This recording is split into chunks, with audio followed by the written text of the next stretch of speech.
Once upon a time, an ancient treasure map appeared in the world, leading to a place called Hinshin. It was believed that in this city were hidden the secrets of the martial art Chonggija.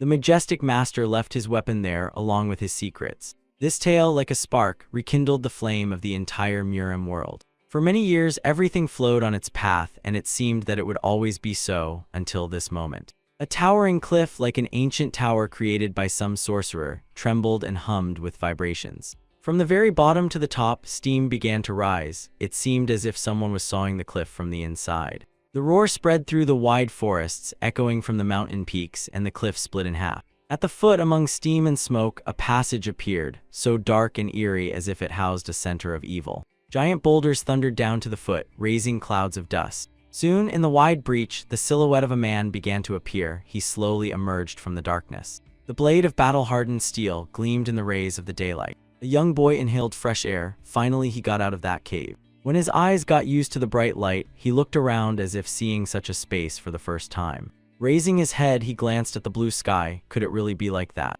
The youth thought it was shock after a long stay in the cave. No matter how hard he tried, he could not remember anything that happened before he got there. Sadly lowering his gaze down, he realized he remembered only one thing. He felt anger and craved revenge. That was the only thing he clearly understood. Chonggija, a powerful bearded sorcerer and martial arts master, he was his first and only childhood memory. A bunch of children stood before him as he gave his speech. He said that now they would not understand or believe, but in 10 years they must save the world. Chonggija gathered 100 children, and the hero was one of them.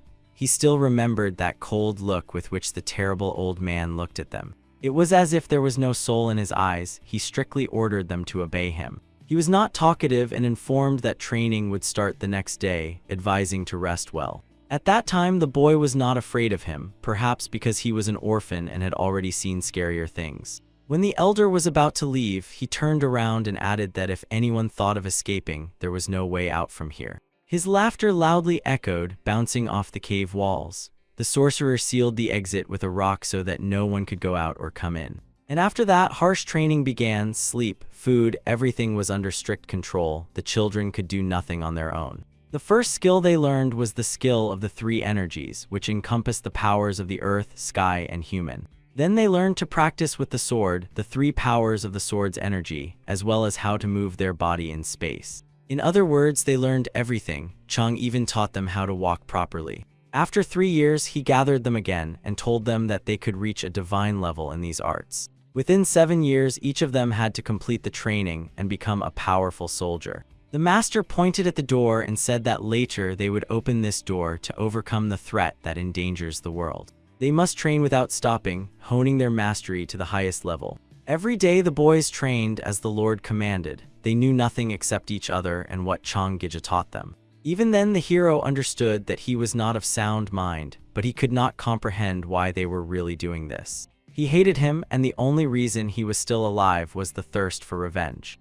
The face of the man who stole his childhood was etched in his subconscious as if on stone. It was all because of him, the same thing for many years, day after day, without seeing the sun. The fog that filled the cave was actually concentrated energy, and thanks to this their skills grew much faster. But over time, the energy transformed so much that reality itself began to distort. Holes in space began to appear in the cave, leading somewhere into the darkness. Eventually, from that darkness, something terrible began to emerge, something that had not even appeared in nightmares. Horrible creatures from the otherworld, as ancient as death itself, and their goal was one: to kill. They were bloody, inhuman, like creations of the devil or his sick imagination. That day the gates of hell opened, the bastards swarmed in a dense horde.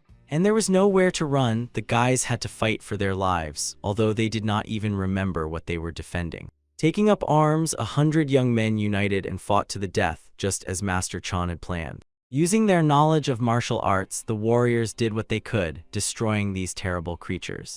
Every day was full of horrors. Each of the warriors was incredible, but these monsters never ended. It seemed as if all the evil in the world was concentrated in this place, and the young men were the guards holding back this onslaught. It was a battle for survival. Something was trying to slip into this world. The skills that Chonggija taught the children grew much faster than during training. But the monsters also grew stronger, and in the end only one survived. Also, the hero's memory forever retained the last phrase of his friend: the plea to survive Hyunwoo. Looking at the sky, the hero remembered that this was exactly how he was once called, Dan Hyunwoo.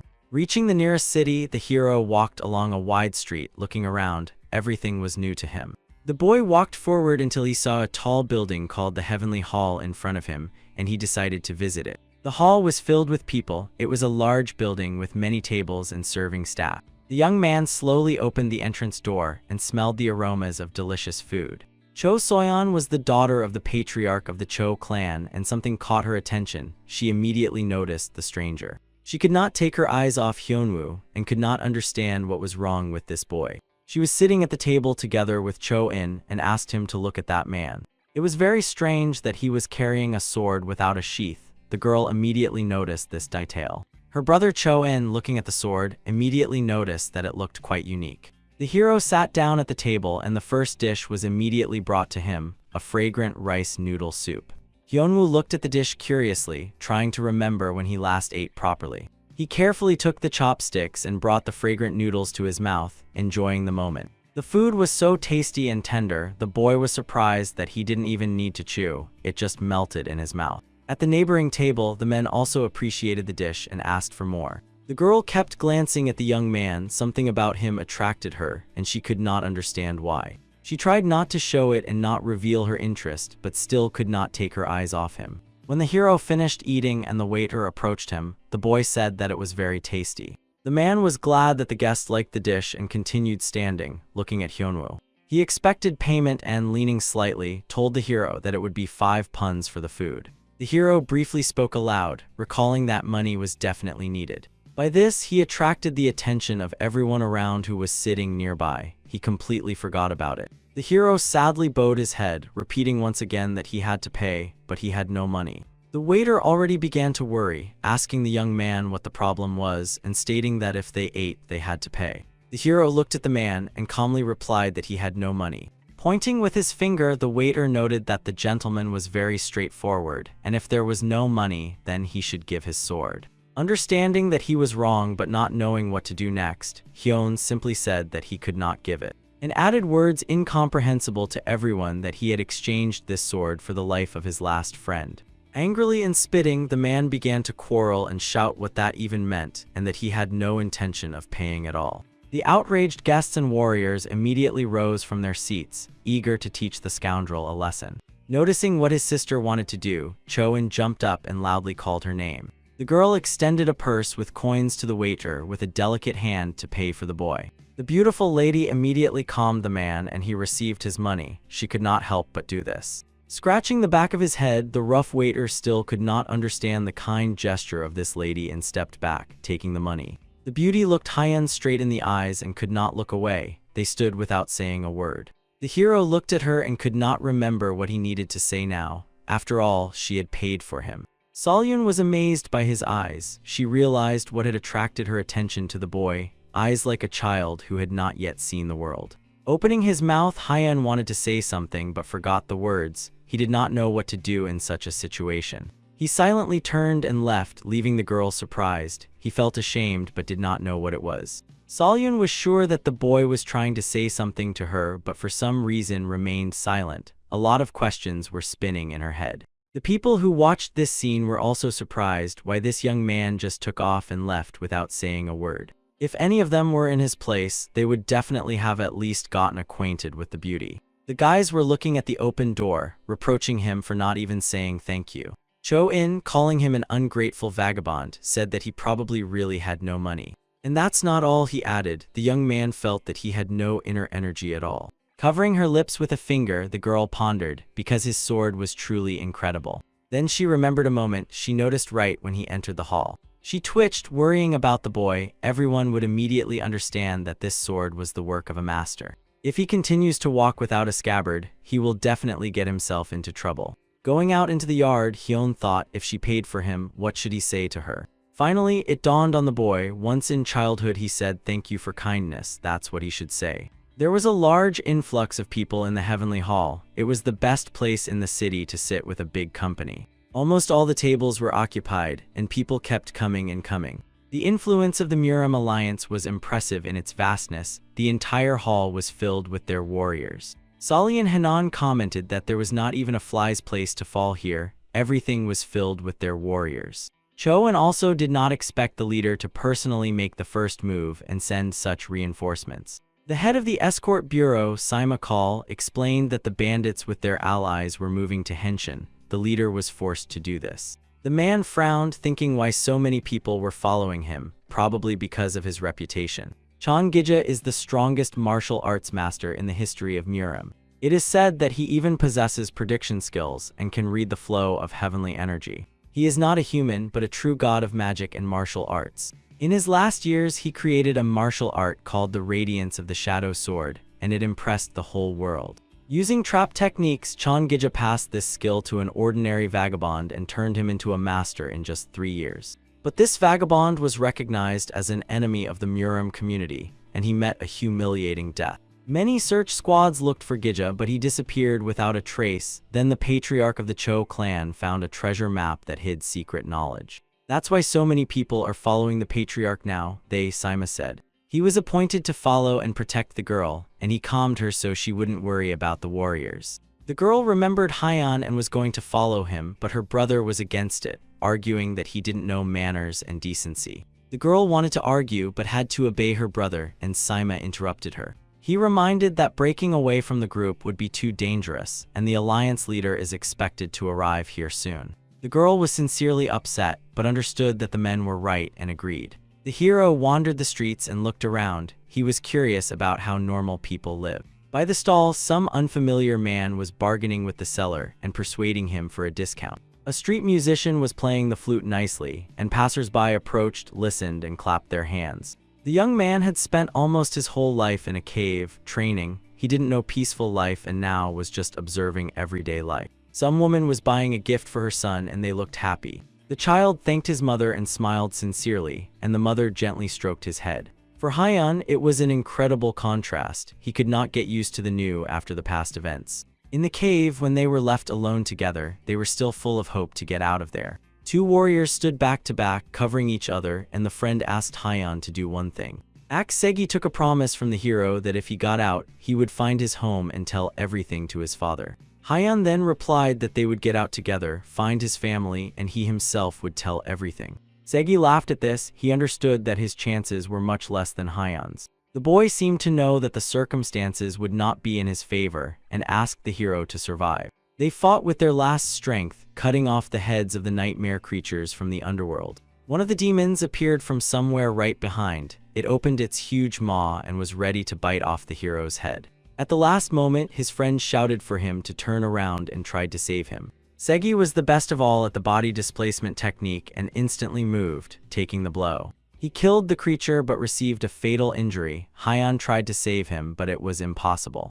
Haiyan screamed from the pain of loss. He and his friend were supposed to go on a journey to his father. Segi's last words were a request to deliver news about him to his father, and that he was very sorry that it happened this way. When he was left alone, everything ended and the rock began to open. Light from outside touched his palm. His freedom cost 99 lives of all his friends. At that moment, he also wanted to die. But he understood that now he owed them all. The guys fought to the death, giving their lives so that at least one would be saved. Haiyan then swore that he would collect the debt from Changiji and repay for every life. He walked around the city all day. The young man did not even know where to start. His feet brought him by themselves. The hero found himself in front of the doors of the Cloud Pavilion. He hesitated to enter there, considering past experience. He would most likely be kicked out of there, so he peeked through the crack. The girl was still there, whom he never thanked for helping him so much. Behind the door, a lively conversation was taking place. They were discussing a plan of action and were going to leave the city and stop in the nearest village.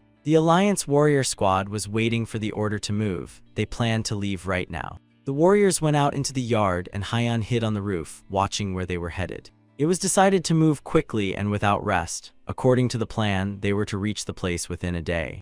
Bathed in moonlight, the hero watched them. These matters did not concern him, but he was curious where the girl was. Looking closely, he saw her running alongside the soldiers. The squad quickly moved away, and the hero did not hesitate, deciding to follow them. The boy skillfully jumped down and, hiding in the shadows, followed the squad. The sky was richly illuminated by stars, whose glow lit the road as if pointing the way. The squad stopped in front of the entrance to Henshin. After exhausting running, the warriors needed to restore their strength. Hiding behind a tree, the hero watched and eavesdropped. It turned out they were going to the place from which he had come. Hyeon noticed another group moving behind them. They were also heading to that place. The head of the alliance himself also took part in the sortie. He was worried that the bandits with the unconventional alliance had changed their intentions. But his advisor reassured him, informing that the bandits were going in a different direction. The leader of the Dokgo alliance stroked his beard and smiled, assuming that his instincts had dulled over the years. After a hard run, Solian was breathing heavily. Such activities were clearly not for her, especially in such clothing. The gallant deputy leader of the Dragon Squad suggested the lady rest and said he would talk to the leader to carve out more time. But the sharp and overly protective brother Cho demonstratively covered his sister with his hand, making it clear that he would take care of her himself. Meanwhile, a voice came from the bushes. The bandits were already here, and their leader cheerfully said, "Here we have found you." The thug was glad to finally meet his enemy on his own territory. It was a demon vampire, the sworn enemy of the Alliance and the leader of the small evil fortress. The leader gave the command for everyone to prepare and also grabbed his sword, realizing that they were in deep trouble. Advisor Chegel was always nearby and warned Dokgo to be more careful. It seemed that an unconventional alliance had joined the bandits. Looking at the demon, Dokgo understood that dealing with him would not be easy. That beast was a master of martial arts. The Alliance warriors bravely attacked the leader, but their attacks were unsuccessful. The bloodthirsters slashed their swords faster than they could swing. One of the warriors tried to approach from behind, but the enemy seemed to have eyes in the back of his head and skillfully knocked the opponent out with a kick. He was like a whirlwind of death. With one leap, the bloodthirster flew straight into the crowd of Alliance warriors. Masterfully balancing, the demon literally ran over heads, knocking out teeth and breaking necks with his boots. The bandit leader tried to break through to the Alliance leaders. All other soldiers were like toys to him. His strikes were fast and precise. He fought like a true demon, confirming his nickname Bloodthirster. Smiling, he said that the kids were finished. Now it was the leader's turn. Meanwhile, Dokgo was dealing with the demon's minions, cutting down one after another fiercely. The demon loudly shouted Dokgo's name to attract his attention and was relentlessly approaching him. Two leaders, two forces met on the battlefield, the bloodthirster of the bandits and the leader of the Alliance. Their swords clashed, blinding the forest with bright sparks and the ringing of blades. Meanwhile, the bandits were winning, pushing back and brutally killing the Alliance soldiers. Barely holding back the attacks of their leader, Dokgo glanced at his people out of the corner of his eye. Chances were slim. Looking into his opponent's eyes, the demon laughed in his face, provoking him, but Dokgo did not give up, muttering that the weapon of Chongiji would belong to them. Watching the battle, Hyeon heard this name, and it was as if he was cursed. The hero instantly sprang from his place and with one sword strike chipped off a large piece of the boulder. The rock yielded easily and the hero tossed it upwards. He knew what he was doing. The strike was already planned in his mind. Hyeon jumped above the battlefield and time seemed to freeze. At that moment, everything happened too fast for anyone to react. With a swift sword strike, the hero sliced the stone into countless pieces, giving them incredible acceleration and charging them with energy. A real rockfall poured down on the enemies, killing people with heavy blows. Thanks to his skill of the three energies, the hero was able to control the stone. Stones flew around, knocking enemies off their feet, breaking skulls, bones, causing severe injuries. As soon as the hero stepped on the ground, all the bandits were defeated and the stones still flew in the air, suspended in place, waiting for their master's command. No one had ever seen anything like this in their life. The Alliance leader was delighted and could not take his eyes off. Solian was happier than anyone that this stranger had come, because if the bandits had won, something terrible would have been done to her. Everyone seemed enchanted, watching the stones that froze in place as if weightless. The hero froze in place for a second, as if searching for someone alive, then he uttered only one phrase, where Chingija. Dokgo was impressed by the stranger's skills, and he wondered where he had come from. Advisor Chegel thanked the hero for his help and asked why he was looking for Gija here, since that master died 10 years ago. Hyun could not believe and piece everything together in his head. What he heard changed everything. He felt emptiness inside, his goal disappeared and now he cannot fulfill his promise. The young man thought about how it could have happened. That old man was incredibly cunning and strong. The boy did not want to believe that Gija was dead, for then his life had no meaning. Hyun was so devastated that his state began to spread to everyone around him with an aura of emptiness.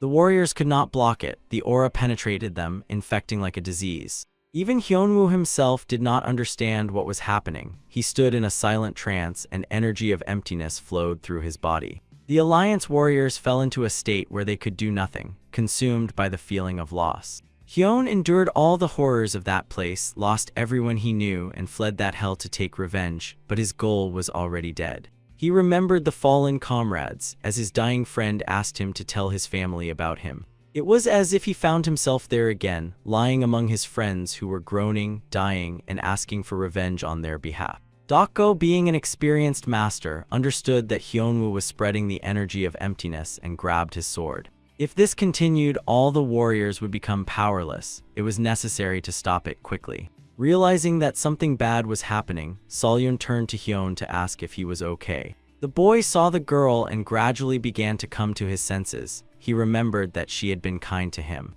His comrade was also kind to him and gave him his sword with a request that he survive. The reason he survived was the kindness of his comrades. And now, with Gija dead, he could not avenge them. The hero sighed heavily and regained consciousness. The heavy feeling of helplessness passed, and all the warriors also came to their senses but did not understand what had happened to them. Looking around, Dokgo saw that the energy of emptiness had disappeared, and Hyun had taken control over himself. The leader looked at the boy and was impressed by his abilities. Who was he anyway? Solyun called him once again, and Hyun finally reacted, pulling himself together. The clever girl understood and asked the hero whom he was looking for. She turned to her uncle Dokgo and asked him to help the stranger, since he had saved them after all. She looked at the man with such innocent, sincere little eyes that he simply could not refuse. The leader pondered. It was hard to refuse Solyun with her request. But he feared this boy. Almost all the Alliance warriors were captivated by his void energy.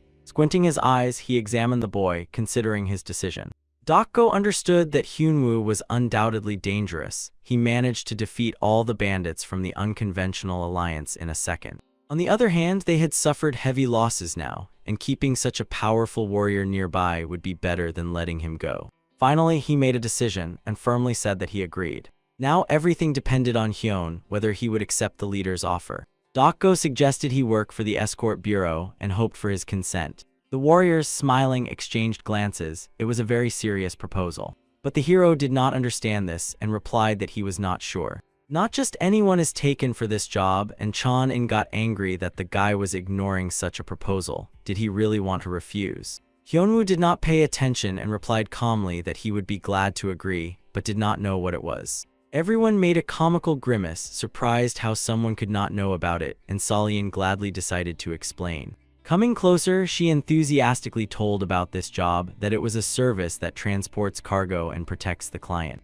The other two warriors were not so friendly and treated Hyun with disgust, considering him a peasant. They discussed his sword, and both felt incredible power. The weapon was simply soaked with energy, indicating the uniqueness and power of the artifact. The guys believed that this sword needed a worthy owner, not some peasant. Halan was already thinking about how to take it for himself, but he had to wait for the right opportunity when the leaders would go to Henshin. The sun was already setting and bright rays gently wrapped the mountain tops, but the squad was not bothered by this. The magical mountain Henshin somehow restored itself, and the breach through which Hyan passed closed. Admiring the mountain with excitement, Dokgo was glad that he had finally found this place, but the warriors were uneasy. The hero silently looked at the place of his imprisonment, realizing that now there was nothing there. He did not know about the legend of the supposedly hidden weapon there, and did not understand why they were searching for this place so much. The commander's eyes shone. He was one step away from his goal and eager to see the secret techniques of Jianjiji. He ordered the warriors to search for the cave entrance, and they diligently examined the mountain. The advisor suggested breaking through the mountain by force and not wasting time searching, but the leader refused, fearing that the records could be damaged. The hero knew where that entrance was and, listening to the argument, thought to show it to Dokgo. But the place from which he had exited was already blocked by stones, and they would have to look for Jiji's secret passage. The hero tuned into the energy of his teacher and felt a faint trace of where it was coming from. Without wasting time, he quickly rushed there, surprising those standing nearby with his behavior. The hero skillfully jumped onto one of the boulders, leaping over several people. He accurately detected the passage and landed where needed, impressing everyone with his jump. Dokgo exclaimed to Hyun in surprise, asking how he found out about it. The hero hid nothing and told that he used to live here. The girl looked at him sadly because this is a terrible place, and in general, how can one live here? She noticed how Hallyan and his friend mocked him, and now it was clear why he looked so worn out. The commander loudly declared that he, the advisor, and the dragon squad leader would go searching, and all others must stand guard. The warriors accepted the order and saluted, showing a symbolic sign of respect. The leader bowed and thanked the hero, saying that he was indebted to him again. Hyun did not want to disappoint the commander, but still said that there was nothing there. Looking down, he thought to himself that the only thing left there were memories of death. He was still sad for his friends who remained there. This mountain will forever be their grave, 99 children. Dokgo thought that the young man began to look even sadder than before and cheerfully tapped him on the shoulder, saying that he did not have to take part in this and they would sort it out themselves. The leaders fearlessly ran into the darkness and Hyun stayed outside, secretly rejoicing that he did not have to go in there again. He calmed himself with the thought that Jeong Jija was already dead, and now it did not concern him. Salyeon hurriedly and quite confidently climbed the steep slope. Having climbed up, she asked the hero with interest if it was true that he lived here. The young man looked at this young lady. She attracted him somehow and wondered whether to tell her his story. But they were interrupted. Halan with his henchmen almost knocked the girl down, standing in front of her. Understanding that they were up to something bad, the hero frowned, waiting to see what would happen next. Salyeon shouted angrily that it was they who were doing it, but they did not listen to her, saying that he could be a spy for the bandits. The girl argued, defending the hero. He saved them from the bandits, but Halan said it could have been a staged act. If Hyunwoo is really not involved, then let him give up his weapon, the warrior said with a sly smile. He looked at the artifact, wishing to take this legendary sword. The sword looks ancient and worn, but its deadly energy simply takes the breath away.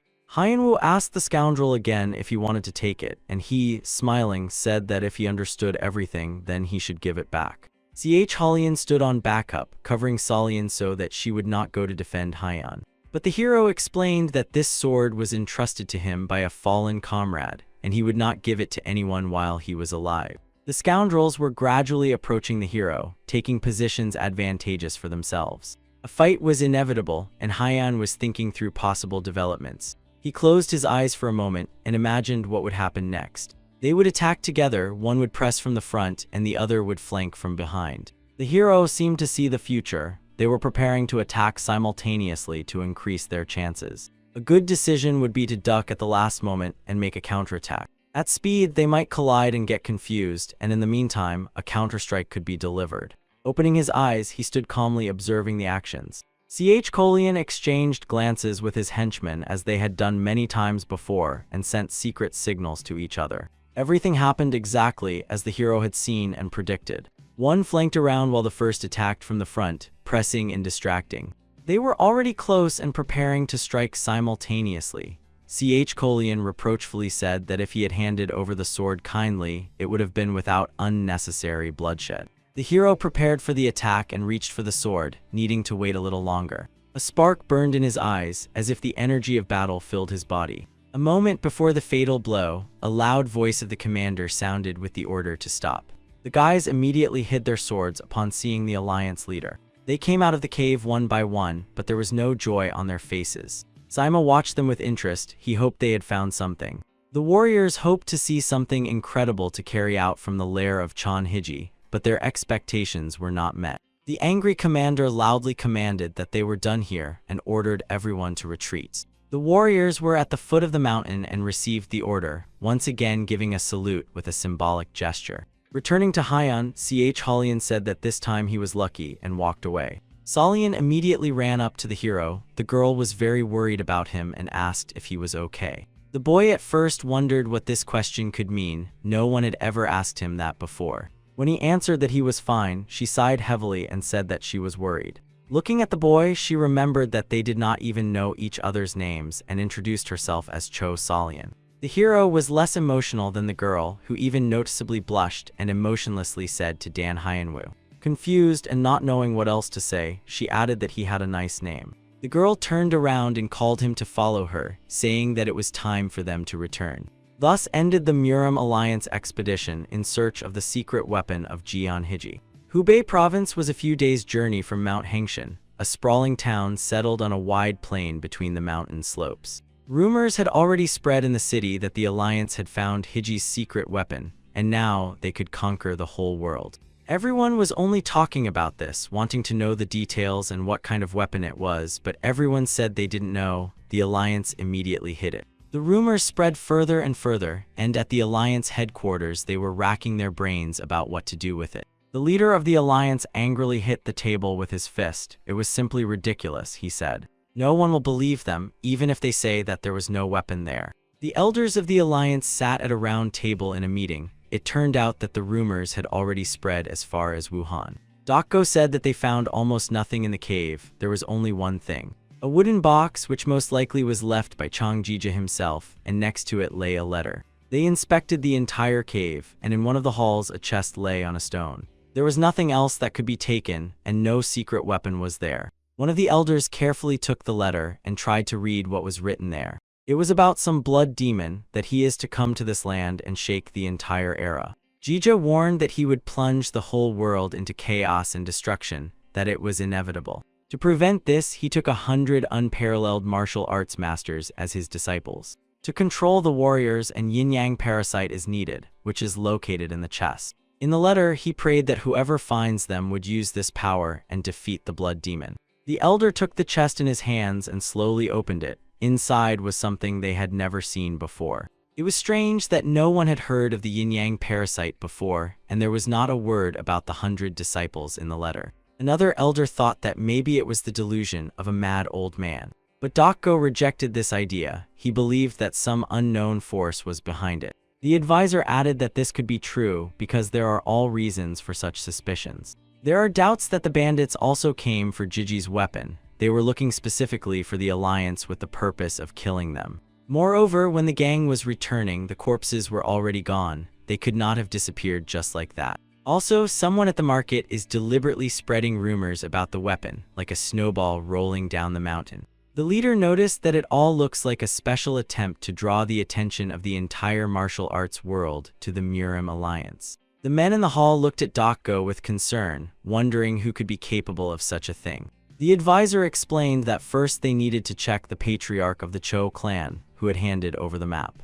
One of the elders knew the patriarch well and assured that Cho Ilhan was not that kind of person. Thinking that there might be a spy in their clan, the leader said they needed to find a suitable person to watch over them. Even if Cho was not involved, the traitor could have used them. Meanwhile, the escort bureau returned to the Cho clan mansion, delivering Salyun and her brother home. Saimakal was glad to have delivered everyone unharmed, having completed his main task. Looking at the house, the hero thought that this girl lived here and was surprised at how big and luxurious it was. The head of the bureau, Saima, went ahead. He needed to meet with the patriarch first. Looking at Hyun, the men thought it would be worth taking him with them to the bureau so he wouldn't be hanging around on the street. The hero silently followed them, observing everything around. Salyun, who had not left Hyun's side the whole way, said she had made a sheath for his sword and wanted to give it to him. Looking at this delicate lady, the boy thought to himself why these people are so obsessed with sheaths. She watched how they barely restrained the deadly energy of this sword and realized that it could not be restrained.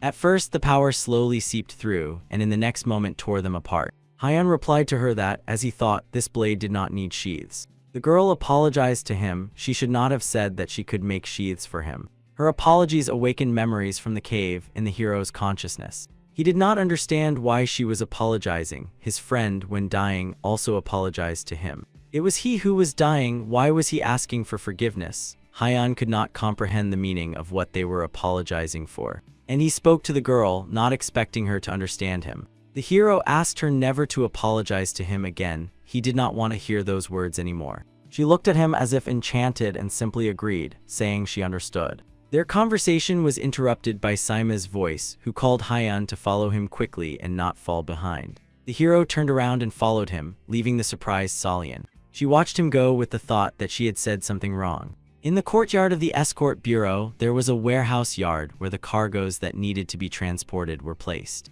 Someone shouted loudly for the workers to be more careful and to watch that nothing fell. Looking at the worker carrying the boxes, Hyun thought he looked like a loader. Looking around, Saima shouted loudly, calling Chong, and added that he had a new loader.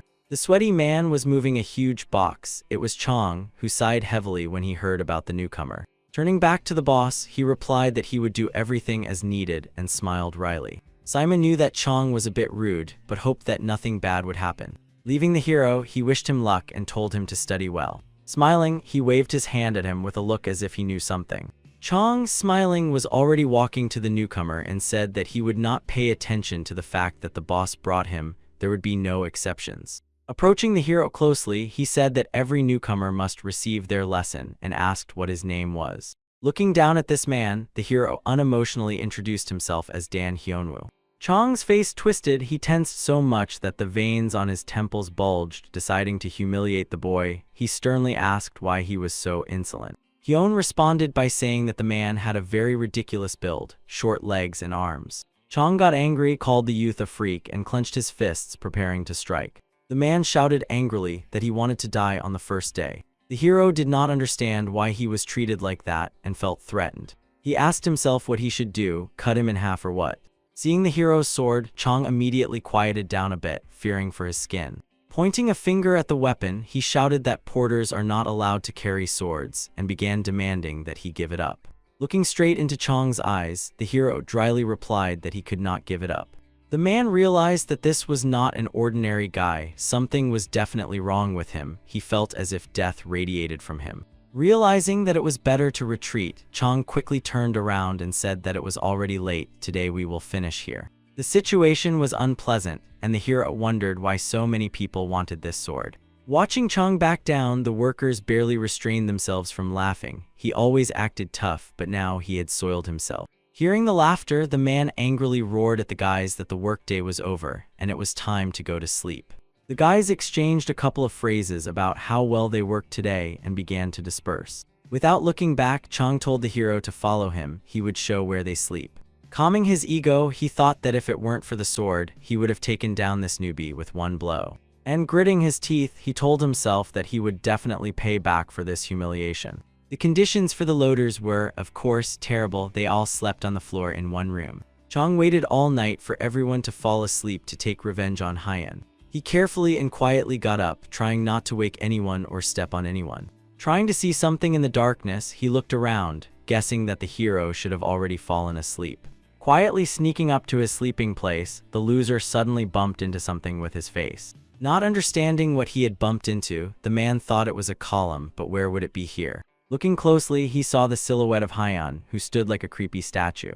Frightened, Chong quickly moved back and asked in surprise why he was not sleeping. The boy's eyes were closed and he did not react, while some kind of energy hovered around him. Chong had never seen anyone who could sleep standing up, and he was shocked by this strange young man. If so, then he would notice nothing, thought Chong, and reached for his sword. At that moment, Hyun's eyes opened, but they seemed not his own, so cold that the blood froze in the veins. The thief instinctively froze, afraid to move or look away. In a moment, he saw the hero quickly draw his sword and raise it above his head. Hyun made a strike, and Chong felt a terror he had never felt before. Like an animal caught in a predator's trap, his blood froze in his veins in the moment before death. Looking into these cold glass eyes, he saw and felt his death. He immediately withdrew, pleading for mercy and fear. Chong fell on his back, losing his balance, begging and whining like a puppy. For Hyunwoo, this happened outside of his consciousness. He was sleeping, directing internal energy for protection. He did not always sleep like this. He acquired this skill over many years in the cave. There one had to be constantly alert, even during sleep, lunch, or rest. While one ate, the other defended the position, urging on when seeing monsters. From there came the habit of sleeping standing up. Thanks to strong internal energy, he could wrap himself in it like armor and immediately engage in battle when in danger. With the first rays of the sun, everyone woke up and the workday began.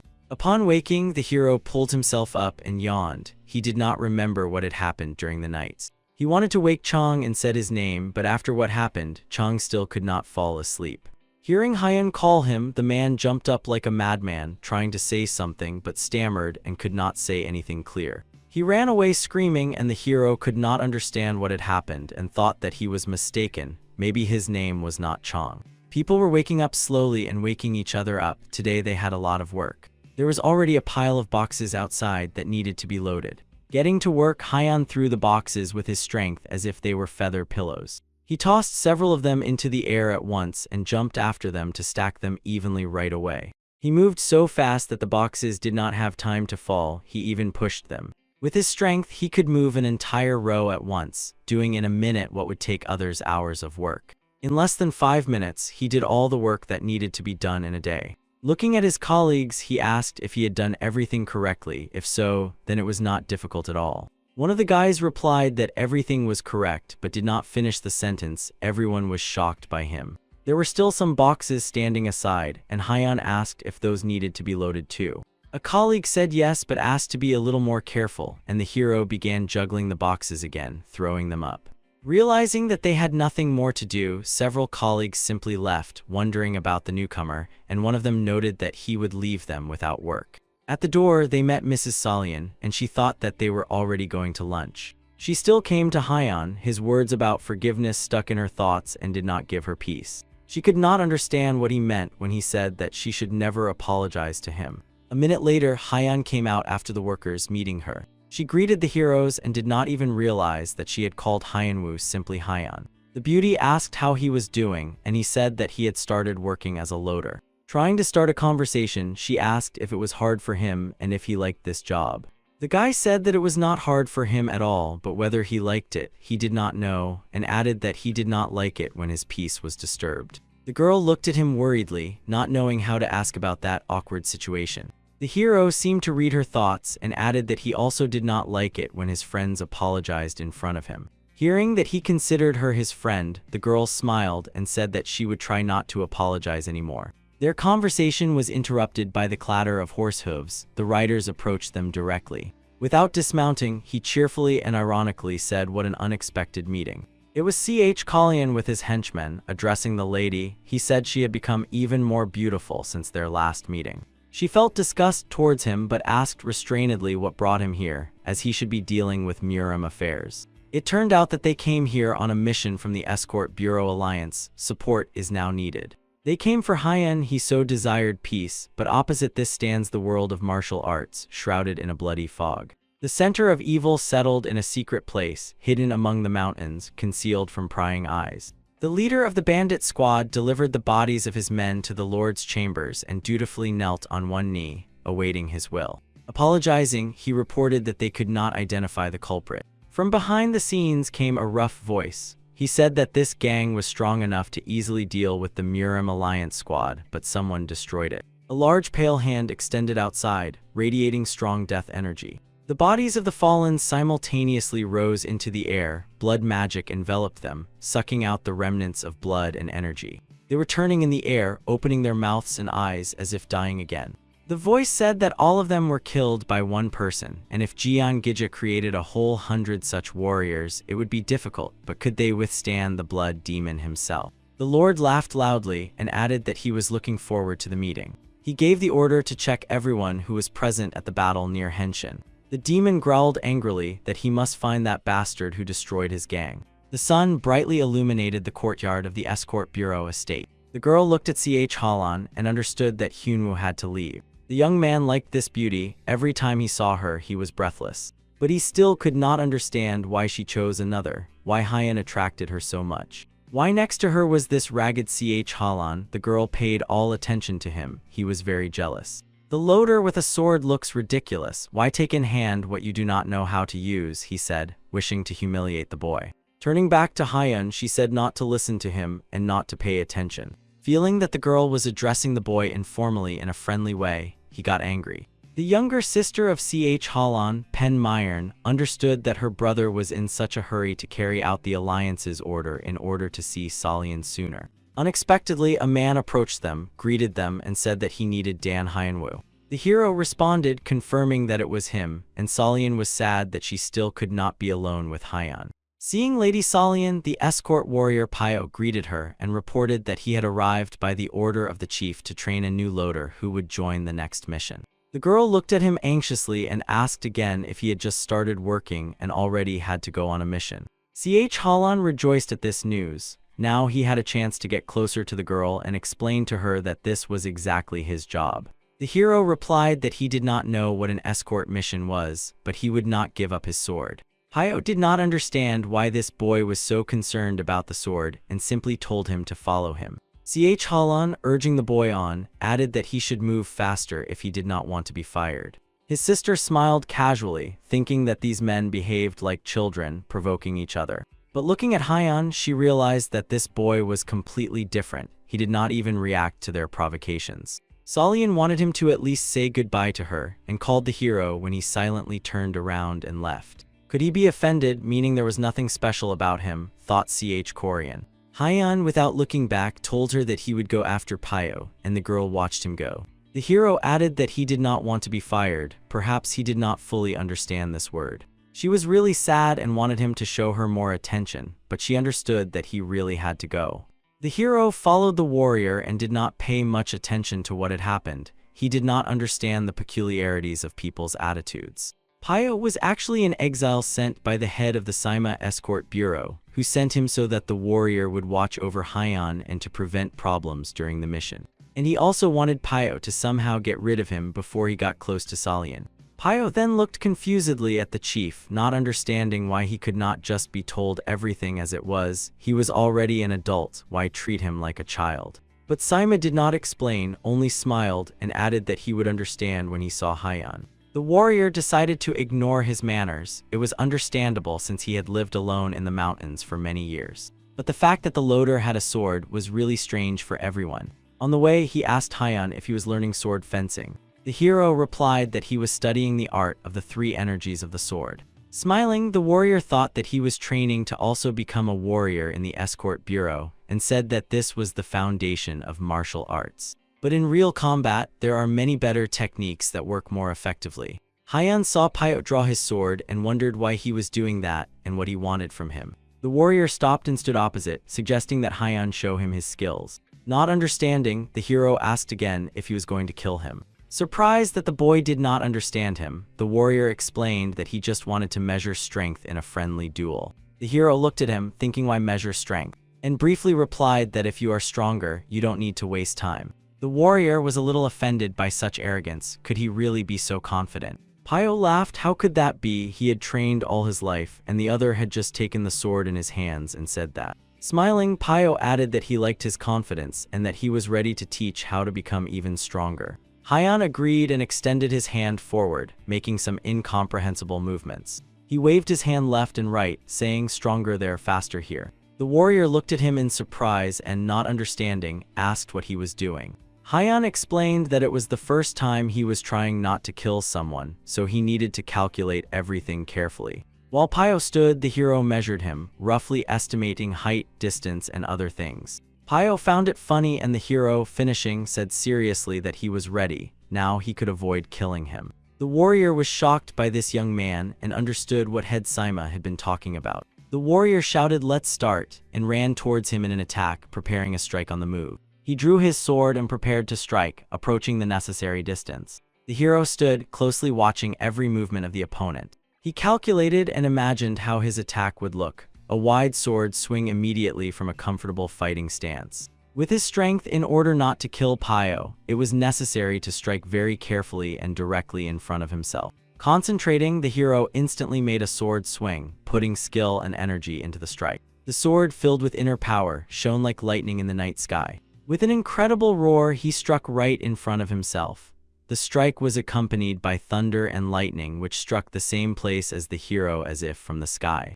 Releasing the sword from his hand, Payo was disarmed and stunned by the thunder. The force of the blow pushed him back, and the young man flew a good 5 meters. He fell straight on his back, sliding a few more meters along the ground. For a moment he even lost consciousness from the blow and slowly opened his eyes. Coming to his senses, he lay on the ground, gathering his thoughts together. Approaching and looking down at Payo, Hyeon asked if it hurt. And the warrior, slowly getting up, asked in surprise what kind of technique that was. The art of the three energies of the sword, and the technique was called the Heavenly Storm. Still sitting on the ground, the warrior said that it did not resemble the three energies of the sword at all.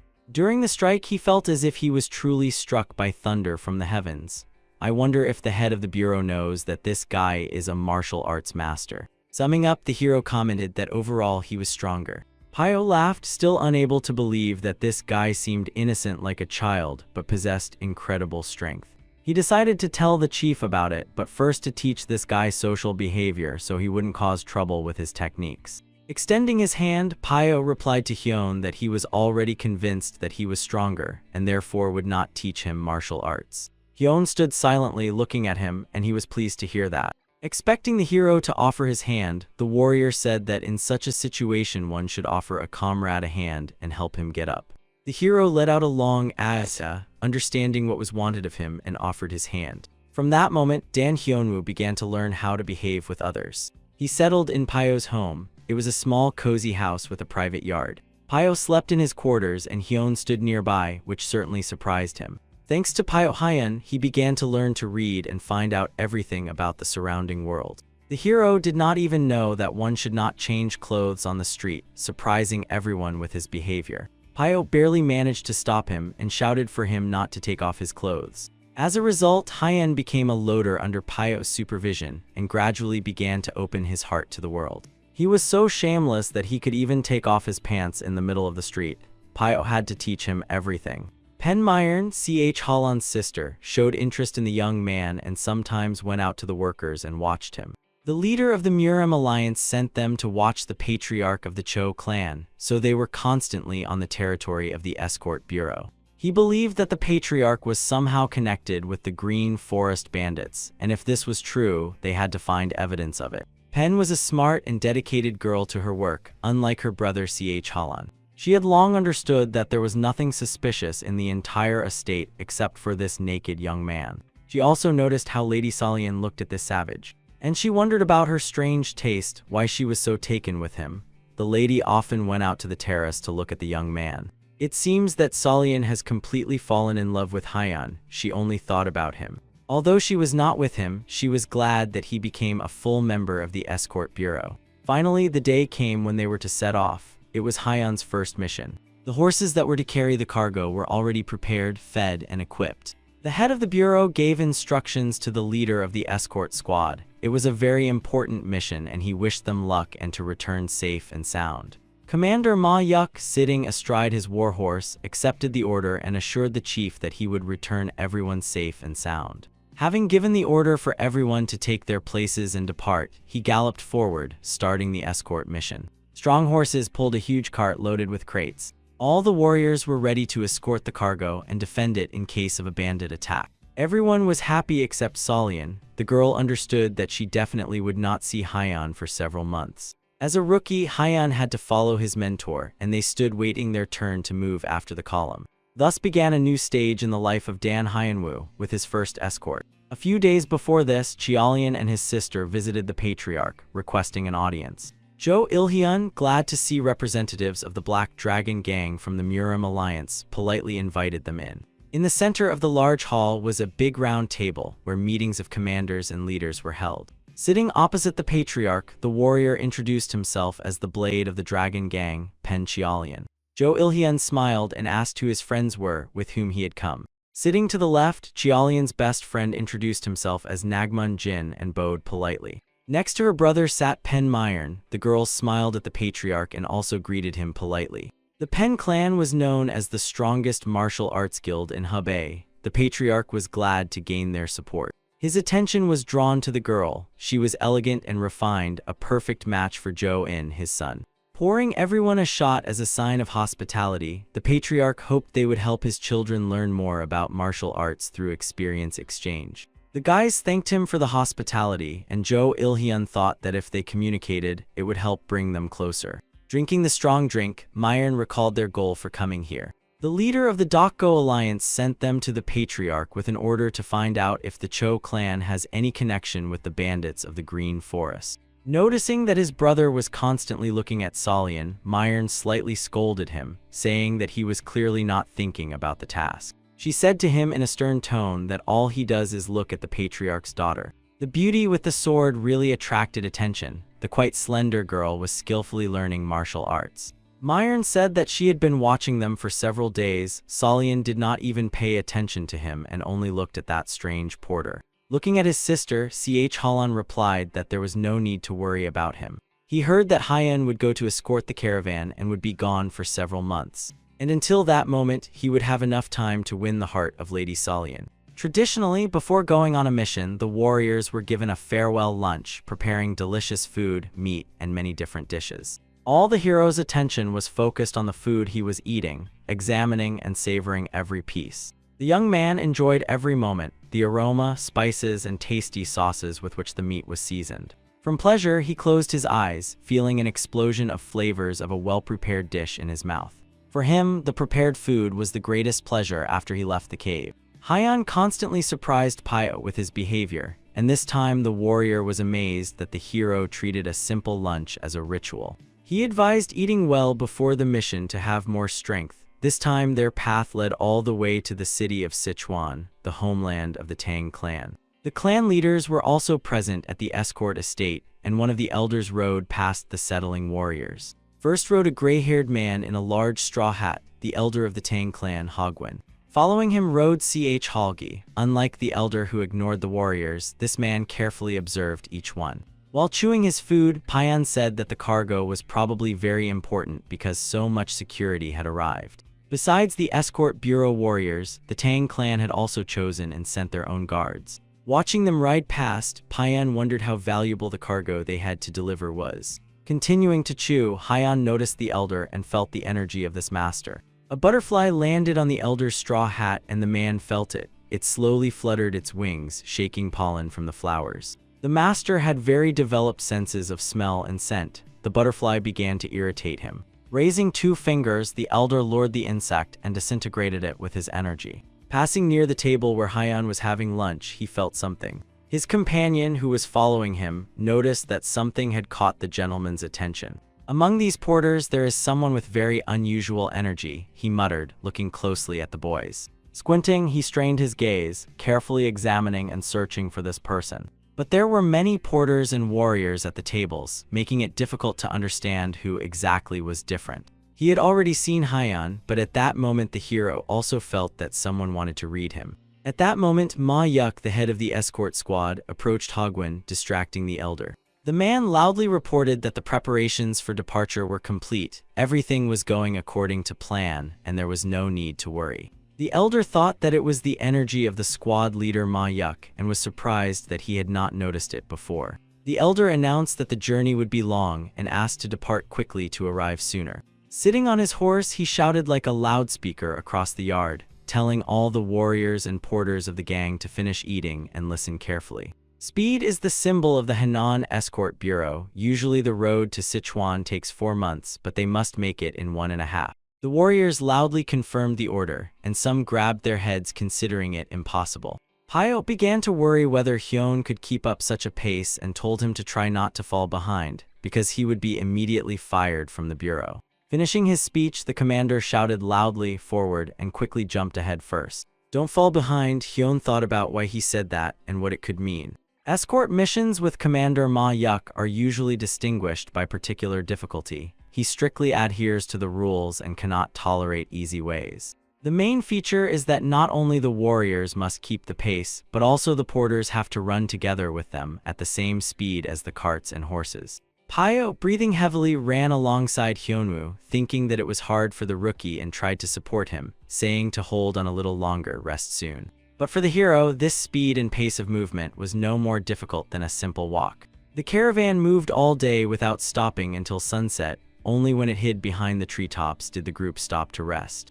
All the warriors and porters, exhausted from the road, lay down to sleep right on the grass. The squad commander asked Pyo why Hyun was not sleeping, and he smilingly explained that he sleeps standing. At such a pace, Hyun together with the escort group quickly reached Mount Pindon. This path usually takes 4 days. Suddenly, a spear flew out from behind the trees, flashing its tip in the rays of the sun. Kalgi from the Tan clan noticed the spear and immediately stopped his horse, giving everyone the stop signal. The spear was aimed at the commander of the escort detachment and flew ahead in an arc. He saw it but did not intend to stop, wanting to reach the head of the column faster. With a quick and precise sword strike, he cut it into 2 parts, taking a defensive position. Looking around, he loudly shouted who they were, demanding that they show themselves. Bandits began to emerge from the forest and bushes. It was an ambush, and one of them said that they were the ones who should be asking such questions. They were real cutthroats, robbers, greed for profit burned in their eyes. A huge, bald, fat man spoke in a loud bass voice that since they had entered the territory of the Green Forest bandits, they must drop their cargo and run. The elder was not afraid of them. He was a true master of martial arts and decided to observe, as these were just ordinary bandits. Pio had already dealt with such and told Hyan that if they paid them, they would leave them alone. The commander took out 2 large bundles of coins and threw them to the gang leader, saying that this was their payment and now they must let them pass. Coins with a jingle flew at the bald strongman, who stood smiling holding a large cleaver on his shoulder. This time everything went not as expected. He quickly cut the bonds with his cleaver and they scattered around. The strongman shouted angrily that they no longer needed his pennies, let them drop the cargo and get out while they were still intact. With unexpected agility, he jumped several meters, raising his weapon in an attack on the gang leader. Pio, who was confident that the bandits would take the money and disperse, shouted angrily why the hell they dared to attack them. Looking at the bald leader of the robbers, Hyan told Pio that this fat man wants blood. The commander's warhorse reared up at the moment of the enemy's attack, and the rider managed to raise a block, saving himself from a deadly blow. Continuing the attack, the enemy deftly twisted and at the same moment was ready to deliver the next strike. A strong kick to the chest broke the commander's defense, damaging internal organs. The rider flew out of the saddle and fell to the ground, while the horse fled in panic, raising dust with its large hooves. Having killed the commander, the bald man laughed loudly. Do they really think their miserable bureau can handle their gang? Accepting the leader's order, the robbers rushed into an attack on the confused escort warriors. Frightened Chong began to slowly retreat backward, not knowing what to do with such an onslaught. Tan Hogwen, observing the situation, realized that these were not ordinary bandits of the Green Forest. Someone was behind them. They should have just taken the money.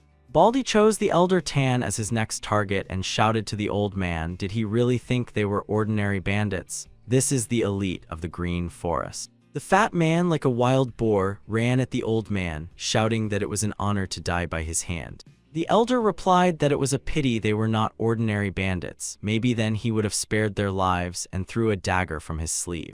The small dagger pierced the enemy like a needle, getting stuck in the tree behind him. The bloody dart was soaked with strong magic that literally oozed from its blade. Feeling the sharp pain, the fat man could not believe it. He was still alive, but it was as if he was paralyzed, standing and bleeding. He was gripped by panic and horror when he looked at the hole in his chest, wondering how a simple needle could do such a thing. Blood gushed brightly from his chest. He fell to the ground, dying from the deadly dart. After the leader's death, the bandits froze, fearing the same fate. The old man in the straw hat did not seem so simple after all. Holding many more such darts between his fingers, he terrified the enemies, shouting at them how dare they encroach on the property of the Tan clan. Swinging his arms forward, he hurled his deadly weapon. Could it be they thought such trash was worthy of touching this cargo? Enchanted darts flew at the enemies like arrows. They were so small that it was impossible to knock them down with a sword. They pierced through bodies, broke bones and armor like a hot knife through butter. Bandits screamed and died in agony, bleeding out. The tiny needles found their targets, striking vital organs. In the silence of the forest, meanwhile, another squad of warriors was hiding. Their commander said he had thought the bandits' strength would not be enough. If Elder Hogwen decided to intervene personally, then it made no sense for them to hold back anymore. The squad of the leader of the Terrible Shadow received orders to leave no one alive and to control the bandits' actions. Noticing a new enemy, the elder ordered his men to prepare. This opponent was much more serious. Even if every member of the escort bureau dies, they must deliver the cargo to Sichuan. Giving his instruction and raising the warriors' fighting spirit with his words, he ordered them to protect the cargo at any cost. The band of enemies attacked like ninjas. Their faces were covered and their combat skills were much higher than most escort warriors. They attacked simultaneously from all sides, mercilessly cutting down everyone without leaving a chance. The commander, who recovered and came to his senses after the blow from the bald man, was also fighting, trying to hold the formation. Sounds of battle came from all sides. The warriors fought, laying down their lives for the valuable cargo, and Hyan stood without even drawing his sword. It did not concern him at all. The commander gave orders, the clanging of steel, battle cries, all passed by. The hero watched indifferently. The warriors of the Shadow Squad were so ruthless, they slaughtered everyone, even those trying to flee.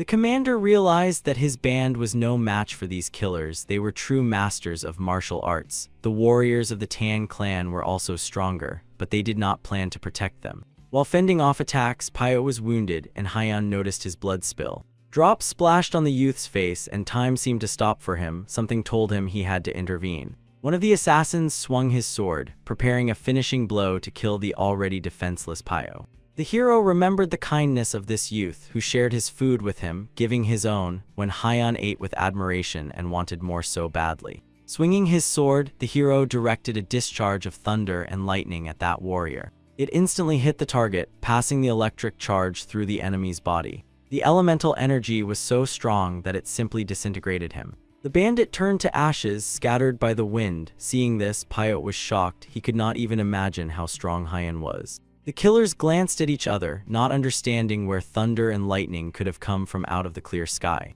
Looking at the hero, Pio addressed him, asking if he had used his heavenly storm. The warrior shouted to him to quickly help the others and save the squad. But the hero replied that he saved him only because he was helping him and did not understand why to help others. Pio was in shock. Could it be that Hyan does not understand, and explained to him that they are all part of the escort mission, begging for help.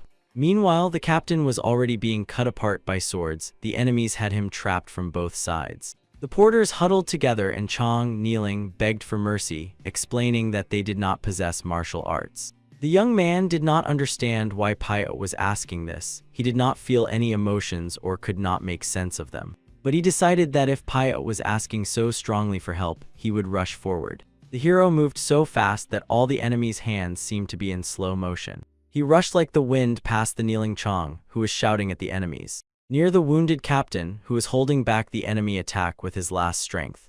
Ran past the elder Hogwen, who, dodging attacks, was fighting one of the assassins. Their leader froze, saying that these cheap tricks with darts would not work against his warriors. It was not too late to surrender. The only one who noticed Hyun was the elder. He felt that something had whizzed past him. The hero used his skill of rapid body movement. The space around him seemed to compress, and with one step he moved across the entire battlefield. In a moment, having bypassed all the enemies and cast his spells, the hero decided that this should be enough. The next moment, a chain lightning with a loud thunder instantly passed through all the enemies, carrying millions of volts through them. Looking back, the hero watched as their ashes slowly scattered around. Lifted by the wind, it swirled and sprinkled everything around, settling like snow. Watching this, the leader of the terrible Shadow Clan was amazed at how in less than a second, the entire core turned to ashes. Yuman Hayo was an incredibly beautiful and intelligent girl. She asked her subordinate how this happened, as he was sure their forces would be enough to handle the escort gang. The man apologized to the lady and explained that among the gang there was an unknown martial arts master about whom they knew nothing. He promised to find out everything and report back. But the lady refused this. She wanted to personally meet this master and said she would go herself, which surprised the man. Yes, yes, she repeated in an enchanted voice, saying that his services were no longer needed. The Yuman clan, although not among the top 5 great clans, was very influential due to its financial capabilities. They controlled a third of the world trade and secretly obtained information from Sichuan through their spies. The patriarch of the Yuman clan, named Huan, inquired what Sichuan was hiding and whether there was information that the Tan clan was transporting. It turned out that Sichuan Tan had succeeded in making thunder bombs and, thanks to the escort bureau, transported them to the main headquarters. The elder fed the bird while pondering. He knew that the head of the HWA clan was a descendant of the Thunder Sect, so it turned out that they had united with the Tan clan and established production.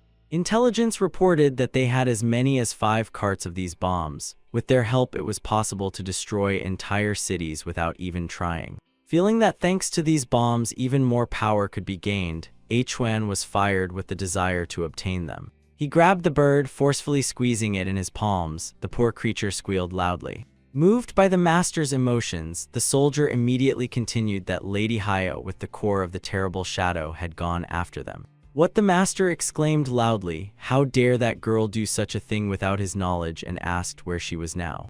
Now she was already almost at the foot of Mount Pindon, rapidly approaching the battlefield of the Shadow Corps with the escort squad. She was daring and incredibly brave, uninterested in political intrigues or the affairs of ladies in the manor. The girl dreamed of battle. The escort bureau, thanks to Haiyan, repelled the attack but suffered huge losses. They lost almost all the warriors. Only the head of the escort, who was seriously wounded, and one warrior named Hio survived. Also with them remained a few terrified to death loaders who sat near the wagon, recovering from the shock of battle. Halgi addressed the elder, saying that under such conditions it would be difficult to complete the delivery. They needed to leave Mount Pindon and contact another escort bureau. But the elder refused the request, saying they must go to the end, which caused a storm of emotions on the subordinate's face. Calming down, he apologized and added that in his opinion it would be good to find more loaders among other bureaus, and with the new skill of the heavenly storm that his uncle used, they had nothing to fear. The young man thought it was his uncle Hogwen who used the storm, but the elder said it was not him. The man was outraged. How could that be? Who else could possess such skills? Then when they used the storm, he barely noticed him, and if his eyes did not deceive him, Hogwen said, not finishing the sentence. It's Hyanwu, that loader with the sword, he added, looking at the boy. Approaching the hero, Hogwen asked him which sect he belonged to, wishing to learn more about the young man. Haiyan asked again what a sect was, and the elder explained that it was a place where martial arts were taught. Changija did not teach them martial arts. He told the theory and explained what the three energies of the sword were. He gave them basic skills and then disappeared, leaving them to survive in this hell. All the hero's skills developed naturally through brutal battles when he was close to death. These skills belong only to him, and there is no place where he studied, so the hero answered that he had no sect. Out of surprise, the elder opened his mouth, asking how it was possible that he had no sect. Could these skills have fallen on the boy from the heavens? Seeing that Haiyan was talking to the elder, Pio ran to them at full speed, worrying that he might somehow offend the old man. Pio got between them, trying to calm Mr. Hogwen, apologizing for his friend, and explaining that he had lived in the mountains for a long time and did not know how to communicate with elders. While the warrior was speaking, the elder looked over his shoulder, directly into Haiyan's eyes, thinking that he was one of those brats who consider themselves better than others. Pio whispered to the hero, saying that if he planned to continue talking to people like that, he better remain silent. Turning to the warrior, the elder praised him, saying that he was stronger than he seemed at first glance. Looking at the boy, he appointed him to the position of Ma Yuk, head of the escort squad. The elder noticed that Haiyan was listening to Pio, so they would be under the protection of the heavenly storm. It was unexpected for the young man, and he could not accept how he would be able to command the gang. The wounded commander confirmed the correctness of this decision and added that Pio was left alone, and he himself should return back for reinforcements. Looking at the porters, Ma Yuk said that now he would lead them and must complete this mission. Understanding that truly no one else could take on this responsibility, Pio agreed. Showing a symbolic sign, he said that he did not consider himself worthy of this position but was ready to take on the role of leader and complete the escort mission all the way to Sichang. Everyone reached an agreement, and the elder said that it was already late to travel today. They could rest until morning and then depart. Kalgi looked piercingly at the hero. He still could not understand how an ordinary porter turned out to be a master of martial arts. Thus, unexpectedly for himself, Pio became the leader of the gang and headed this difficult mission. At sunset, the men agreed on who would stand watch and lay down to sleep. Meanwhile, Ma Yuk hurried home to report the attack as soon as possible and to call for reinforcements. He rode without stopping, thinking that no matter how strong Haya was, if the attacks continued, everyone would be in danger. Noticing how the birds were flying off their branches, the warrior understood that something had startled them and felt a threat. Something else was moving towards the escort bureau. Along with it, they needed to hurry. No sooner had he thought about the danger than he saw a harpoon on a staff, the deadly weapon of the flying assassins. The blow came straight to the head, knocking him off his horse. The warrior did not even have time to duck. The shiny staff moved like a whip and appeared out of nowhere. The rider had no chance. Dragging clots of blood behind it, it immediately returned to its owner. The band of assassins, jumping from tree to tree, seemed to fly over the tall forest. They were phantom killers of the Blood Demon Corps. They wore masks on their faces, and their eyes glowed in the dark like a predator searching for its prey. Ma Yuk was not their target. They removed him so he would not warn about the attack. Now they can calmly prepare for the attack on the Cho clan estate. Despite the late hour, the patriarch and the head of the escort bureau, Saima, were working. Sighing heavily, Ilkhan said, "When will this end?" Saima suggested finishing for today, but Ilkhan refused, saying that if they kept postponing, the desire to do this would diminish. Suddenly he froze, listening. It was somehow too quiet around. The ink slowly slid down his brush while he listened to his feelings. He sensed danger. At that very moment, the first screams were heard, and a commotion began in the yard. A large drop of ink splashed onto the wooden table, scattering it. The same happened in the yard. Drops of first blood sprinkled the floor of the estate. The attack was carried out unexpectedly. The warriors did not even have time to take up arms. Hearing the screams and the alarm signal, the leaders indignantly jumped up from their seats. A pack of assassins moved quickly, cutting down everyone who stood in their way. The order was to leave no one alive. Grabbing his sword, Sima was ready to fight and ran towards the door, shouting how dare they attack the Cho clan. But the patriarch stopped him, shouting for him to return. Turning around, he looked at the leader in surprise, not understanding what was wrong. The leader explained that he felt an incredible thirst for blood from the attackers. If he engaged in battle, it would change nothing. They would not be able to win.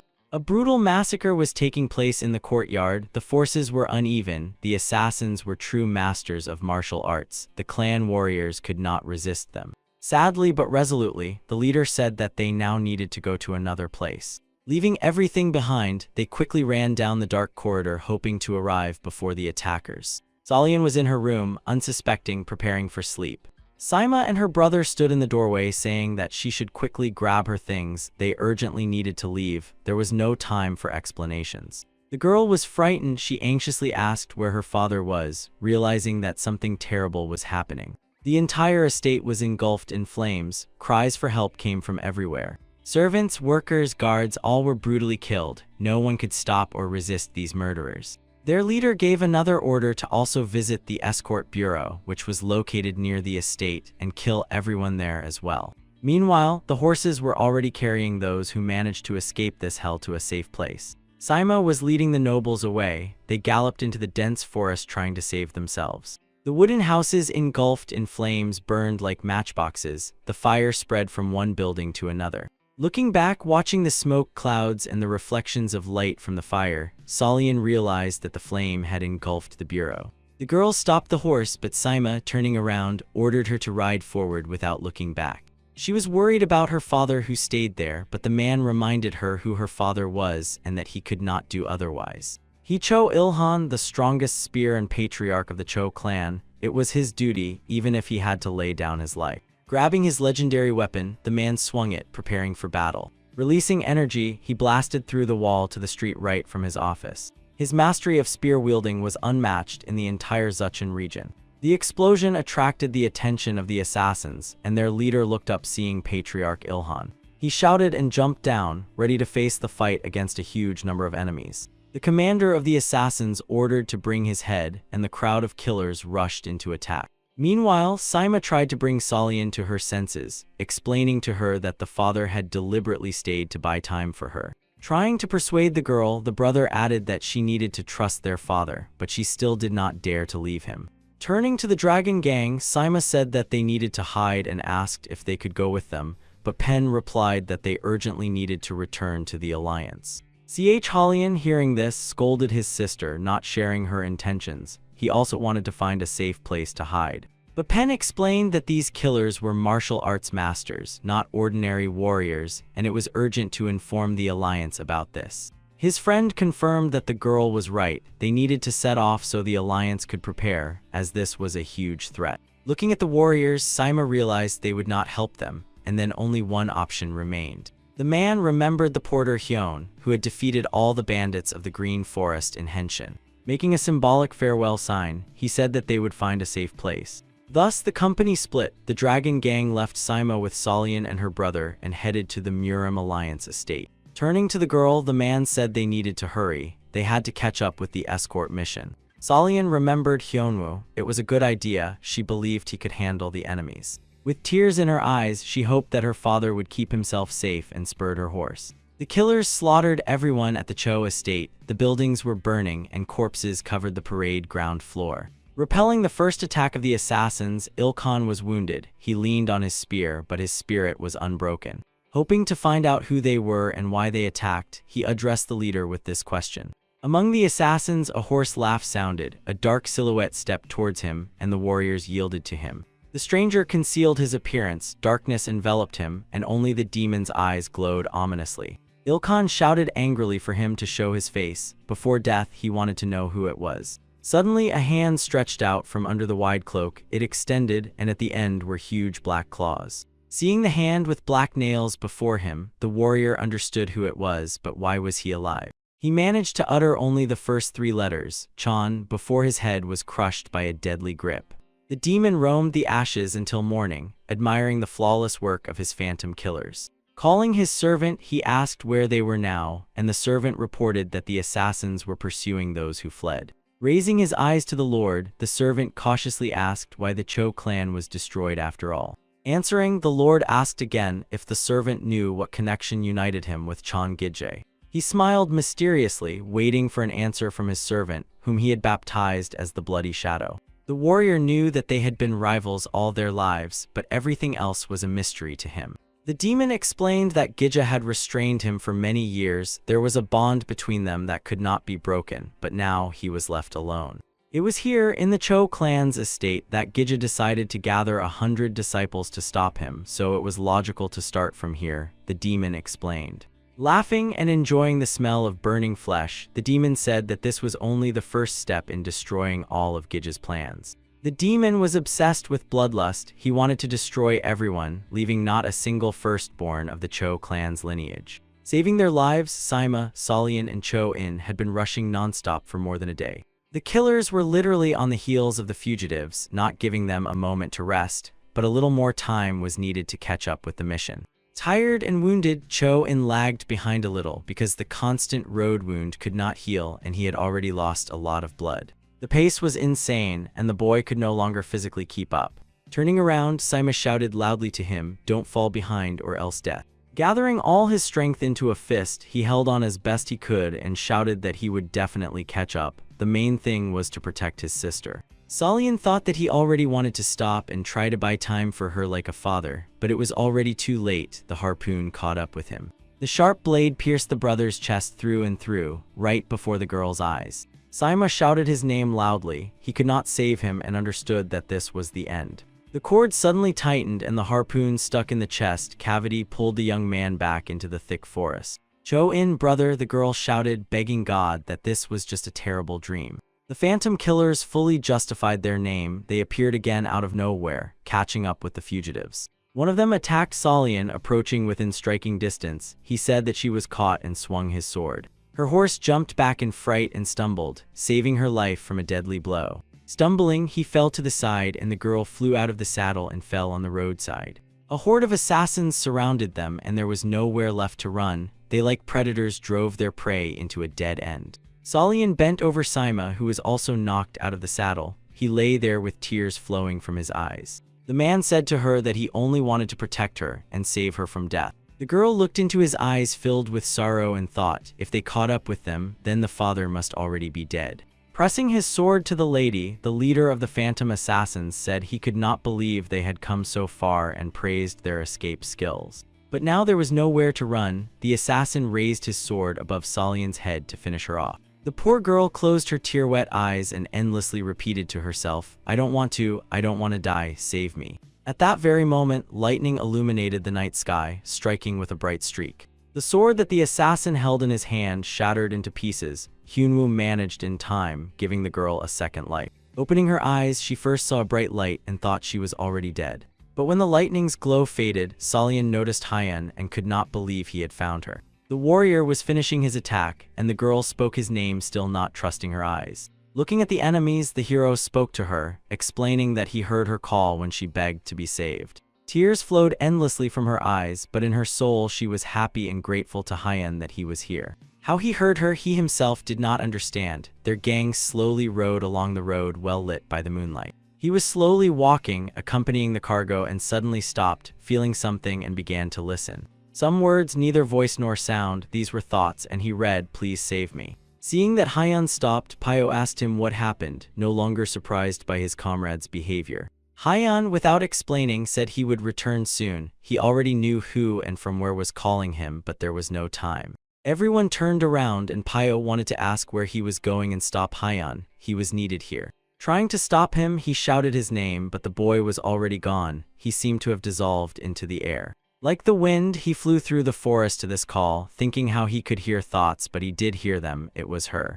When the enemy was already saying goodbye to the last member of the Cho family, the hero appeared here and burned him with his lightning. Seeing the hero, the assassins looked at each other, wondering who he was and where he came from. The dying Saima, hoping for Hyan, turned to him with a request to take care of Solian. The hero heard and understood the sorrow and grief of the dying man, but said nothing. It was clear he would do it. Looking the boy in the eyes, the uncle added that this was all he asked. She was his niece and the only one left alive from the Cho clan. The killers decided not to figure out who he was. One more corpse, one less, it was all the same. The enemies were already approaching in an attack, but Hyun didn't care. For him, time seemed to flow slower. He placed his hand on Solian's forehead and calmed her. At the moment he touched her, all the fear and fatigue accumulated in her body began to melt like snow. The boy said to her, "Wipe your tears," and she was able to pull herself together. With his strength and energy, he somewhat calmed her and softened the pain she felt in her heart. When the enemies were a step away from them, the hero jumped up, turned in the air, and drew his sword. He instantly made several attacks, targeting his lightning. The technique's skill lay in the ability to combine sword attacks with the energy of air, earth, and human. The next moment, a thunderclap roared and a chain lightning touched every enemy. As soon as Hyun landed on the ground, all the enemies had already turned to ashes, leaving no trace behind. Seeing this fury of the elements and how 24 killers instantly turned to ashes, the girl could not believe her eyes. Looking at the hero, she thought that if she had such power, she would definitely be able to protect her clan. She envied him a little but understood that this young man had probably sacrificed his life to achieve such mastery. Touching the earth mound with her hands, the girl said goodbye to her loved ones. They buried her brother and Uncle Saima. She made a promise to herself that she would return and bury them in a more decent place. Bowing her head, Solian sadly asked her friend what she should do now, how to live on. She was left alone without a brother, father, and had no relatives left. She had nowhere to go. Hyan pondered, highlighting this word for himself, alone. He was also alone, and none of his brothers remained. He alone survived in the hell of the mountain and got out into this world, leaving behind all who were dear to him. Lady Solian was the first to extend a helping hand to him, and he must thank her for that. He briefly answered her question with one word, "What to do, live," said Hyan. One must thank those who made it possible. Live as you wish, for that is what her loved ones gave their lives for. She thought about his words, how to live as she wants, before everything was decided for her. Suddenly she said that she also wanted to join the escort gang.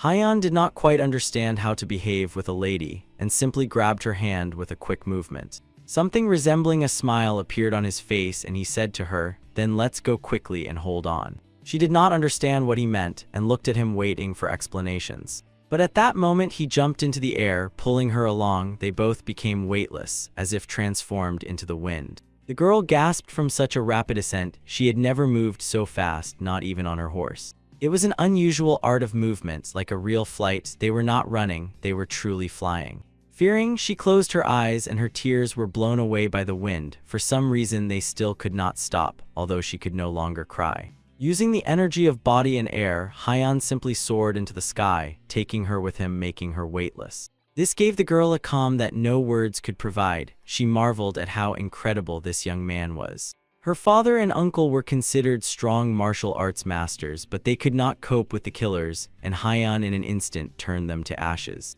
Solian asked the hero why he was so strong. There was almost no age difference between them and his strength greatly surprised her. Hyan explained that this happens when you spend a long time one step away from death. She asked him whom he fought, and the boy told her that he had long fought monsters. Not fully understanding, she asked again what he was saying about demons, and the hero confirmed. The girl was filled with curiosity. Hyan had never told her about his life before, and she knew almost nothing about him. It was hard for him to remember all that, he thought. Does she want him to tell her about hell? Memories began to appear in his head about how he fought with demon bosses. He had to tell her all about it. To tell her how he had to climb the mountain with the bodies of his 99 friends. To tell how he thirsted for revenge about Chong Hidzu, but it turned out he was dead and revenge was never achieved. Flying over the green forest directly towards the sunset, he did not want to tell this now and said maybe later. Finally, they reached the place they had been so eagerly rushing to. Surprising everyone, they easily landed on the ground. Pio immediately called out to Lady Solian upon seeing her, and she was also very glad to see him. The heroes arrived at the band of the last escort mission, and the warrior Pyo ran to his lady, wondering why she was here. When everyone understood what had happened and the events came together, Pyo suggested the thought that Chong Hidzu was still alive. The boy attracted the attention of everyone around with his assumption. They were waiting for explanations from him. Especially Hyan. Hearing this news, he asked again, is his friend really sure that Hija is alive? When Hiro and Salian arrived and told that the Cho clan was destroyed and the escort bureau no longer exists, Pyo was shocked. The loaders also did not know what to do now. They grabbed their heads thinking about what would happen to them next. They would have to look for a new job. Seeing that the motivation and fighting spirit of the loaders had completely fallen, Salian apologized for bringing such news during the mission. Waving his hand, Pyo said that she should not worry about it. It is much harder for her now than for everyone else. Looking at the loaders, he understood that they needed to be motivated, otherwise they would not be able to complete the mission. Pyo lowered his head in thought, recalling how he himself used to be a loader. Soon he had an idea. He addressed the people, encouraging them. The warrior said that for this mission they would receive a substantial payment, and with such an amount each of them could start a new life. Looking at Lady Salian, the young man added, or they could found and rebuild a new escort bureau headed by her. Looking confused at the warrior, she thought, is he really serious? She had never been a leader. But the girl thought there is hope in his words, and besides, she bears responsibility for the people who worked in the Cho clan.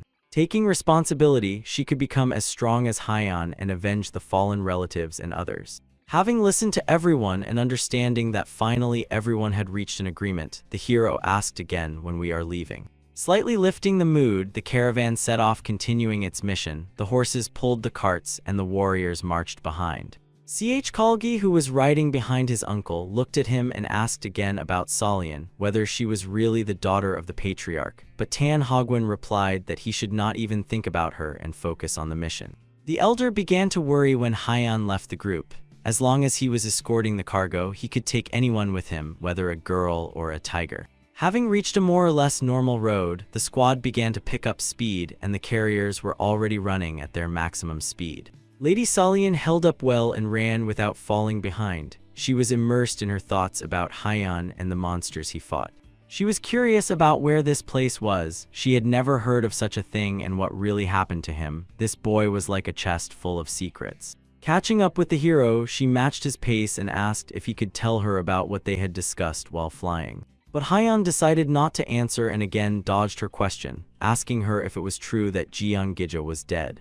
The girl was sure that it was so. If you believe the rumors, everyone unanimously says that he died 10 years ago. The hero on one hand felt joy that this scoundrel had perished, and on the other, this death deprived him of the possibility of revenge. Hearing their conversation, Pyo intervened and shared his opinion. The boy believed that Jeong Gija was still alive and hiding somewhere. This is how Hyanwoo learned that his enemy might be alive, and Salian looked at Pyo in surprise. Looking straight into his friend's eyes, the hero asked again if he was sure about this and where such information came from. Then Pyo explained that the information in the reports about his death did not match. Rumors usually have a single source, but here people just believe in his death without evidence. It felt as if someone had shouted to the whole world that Chong Gija had died so that everyone would believe it. Interested in this theory, Salian asked Pyo who could have spread such rumors and why.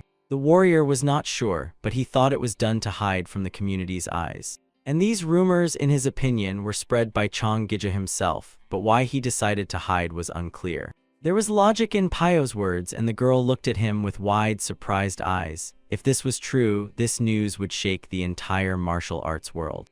Hyan believed Pyo's words. Such a powerful sorcerer and warrior as Chong Gija could not have died so easily. Seeing something ahead, Haven, who was leading the caravan, shouted for everyone to stop. The caravan's path was blocked by a carriage. It had a broken wheel and the crew could not fix it. They apologized and explained that they did not have spare parts to repair it. 3 young lads, having greeted and shown a sign of respect, asked if the caravan could take their young lady with them and deliver her to the nearest settlement. Hogwen looked at them sternly with an appraising gaze. The symbols on their carriage indicated that they were from the Yumun clan.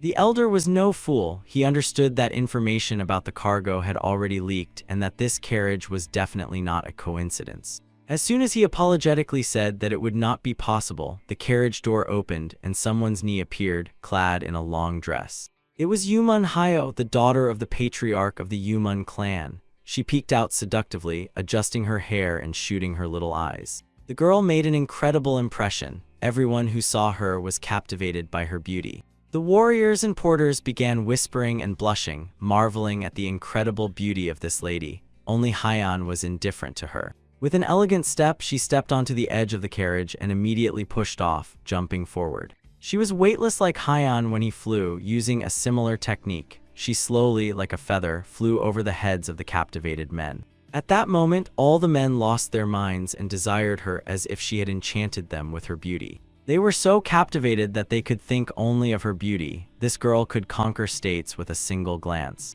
For a moment, even the elder Hagwon lost vigilance and could not concentrate on anything else. She seemed to be walking on air, and the scent of her perfume spread around, driving men crazy. And at that moment, she calmly settled on the cart with the cargo, lightly landing on it. Straightening her hair, charmingly smiling, she crossed her legs and enchanted everyone. The guys looked at her knowing that sitting on the cart with the cargo was forbidden, but they could do nothing. Hyan did not react to her at all. A girl is just a girl. She did nothing bad, did not offend anyone, and overall he did not care about her. Even the old man blushed at her beauty, although at his age he had seen many beautiful women who wanted to seduce him, but this one was truly a hot piece. Surprised by Tan Hagwon's reaction, who allowed her to ride to the nearest village, Pyo thought, could it be that he also succumbed to her charms? Looking at the elder, the girl thanked him in a seductive tone, adding that she hoped they would take good care of her. The warrior gasped when he realized that the same had happened to the old man, and he felt a little ashamed for him. Gathering his thoughts, the elder addressed her, saying that the cart was carrying cargo and offered her to move to him. Next to her place walked Hyan. They slowed their pace and moved moderately. The road did not allow increasing speed.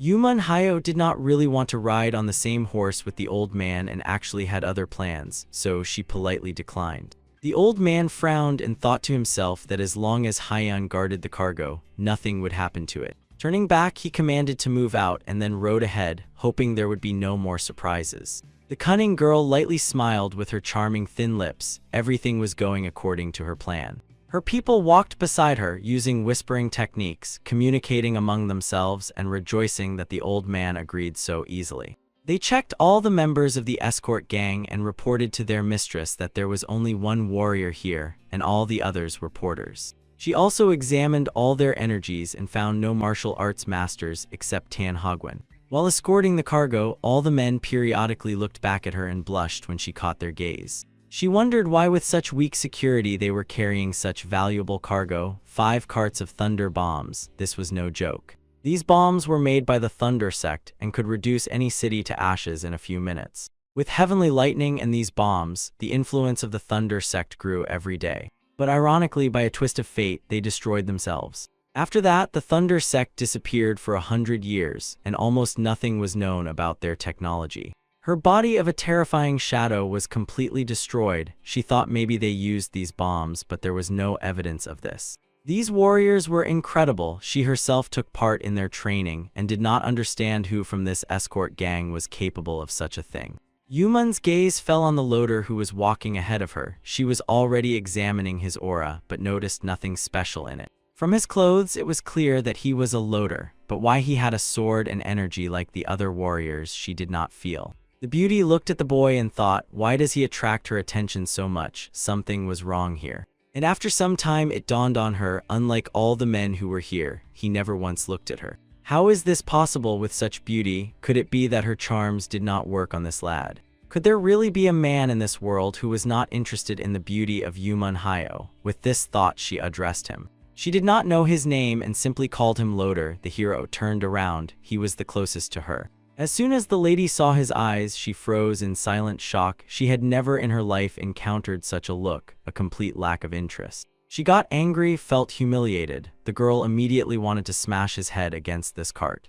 But calming her anger, she thought that this was a challenge for her, and one way or another, she would make him kneel before her. The caravan traveled all day without stopping, and only when it became quite dark around, they decided to stop and spend the night. The porters, tired, sat down on the soft grass, but after recent events, it was hard to fall asleep. Some dozed, while others just sat thinking about something. The hero, as always, stood somewhat apart and slept standing up. He He always did so, giving the impression that he never got tired at all. Solian was very caring and wanted to somehow please and take care, so she prepared soup. She quietly approached from behind, watching how he stood like a statue. Feeling her presence, the hero opened his eyes. But as soon as she opened her mouth and called him, Yuman Hayo rushed past her ahead. The temptress gracefully hovered in the air, flying past Hayo, trying to attract his attention. She quietly whispered to him to follow her into the forest and promised to tell him everything he wanted to know.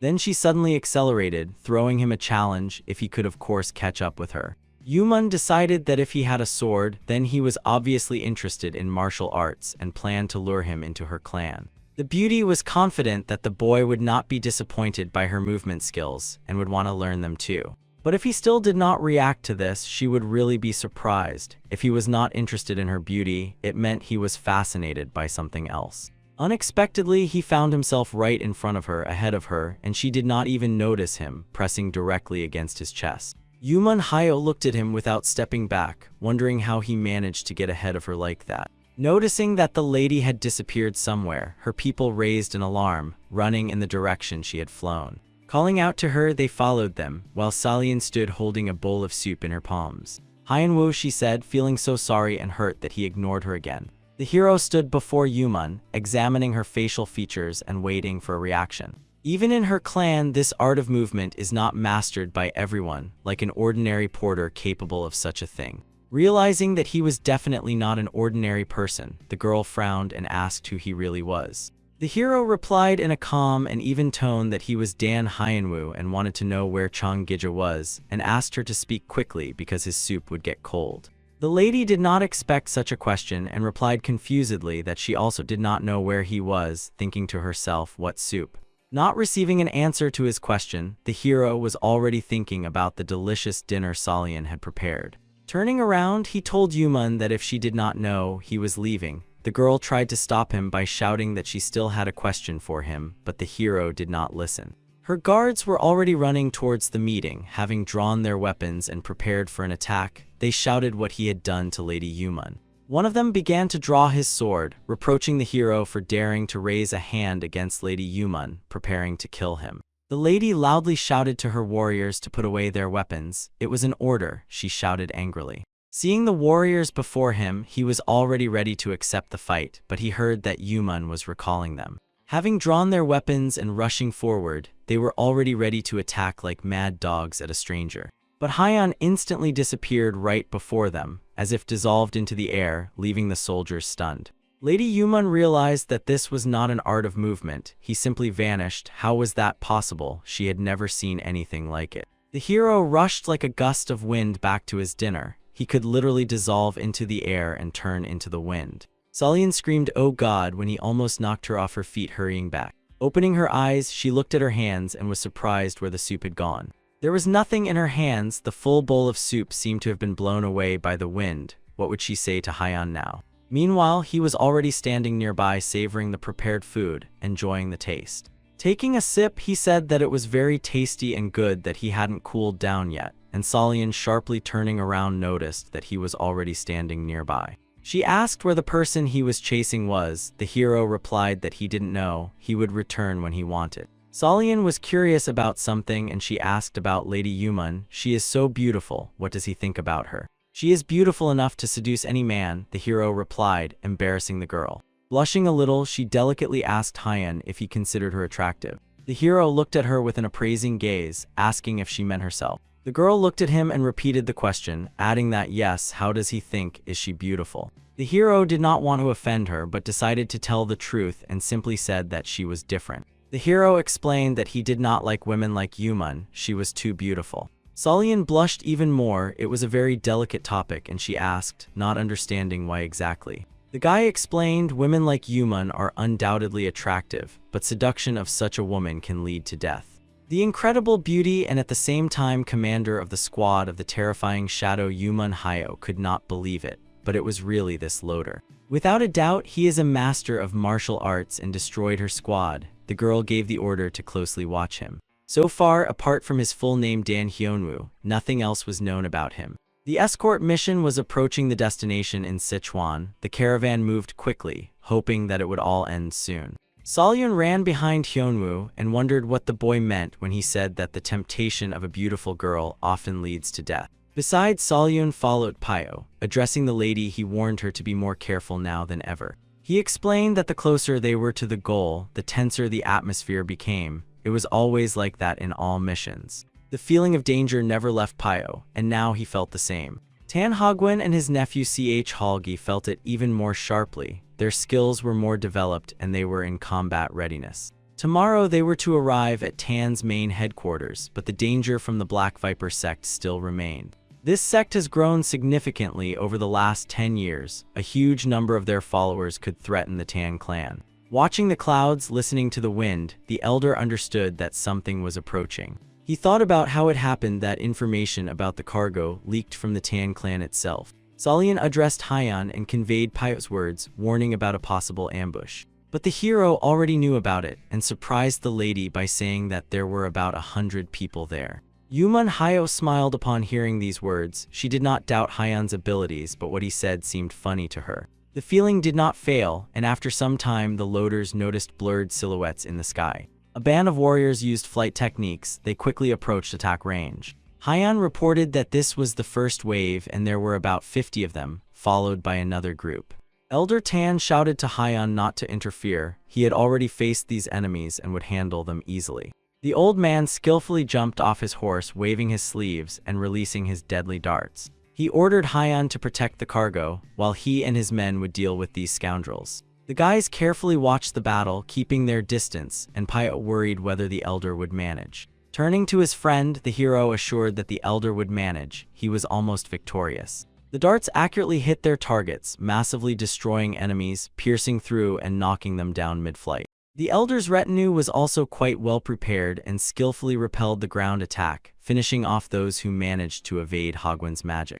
The number of enemies in such battles did not matter. Everything was decided by the preparation and skills of the warriors. Watching how the Tan clan was breaking the enemy band, Yumun Hyo could not hide her emotions. She realized that she had greatly underestimated their capabilities. The girl wondered how it happened. Could her clan be so overconfident as to so underestimate their enemy? Glancing at Hyunwoo, she thought that he had not yet joined the fight, and they themselves had so easily killed 50 men without any losses.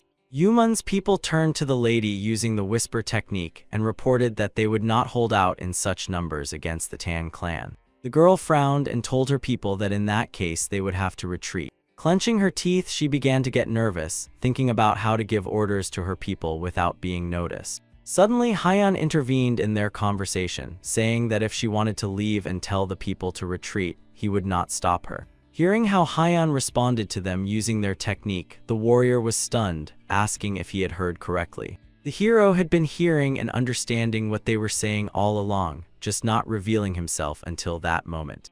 Yumun Hyo was sure that it was impossible to eavesdrop on them. The hero again and again amazed everyone with his abilities. In a threatening tone, he informed the leader that if they did not retreat, he would kill them all. The girl understood that he was telling the truth. Now she had only one option: to trust him. Submitting, she ordered one of her people to tell the warriors in ambush to retreat. Having accepted the order, he quickly and quietly moved along the roadside trying to hide.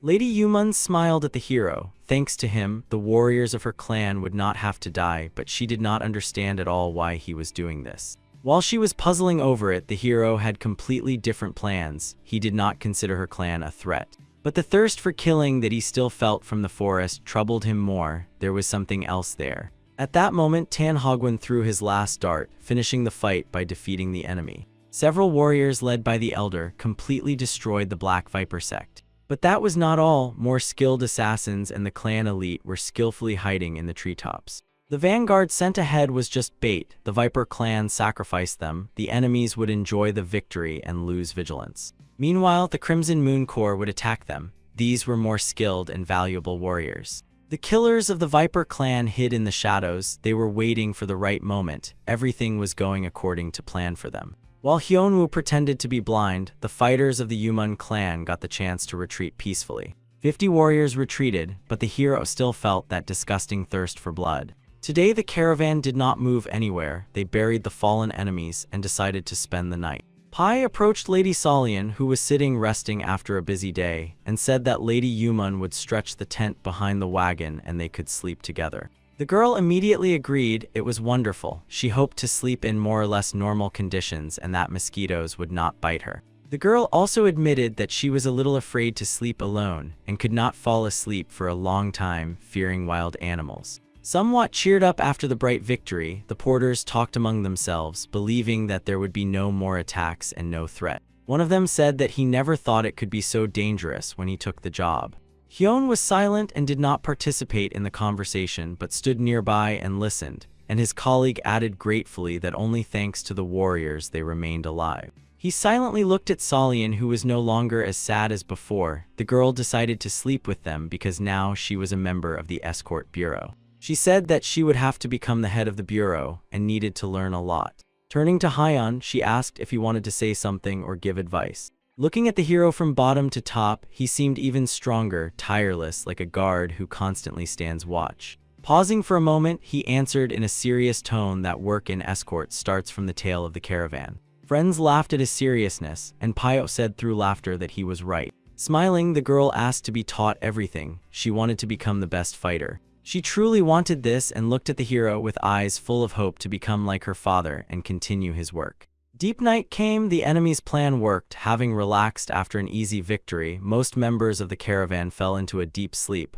Only a few sentries stood watch. The Crimson Moon Corps is a group of assassins from the Black Viper Sect. Much time and resources were invested in their training. They were distinguished by their ability to camouflage and skill in setting ambushes. In this, they had no equals. Their ambushes were frightening. Assassins could become shadows of objects like chameleons, blending with the surrounding environment. They also possessed an incredible skill to move as one person and could simultaneously attack unsuspecting enemies. Having chosen their targets, they could handle any mission in an instant, sneaking in the darkness to their victims. Thus they destroyed caravans, the enemy's logistics, mercilessly cutting down people and burning the enemy's resources. Their plan was to attack unexpectedly, first quietly cutting down the guards and then everyone else while they slept. Even an experienced master like Tan Hogwen did not feel their presence and, suspecting nothing, slept like a child. Lady Solian also unexpectedly quickly fell asleep at the feet of Hyun, who usually slept standing. But not this time. The hero did not see the enemies, did not know their number, but felt their thirst for killing. These masters of disguise were impossible to notice. Even Hyun's skills did not help. Visually, they simply did not exist. Each of them hid in the shadows, and only God knew how many there were, a perfect weapon for a surprise attack. They communicated on their frequency using whispering technique, as did Lady Yumun, and the leader gave the order for everyone to prepare. Each confirmed readiness, and their thirst for killing was literally felt in the air. Thus, hearing and feeling each of them, the hero determined their exact location. At the moment when their leader gave the order to prepare for the attack, Hyun disappeared and began to act preemptively. Hidden from the enemy's eyes, the hero instantly moved to one of the enemies who was hiding in the shadow of a tree. The leader began counting down to the synchronized attack, 1, and Hyun twisted the first one's neck with a deadly grip. He moved from one to another, silently killing everyone he sensed nearby. His speed was incredible. He understood that he needed to kill everyone within 3 seconds. 2. The leader continued counting, unaware of anything, and with their growing thirst for murder, they revealed their location. Bodies silently fell onto the grass as Hyun, like a cold wind of death, took their lives. 3. Finishing the count, the leader stepped out of the shadows and quickly approached his target. Unaware that he was alone, he continued giving orders to start with the strongest, and he would kill Tana Hagwen himself. The killer was already at the target and raised his deadly strike above the sleeping elder's head. Before the murder, a thought flashed through his mind. The escort squad had done well delivering the bombs, but in the end, their clan, the Black Viper, would get them. Hyun managed at the last moment, placing his sword and blocking the attack right in front of the elder's face. Something went wrong, thought the leader. Why are the guards still alive? He addressed his own. But he heard no answer. On their whisper frequency, there was silence like in a cemetery. Core of the Crimson Moon, where are you? He repeated. Only after seeing the enemy and hearing the clang of steel did the other guards react, amazed at how the enemy slipped past their eyes. Realizing he was in a difficult situation, the leader was shocked. How could this be? 3 seconds ago, all his men were in their places. The hero restrained the enemy's sword but did not rush to kill him. "Core of the Crimson Echo?" the hero asked, addressing the killer. Realizing that this warrior heard their whispering technique, the killer could not believe how this was possible. The hero informed the leader that all his men were dead, and he was left alone. Hearing this, rage engulfed the killer and he shouted, "Where did you come from, freak?" trying to quickly counterattack. But the enemy did not manage to do anything. Hyan sent him to the other world to join his comrades. A deadly sword strike, charged with lightning energy, left no chance. The leader turned to ashes, just like their plan to seize the thunder bombs. The entire core of the Crimson Shadow was discovered and neutralized in less than a minute. Waking up, no one could understand what was happening. Noticing the corpses, Halgi informed the elder that they had been attacked. Rubbing her sleepy eyes, Solian turned to Pio asking what was going on. He answered her, explaining that it seemed like there was another enemy attack, but they waited until everyone in the caravan fell asleep. She got scared, worrying about the guards and other warriors, but Pio calmed her down, saying that they were all already dead. The hero slowly sheathed his sword behind his belt, and everyone looked at him gratefully for the rescue. The hero's emotions were impossible to read on his face. It was unknown whether he felt anything at all. Solian looked at him with admiration as a savior. She was very grateful.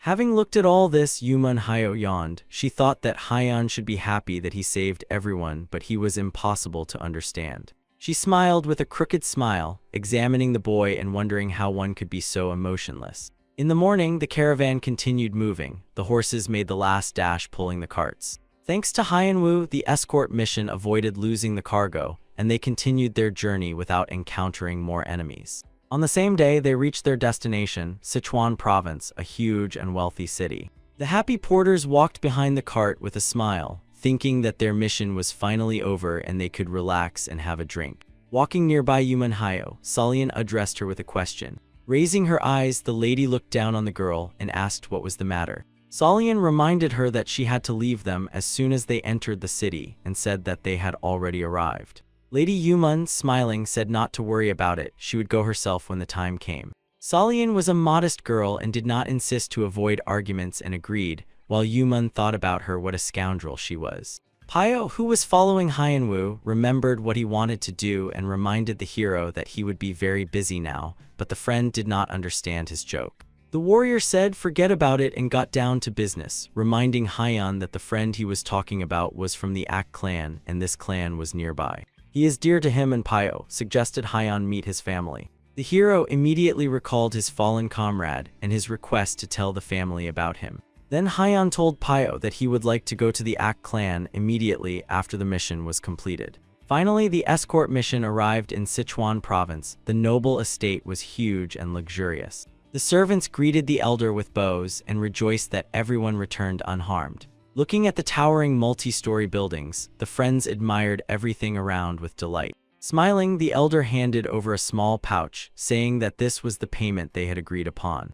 After handing over the money, Tan Hogwen thanked for the escort and added that he hoped for future cooperation, calling Lady Solian the new head of the bureau. Looking at the pouch, the girl felt delight, as this was the first payment she received for escorting as the head of the bureau. Young and emotional, the girl shed a tear, as this payment held special value for her. During this mission, she lost her entire family. Her home burned down completely. If she could, she would have given 100 times more to bring them back. They gave their lives so that she could survive, and now, as the head, she would continue her father's work. Seeing the girl shed a tear, Pio, trying to encourage her, said not to worry. From this day, everything would get better. Wiping her tears, she pulled herself together and confirmed his words, adding that now, for the sake of those who remained, she had to be strong. She sincerely thanked him and asked her friend to stay close. She really needed support. Turning to his mistress, the warrior apologized to her. Unfortunately, they could not get the thunder bombs and asked if they would be returning home.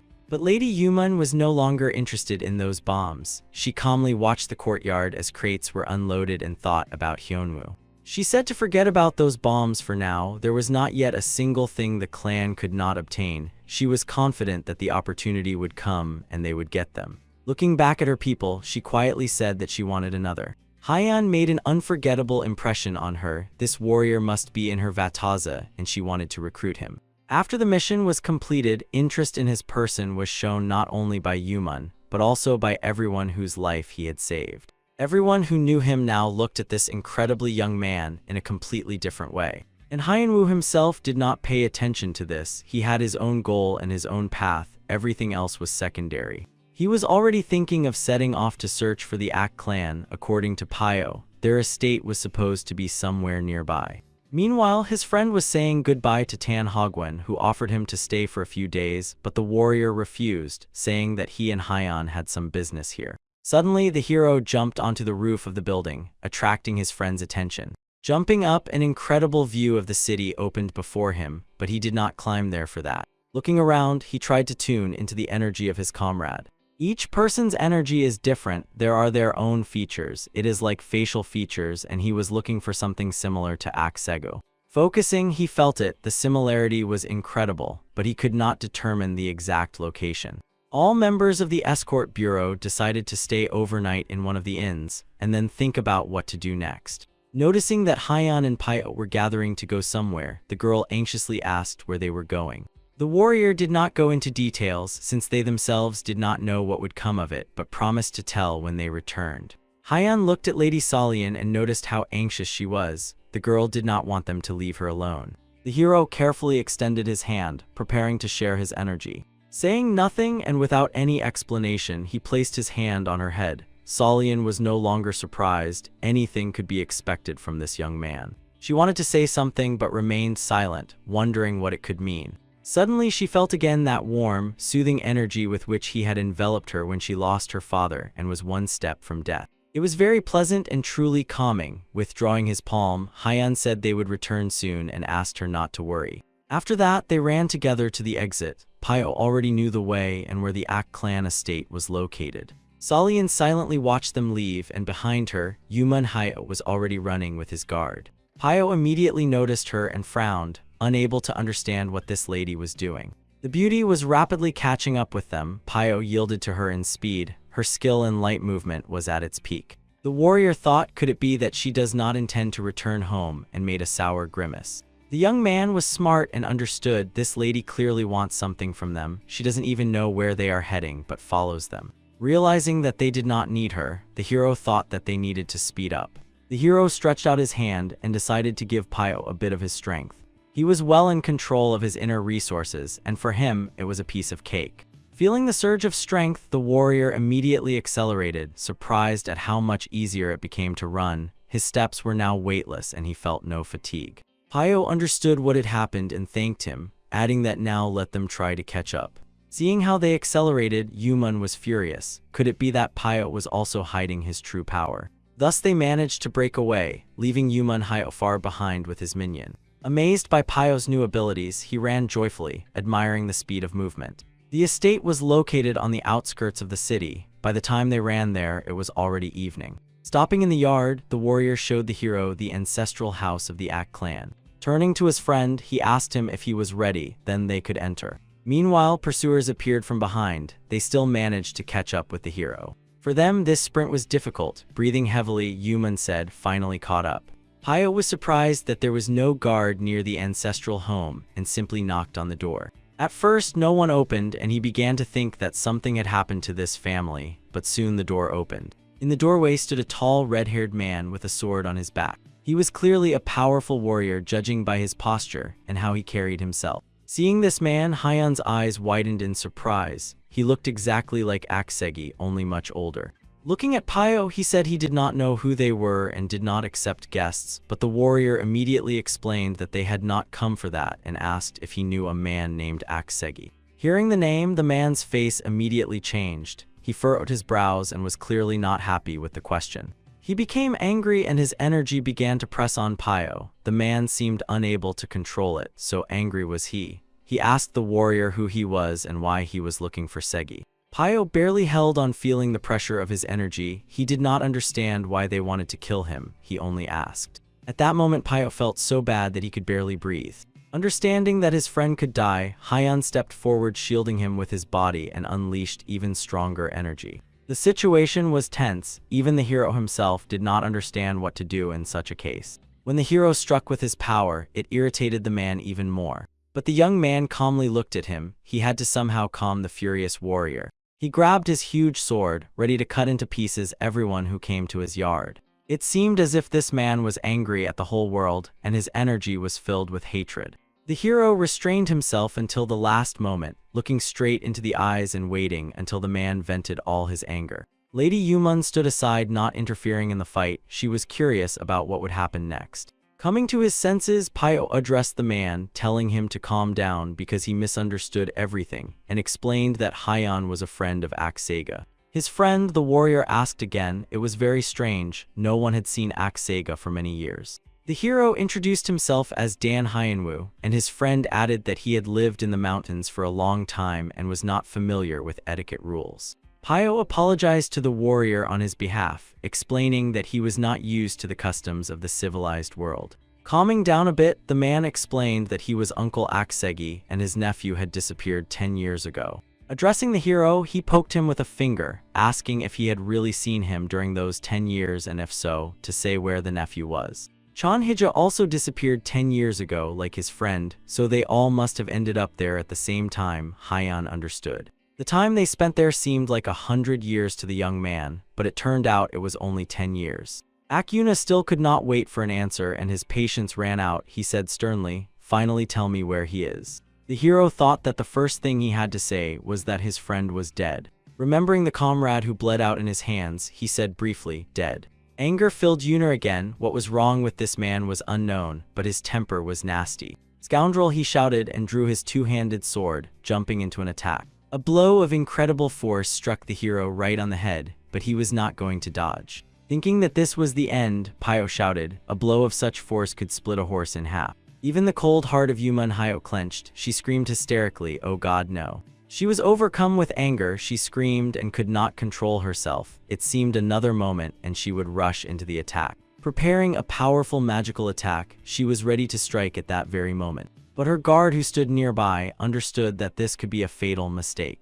Yuna's strike was fast and deadly. Despite Yumun Hyo's reaction speed, it had already reached its target. But she still hurried, gritting her teeth and gathering all her strength and speed. The girl tried to stop the enemy. When she had already approached the target and was ready to incinerate Yuna, she was stopped by being grabbed by the hand. She did not expect that anyone could stop her in such anger and battle trance. It was Hyanwoo. He stood unharmed, and Akyuna's attack was blocked. Turning to the girl, he looked at her and calmed her down, saying that he was fine and asked her not to interfere. She exhaled. In theory, he should already be dead, and worried, asked again if everything was really okay, not trusting her eyes. Dense energy that enveloped Hyan's body completely blocked this strike. Then Akyuna understood the strength of this young man. If he was so strong and did not respond to his attack, it meant he was telling the truth about Aksegi. At the noise, the clan leader came out with his retinue and loudly began scolding Yuna for how he was behaving with the guests. Ak Bihwin scolded harshly, reproaching that he had already told him more than once to learn to restrain himself.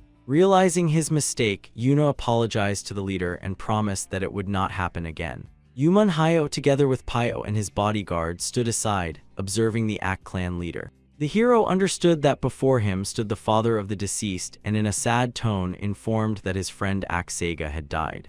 Bihwin was more restrained than his relative, but still the emotions on his face showed that this news was hard for him. Bowing his head, he said that he thought so. Too much time had passed. Deciding to show hospitality, he invited the guests to come inside. Meanwhile, Solian, standing on the terrace, was gazing at the view, wondering why her friends were so delayed. She recalled how Hyo touched her and the energy she felt at that moment. Why he did it then and what he wanted to say by it, Hyan was very unusual and he was difficult to understand. Suddenly, her thoughts were interrupted by noise downstairs on the first floor of the hotel. Someone there was shouting, uttering insults, and reproaching someone for hiding here. The girl ran inside anxiously. Her people, the loaders, were supposed to be downstairs, and she was worried that no one would get hurt. But a fight was already happening downstairs. Those who were on the street burst inside and the first blood was spilled. The dead turned out to be some commander. His people who were nearby looked with horror but could do nothing.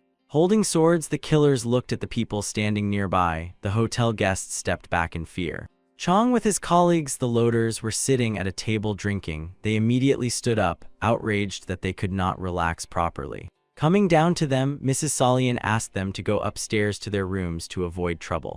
Fortunately, the fight did not concern them and the men agreed, but the very fact of an open execution in a crowded hotel was shocking. Sheathing their swords, the audacious warriors looked at another group of armed men, wondering who they were. Outraged by the murder in a public place, the warriors shouted that the Tang clan would not leave it like that. Noticing the brave man, the killer said, "Does he not know that his Tang clan scatters as soon as it sees the Viper clan?" Hearing his words, Solian realized that these were the same members of the Black Viper sect who attacked them during the mission. Smiling, he boldly called them cowardly dogs and added that for this they would all die. Giving the order to his men to kill everyone, the villain watched and enjoyed the slaughter. Lately, things in Sichuan were going badly, the Black Viper clan quickly gaining strength, doing whatever it wanted. They clashed brutally with the old power of the Tang clan in the struggle for power and indiscriminately destroyed everyone around. Realizing that she needed to get out of here and stay away from these killers, Solian was already about to leave. But she did not succeed. At that moment, the leader of the Azure Moon gang noticed her. Seeing the girl, he reacted instantly. The villain could not miss such a moment and mock the beauty. Instantly jumping up close to her, he rudely asked what this flower was doing in such a nasty place. The clan warriors surrounded her, blocking the way, asking their commander if he really decided to have fun with a young girl today. The delicate girl asked them to step back and let her go, but the men did not listen to her. A standing warrior behind placed his hand on her shoulder and smiling said that he would talk to her properly, and when she became obedient, he would bring her to the commander. He reached out with his hand to her face, saying that soon she would find out what happens to those who attract the attention of the Black Viper clan.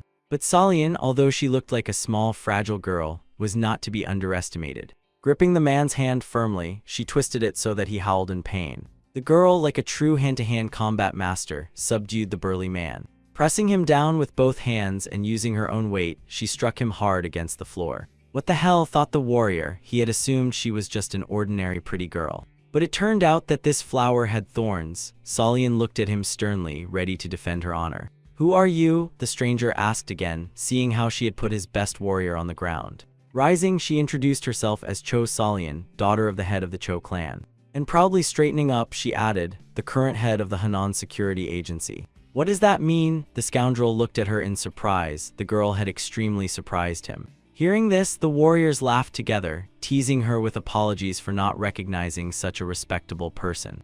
Bending down to her height, the leader said laughingly that if she was not just a girl, then she should be addressed more respectfully. Understanding that with her abilities she could not cope with all the scoundrels, she decided to do otherwise. She had trained well to run during the mission, and now it could save her. Wasting no time, she dashed forward. She had to give her all to break through them. "Catch her!" shouted the commander, and the Azure Shadow gang rushed to chase the young lady. "Run, Solian, run!" The men mocked her as they caught up with her. But the girl was really not in the mood for jokes. She wondered if she could get away from them without consequences. Meanwhile, Haiyan's team was invited to the Ak clan's mansion, where everyone gathered around a huge table. They sat in a row looking at the leader, waiting for him to start questioning. In a sad tone, Bihun said that if Segi were alive now, he would be 20 years old, and asked if they were the same age. Nodding his head, Haiyan replied yes, and Pio was surprised that Bihun could speak politely. Seeing the face of the warrior Yuman, he asked again if he was okay. Pio grimaced hearing how old Haiyan was. It turned out he was almost twice as old as him. The leader asked the next, the hardest question that troubled him, namely, how his son died. The uncle and other clan members sat opposite Haiyan and his people, also sadly bowing their heads. Haiyan began by telling what he was like and that they were comrades. They gave each other an oath: if one of them dies, the other must survive and find the family, tell what happened. Haiyan agreed but did not understand why they should give such an oath, and the friend then explained to him. Sometimes he had the feeling that they would never see each other again. He lost hope. The hero tried to cheer him up, assuring that they would get out together and go look for the families of the fallen comrades. Aksegi then asked him to find his father and tell him about him, said he was sorry. That was his last breath and their last conversation. He gave his life for his friend. The hero told the truth about him, how he saved his life sacrificing himself. Bihun could not withstand the emotions that overwhelmed him and struck his palm hard on the table. He said that this is a worthy death for his son, to sacrifice himself for a friend. The father remembered his boy, small, red-haired like himself, with big eyes. Then he saw him for the last time. He engraved this image in his memory, and every day he mourns for him. Looking at Hyunwoo, he realized that this young man, like his son, had gone through the same path, and it broke his heart. His voice began to tremble, and he asked again the hero's name, Dan Hyunwoo. The word seemed stuck in his throat. The young man looked at this man and said yes, confirming his name. His eyes filled with tears, and he said, "From today he is now also his son," and added that Hyun should call him father. Akyuna looked at his brother Bihwan. He understood how hard it was for him, but he did not think it was so much. He had never seen his tears. Pyo and Yumun looked at the dramatic situation and wondered if Hyun could really call this man father, especially after he was almost smashed in the head with a two-handed sword. "Let it be so," said the hero, surprising his friends. Even Pyo did not expect that. What the hero felt is unknown, but he sincerely called this man father. Probably he really wanted to have a close person. Bikvan understood that Hyun would never take Sega's place in his heart, but this young man was fatefully similar to his son. And he felt a little lighter when Hyun called him father, as if he sensed the presence of his son. Through tears, he smiled and laughed, saying that this was exactly what he expected from Sega's friend: incredible bravery and honesty. Rising, he knocked on the table once more, ordering food and wine to be brought. This had to be celebrated. After the order from the head of the Ak clan, the atmosphere changed sharply. Everyone became merrier and kinder. And thanks to Ak-un, Pyo learned the history of the Ak clan. They drank and had a friendly conversation. The uncle told him that 10 years ago, when Segi disappeared, the Ak clan was a warrior clan. But after the boy's disappearance, Bikvan searched for him until he spent all his savings and was left with nothing. Once a master arrived at their clan. His name was Jeon Gija, and he taught them a sword technique called the Moonsplitting Blade. Bikvan tried to drown the pain of losing his son by dedicating himself completely to endless training. This is how he earned the clan's current reputation. But recently, one of the clans began to rapidly expand, absorbing or destroying others, and now they had entered into conflict with them. They were preparing for the next battle with the Black Viper clan, Ak-un said, and apologized for being so rude. Yumun and Pyo pondered, recalling that these scoundrels had attacked them throughout the entire escort mission. Bihwan addressed Hyun as his son and suggested drinking together. The hero had never drunk alcohol before and did not even know how it was customary to consume it, but he was very curious, so he took a wine jug from the table and took a big sip. He liked it and wanted to continue, but again felt that Solian was in danger. He drank and ate, enjoying every moment. For him, it was like a ritual. But still, he understood that he needed to help the girl, and he told his new father that he would return soon. A little tipsy from the wine, Bihwan said okay, but asked where he was going. As soon as the jug touched the table, the hero disappeared without answering the question. His friend Pyo only managed to say the name Hyun when there was no one left. The Black Viper clan kept pursuing Solian. They chased her like predators after prey. Splitting up and cutting across, they overtook her by blocking the road. Seeing enemies ahead, the girl thought, "This is it." They caught up with her. Rejoicing that they did not let this beauty in, the warriors mocked her. Is this really all the head of the security agency is capable of? Reaching out to her, the leader said, "Stop resisting, you will be ours anyway." There was nowhere left to retreat. The poor girl no longer knew what to do. But at the moment when he lunged, reaching out to her, something stopped him. He pulled his hand back as if from fire, asking in surprise what kind of energy flows in her body. Solian did not immediately understand what this scoundrel was talking about. What energy? She was simply frightened. But the next moment she remembered the feeling when Hyun touched her. He shared his power. The warrior no longer wanted to take risks and drew his sword, preparing to test this defense once more. The warriors behind him began to worry, asking him to be more careful with her. It would be a pity if she died and they didn't get to have fun with her. But the commander calmed them, saying he was going to put on a show by cutting off her clothes. Solian understood that she could not handle them alone, and Hyun's energy had already dissipated, so it was better to die than endure such humiliation. Pointing the sharp sword forward, the scoundrel said he would start from the top. At that moment, Solian began to move quickly towards the blade, exposing her neck to be killed by the sharp sword. In her thoughts, she asked forgiveness from her father and brother for not being able to avenge them and for being so weak. But they did not let her die. At the very last moment, Hyun appeared. Fortunately, he was not late. For the enemy, it was a surprise. Right during the attack, some man appeared and stopped his sword. In an instant, his weapon cracked and split like a glass plate dropped on the floor. He screamed, not from pain, but from horror, feeling his body turning to ashes. The hero summoned a smoke screen to distract the other enemies. The enemies covered themselves from the smoke and saw nothing. He was enveloped in this thick smoke which concealed him and Solian from the eyes of the Black Viper gang. He looked at her sternly, knowing what she had tried to do when that scoundrel attacked her. The girl understood why he was angry, then she thought it was all over, and only one thing came to her mind. He looked at her with such a gaze that chills ran down her body and asked if she really intended to surrender so easily. When the whirlwind of smoke subsided, the hero and the girl stood side by side and he stepped forward, shielding her with his body. The enemies thought that the energy girl had finally run out and there would be no more surprises. They wanted her, not considering Hyan a threat. He kept looking at her, still unable to accept her decision, and was angry. He sighed heavily and said that he understood what was happening and what could have happened, but asked never to do that again. Solian was grateful to him for saving her again and understood why he was angry at her, so she simply agreed. Watching these two calmly standing and talking, one of the enemies shouted, "Are they not afraid of death at all?" After finishing the conversation with the girl, the hero noticed the enemies and Solian saw on his face something she had never seen before. It was rage. The hero swung his sword towards the gang of scoundrels, this time using the energy of the earth.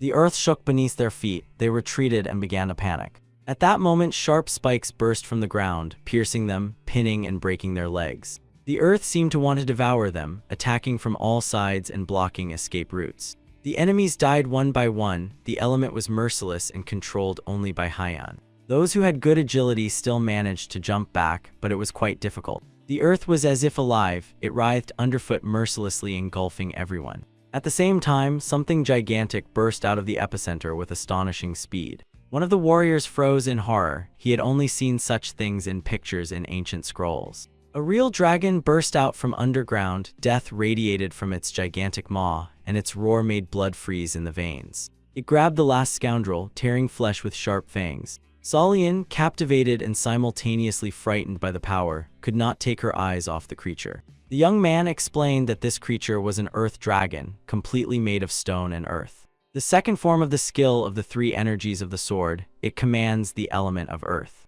While the summoned dragon dealt with the remnants of the scoundrels, Hyan told the girl that they had to go. They had not yet finished their meal. Meanwhile, in the Act clan hall, the dinner continued. The clan had not held any celebrations or received guests for a long time, so this was a consolation for them. They enjoyed exquisite wine aged in the clan's cellars and engaged in polite conversation. But there was one important person who could not properly relax at this table. It was Jan Beck, a stingy man, the treasurer. He handled all the calculations and compiled the clan's budget. But now he was worried not about the funds, but about why Hyanwu disappeared right during dinner without explaining anything. Now is the time when the Black Viper sect can attack at any moment, and they are entertaining guests, and this young man has gone somewhere. Bihun looked at him and tried to calm him down, saying he understood why he was so worried, but Hyan was now like a son to him, and enough of these worries. But Jan Beck began to argue. He believes that these people together with Hyan could be envoys of the Black Viper clan. To distract our vigilance with guests in order to carry out a surprise attack, right now is such a favorable opportunity. This man was a smart person and calculated everything in advance. His concern was not unfounded. The White Moon Corps of the Black Viper clan was already near the Ak estate. The leader of the gang was preparing a plan on the go, giving orders and coordinating actions. That night they were to destroy the Ak clan and burn the estate. Suddenly the commander heard someone's words, but no one who could have said that was nearby. The voice spoke as if from the sky, calling them dogs and saying that they would never reach the Ak clan. As soon as the voice ceased, a bright lightning struck from the sky, illuminating everything around. A thunderbolt passed through the body of the gang leader. He only managed to scream before turning to ashes. Looking scared and thinking about what to do next, the warriors stood confused, their commander killed by lightning right in the middle of the mission.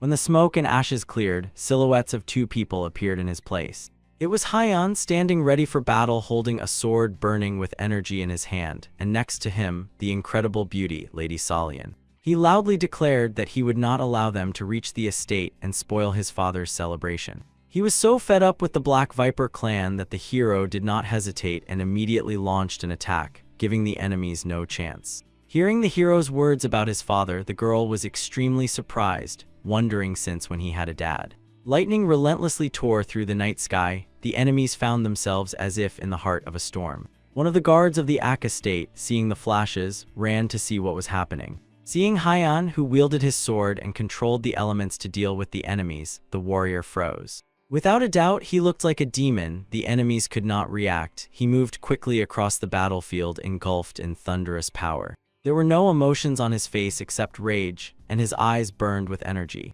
The frightened guard ran with all his might to the estate. He had to report what was happening. He burst into the hall without knocking and shouted that 2 corps of the Black Viper had attacked the clan. Jan Beck immediately jumped up from his seat, shouting that he thought so. They decided to finish everything today.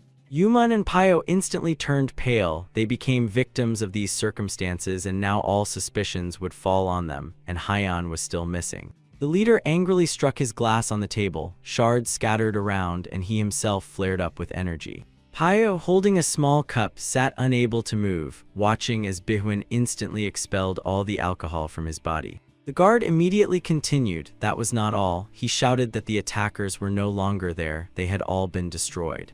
This surprised everyone even more. What is this guard saying? Akyuna emotionally asked. How is this to be understood? The young man trembled with horror. Gritting his teeth, he muttered, "It was a demon." He saw it with his own eyes. Was he drinking during the watch? Thought Bihun, barking at the guard. Meanwhile, Hyan was already behind him. The poor fellow, pointing a finger at the hero, tried to say that he was telling the truth. Here he is. Here is the demon, the warrior shouted. Bihun thought that the guard was pointing at him and already calling him a demon. The leader got angry, saying that now he would show the real demon. Covering his face with his hands, the poor man stammered, trying to form his words, and explained to the lord that the demon was already standing behind him. What behind me? Thought Bikvin, and noticed Hyan out of the corner of his eye. The hero stood behind him, still enveloped in the energy of the air, and quietly said, "I have returned, father." Looking up at the frozen earth dragon, Dan Wall addressed his subordinate and asked what his people were doing here. They were supposed to be on a mission and were supposed to deal with the heavenly clan.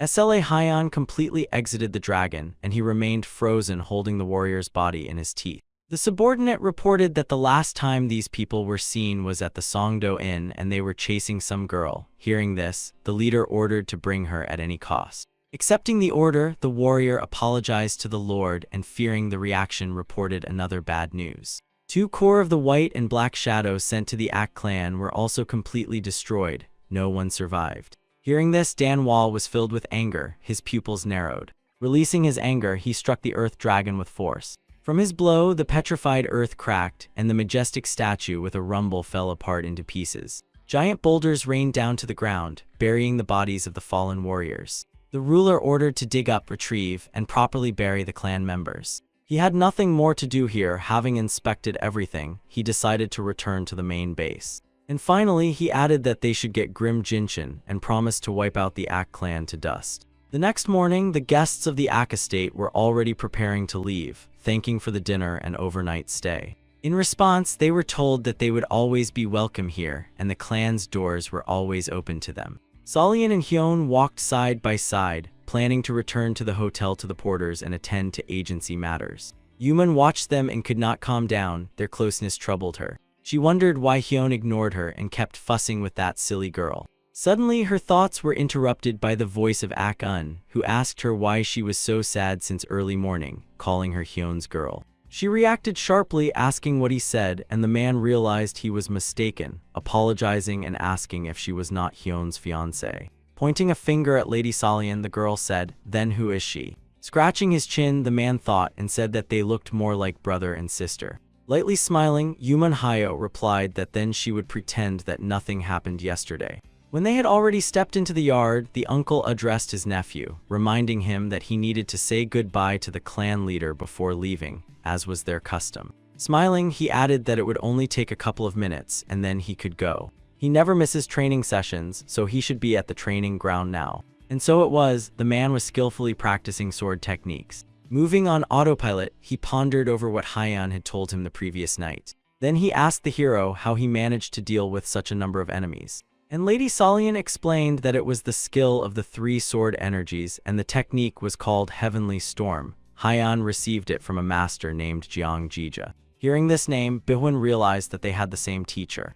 But Hyan corrected the girl, saying it was not exactly so. Jija taught them the basics for 3 years, and after that, they improved their techniques on their own. Hearing Hyan's story, Yuman was surprised. Could this boy really have been so closely acquainted with the legendary master? The hero refused to call Jijo a teacher. He said that this man had thrown them into hell, so he was no more than an enemy. Then Bihun learned who Jian Gija really was. The man was shocked. It turned out that the enemy who killed his son was at the same time a benefactor who gave them the art that revived the clan. Turning to the master, Yeonbeek suggested that maybe he was trying to atone for his guilt by giving these teachings. Inside Bihun was a whirlwind of emotions that he tried to suppress through training. It turns out that he received this art at the cost of his son's life, but he cannot now refuse this technique. As long as enemies do not take their eyes off the Ak clan, he must protect it, and Gija's art is the tool. Releasing his anger on the training post, he cut it into 2 parts and in his mind hung the question of what to do. Noticing Hyun, Bihun decided to finish for today. He was glad that this boy appeared in his life. Raising his eyes, he asked what brought them here at such an early hour. Hyun informed that they had to go, and Pyo showed a sign of respect by symbolically folding his hands. If it is necessary, then so be it, said the father, looking at his son's last friend. In the world of martial arts, not everything is decided by strength, so always be ready, he said, giving Hyun advice. The hero thanked for the advice and said goodbye to Bikfan. Now he had another important person in his life. Putting his hand on the hero's shoulder, he addressed Lady Solian, asking her to look after his son. Returning to the hotel, they were joyfully greeted by the porters. The men had already begun to worry about where their lady had gone. They had seen her fleeing from those thugs and were worried that something had happened to her last night. The lady apologized for making them worry, but now was not the time for that, she said. It was time to get ready and head back to Henan. The first thing to do was to restore the destroyed agency, unless of course they had other plans. Pyo supported her, admitting that he was not much of a builder, but he would also help as much as he could. Suddenly, another porter ran up to them, who had been downstairs gathering things. He reported that the hotel was surrounded by allies and people of the Black Viper clan. Their leader had gathered a huge number of warriors. He wanted to take revenge at any cost because some girl had ruined his plans. When Solian looked out from the terrace, she opened her mouth in surprise at the number of people. Could it be that they had come for her? Looking at the frightened girl, Hyun asked again if they were all from the Black Viper clan, and Solian answered yes. The hero smiled and stepped out onto the terrace. The quantity did not matter to him. He was glad that he could finally finish off all these scoundrels. Wrapped in energy, he was ready for battle. The hero knew that the Black Viper was also targeting the Ak clan, so he had to finish them off. He stood on the large terrace, looking down, wondering why these fools so blindly followed their leader. The warriors filled the entire square in front of the inn and waited for orders from their commander. The hero thought everything was going perfectly. He could finish off the entire clan at once. Their commander even set up a table at the end of the square, wishing to enjoy the spectacle, the bloody battle. Taking a bottle and taking a sip, he commanded to kill everyone in the hotel and bring that girl to him. The guard standing nearby drew the lord's attention to the terrace. Noticing how Hyun was standing at the very edge, it seemed he was so scared that he was about to jump down. The hero was indeed about to jump, but not to end his own life. Pushing off the cornice, he jumped from a great height. It was as if there was some kind of pool with water there. The warriors were surprised. Could it be that he seriously decided to end his life and really jumped? Landing loudly, he raised clouds of dust, attracting everyone's attention. The commander silently watched. He did not know how greatly he underestimated his enemy.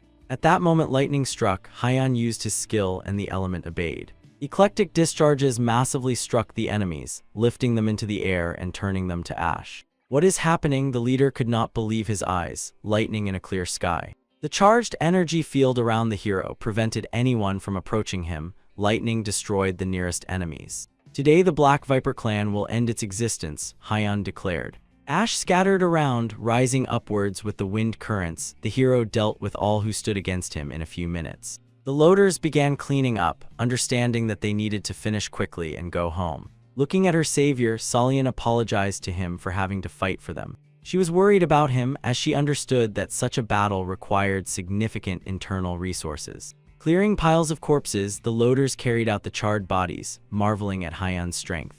Pyo thanked God that such a hero appeared in their team. Without Hyun, they would have been dead long ago.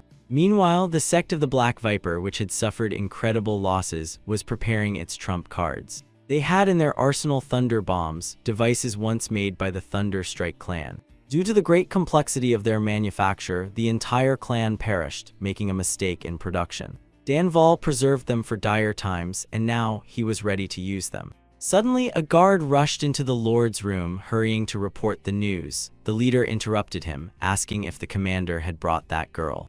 The clan lord did not yet know the outcome of the battle and was confident that the commander had carried out the order, but the guard could not gather his thoughts and explain everything clearly. Looking anxiously at the warrior Danval, he asked again what was happening. "Tell me already." Along the narrow street leading to the estate and the main headquarters of the Black Viper, a silhouette was advancing. Grabbing the corps commander by the collar, the hero dragged him down the street like a dog.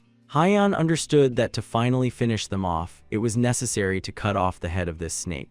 For the commander, this was a humiliation he had never felt before. Trying to save his life, he showed the way to the main headquarters. Bringing Haiyan to the place, he begged to be released, hoping for mercy. Considering the entrance to the main building, the hero thought that these bandits had taken good care of their security. The path ran through many houses connected to each other. The Gajuka clan had seized them from the townspeople. The commander explained that the path was known only to the sect members, and no one could find the way through this labyrinth of houses and traps. Smiling, he offered to show the way, if of course he was released. But the hero replied instead that it was not necessary and threw the enemy into the air. Lifting off the ground, the commander screamed in fear, realizing that his end was near. The hero tossed him like a ball, preparing to kick him into the goal. Jumping up, he delivered a blow with such force that the commander's body flew forward like a cannonball.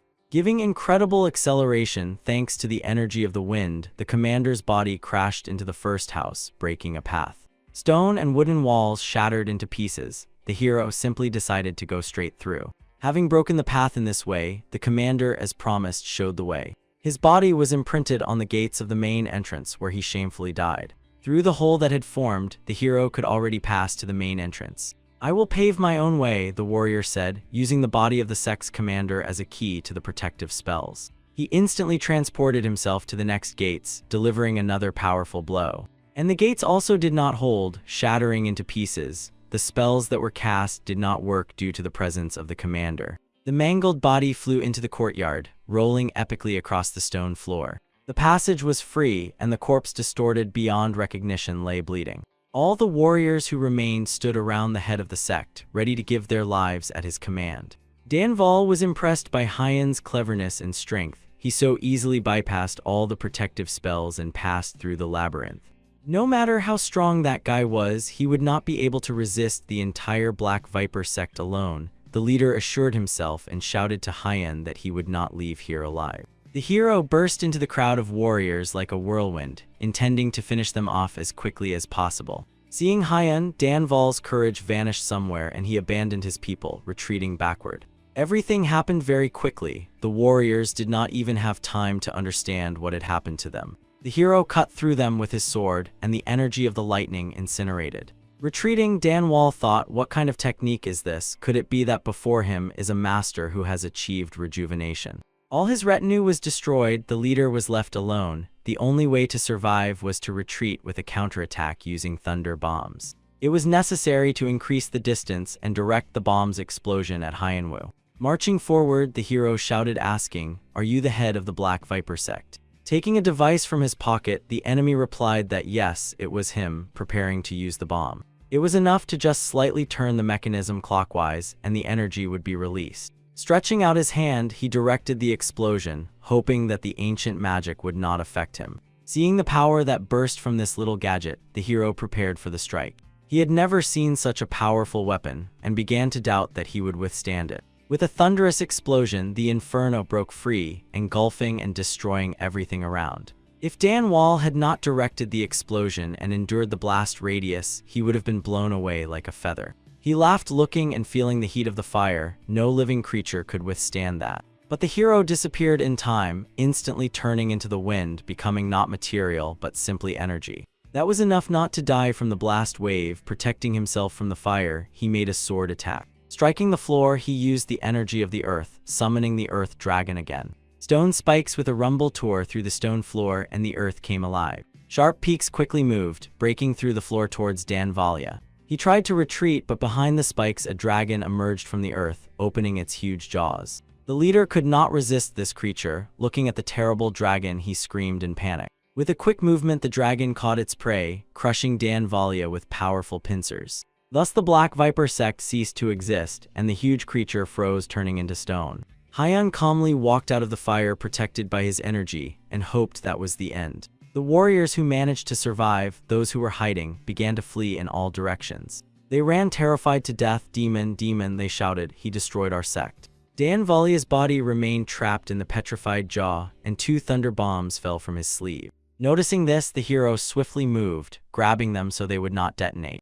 Hyun skillfully caught them. They were undamaged, and he decided to keep them. Now the escort bureau had legendary weapons in its arsenal. The estate and the entire territory of the Black Viper sect burned for several days, completely scorched. One by one, those who managed to survive appeared. They surrendered, laid down their weapons, and told about the demon who destroyed them. They called him the vengeful spirit with a sword, telling about the man who single-handedly wiped out the entire clan. Rumors quickly spread throughout Sichuan. Everyone discussed this news. Soon they reached the Tan clan as well, and an immediate meeting was held at the main headquarters. The main question was who and how managed to destroy one of the strongest clans in just one day. The head of the Tan clan, Chonson, sternly looked at his subordinates. They had put so much effort into restraining the Black Viper and even obtained thunder bombs, but someone beat them to it. He was worried that this new power could become a new threat to them.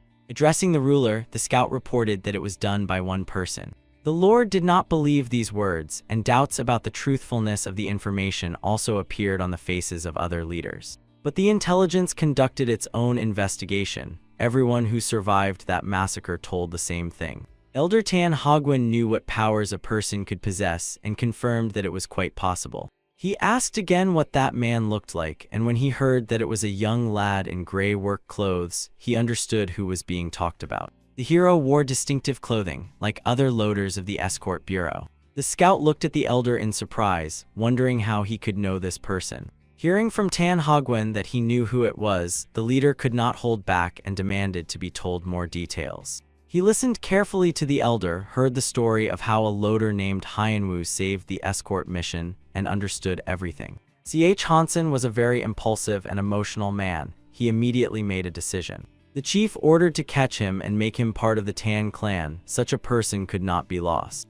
He already had a plan on how to encourage Hyunwoo, and decided to make the perfect pair by intriguing the elder. When the hero returned to the hotel after the fight, he was already being greeted. The yard was tidy as if nothing had happened. Everything was as before. People were going about their business. Seeing Hyun, the loader colleagues smiled and greeted him, happy about his presence. Mrs. Salyun had been on the terrace all this time. She was waiting for him and was worried. When she noticed him, she immediately brightened up and also waved her hand. The hero smiled. He was pleased to see his friends and how happy they were. Meanwhile, in the Blood Demon's chambers, the servant bowed low, bringing bad news to his master. He reported that the Black Viper clan, on which they relied, was completely destroyed. The demon sat wrapped in an all-consuming aura that seemed to drain life and asked how it happened. The warrior was well informed and explained in detail that it was all done by one person, a disciple of Jiangiji. Hearing that the entire clan, in which he had invested so much effort, lost the fight against just one warrior, the demon was filled with rage.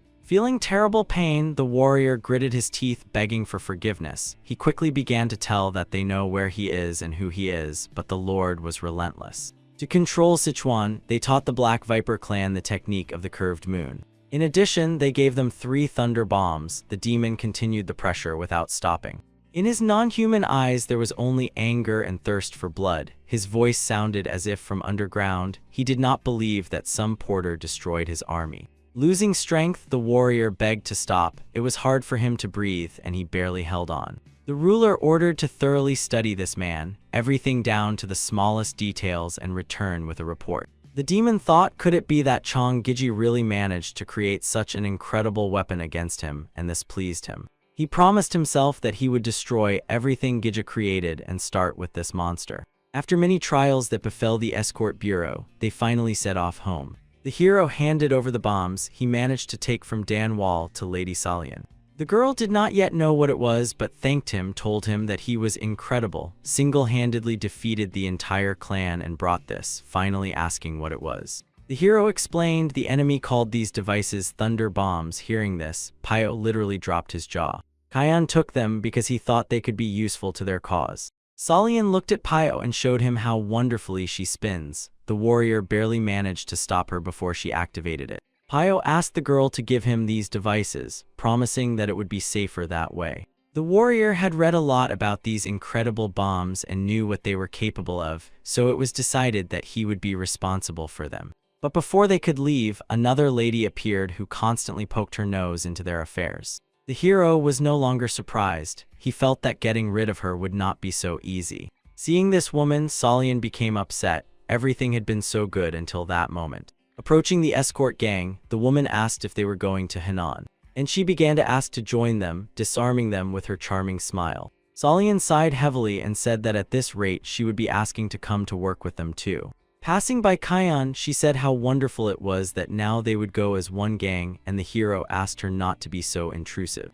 Turning to Lady Yuman, Solian looked at her suspiciously and said she hoped for a profitable cooperation, hinting that she should not do anything foolish. The girls' glances were full of rivalry. They both had their eyes on Hyan. They were both incredibly beautiful, but completely different, like light and darkness. Captain Pio was also not thrilled that Yuman had joined. She was a real source of trouble. Just as the gang was about to set off on their journey, someone else addressed them from behind. Two people were walking down the street towards them. Everyone already thought something had happened again. A familiar old man, Tan Hogwen, waved to the heroes with a smile and asked them to wait for him. Pio and Lady Solian exchanged glances, wondering what he needed, thinking maybe they had to transport something again. Next to the elder was a beautiful stranger who attracted attention. Pio greeted them and asked what they needed. Tan Hogwen explained that they had business in Henan province and asked if they could travel together. He was a very respected person. It was hard to refuse him, so Lady Solian agreed.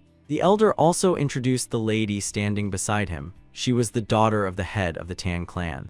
Meanwhile, in the main building, the leader was contemplating his decision regarding his daughter. He was nervous and looked out the window. They were about to meet with the escort bureau. Smiling, he thought his idea was brilliant, to slip his daughter to that loader and then manipulate him. Tan Muyen, the green-eyed beauty, placed her hand on her chest. She greeted politely. She was still missing. The girls thought the same, seeing in her yet another competitor. The hero looked at her indifferently. He didn't care whom to escort, but so many beauties could not fail to please the eye. Finally, the group set off to Henan. They walked at a normal pace since they had no cargo and nowhere to hurry. Solian felt a strange anxiety. The appearance of Tan Haven could still be somehow explained. But the fact that the clan leader's daughter Tan Muyen was with him raised many questions. She was considered one of the most beautiful women in the Murim world, a flying phoenix among the 3 phoenixes and 2 flowers. The girl not only had impressive beauty but also possessed martial arts skills. And also Lady Yuman Hyo, the daughter of the clan leader Yuman, who was even more beautiful and skilled in martial arts.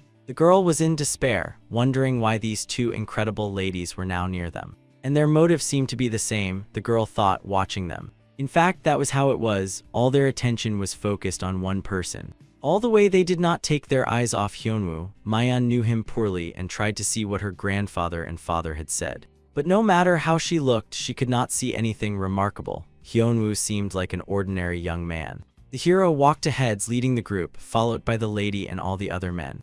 Lady Mayan impatiently took a step forward, approaching closer to the hero. She already wanted to check everything. She addressed the hero in a friendly tone, asking if he minded getting acquainted, since it turned out they would have to travel together. Yuman smiled at her, not expecting that she would gather herself so quickly to attack. But the hero silently walked further ahead without even looking back. Then the girl asked in a nervous tone, "To whom am I speaking? Why are you ignoring me?" Yuman quietly laughed inside, as she expected, the same indifferent, impassive look. And Lady Solian explained to Lady Mayan that Hyunwoo was not very familiar with their customs. Realizing that he was being addressed, the hero coldly asked what she wanted, making the girl embarrassed by such a response. The elder knew Hyunwoo better and already understood that it was better to speak directly here, so he immediately revealed that they needed his combat skill of heavenly lightning. The girl looked at the elder, surprised why he immediately revealed their entire plan.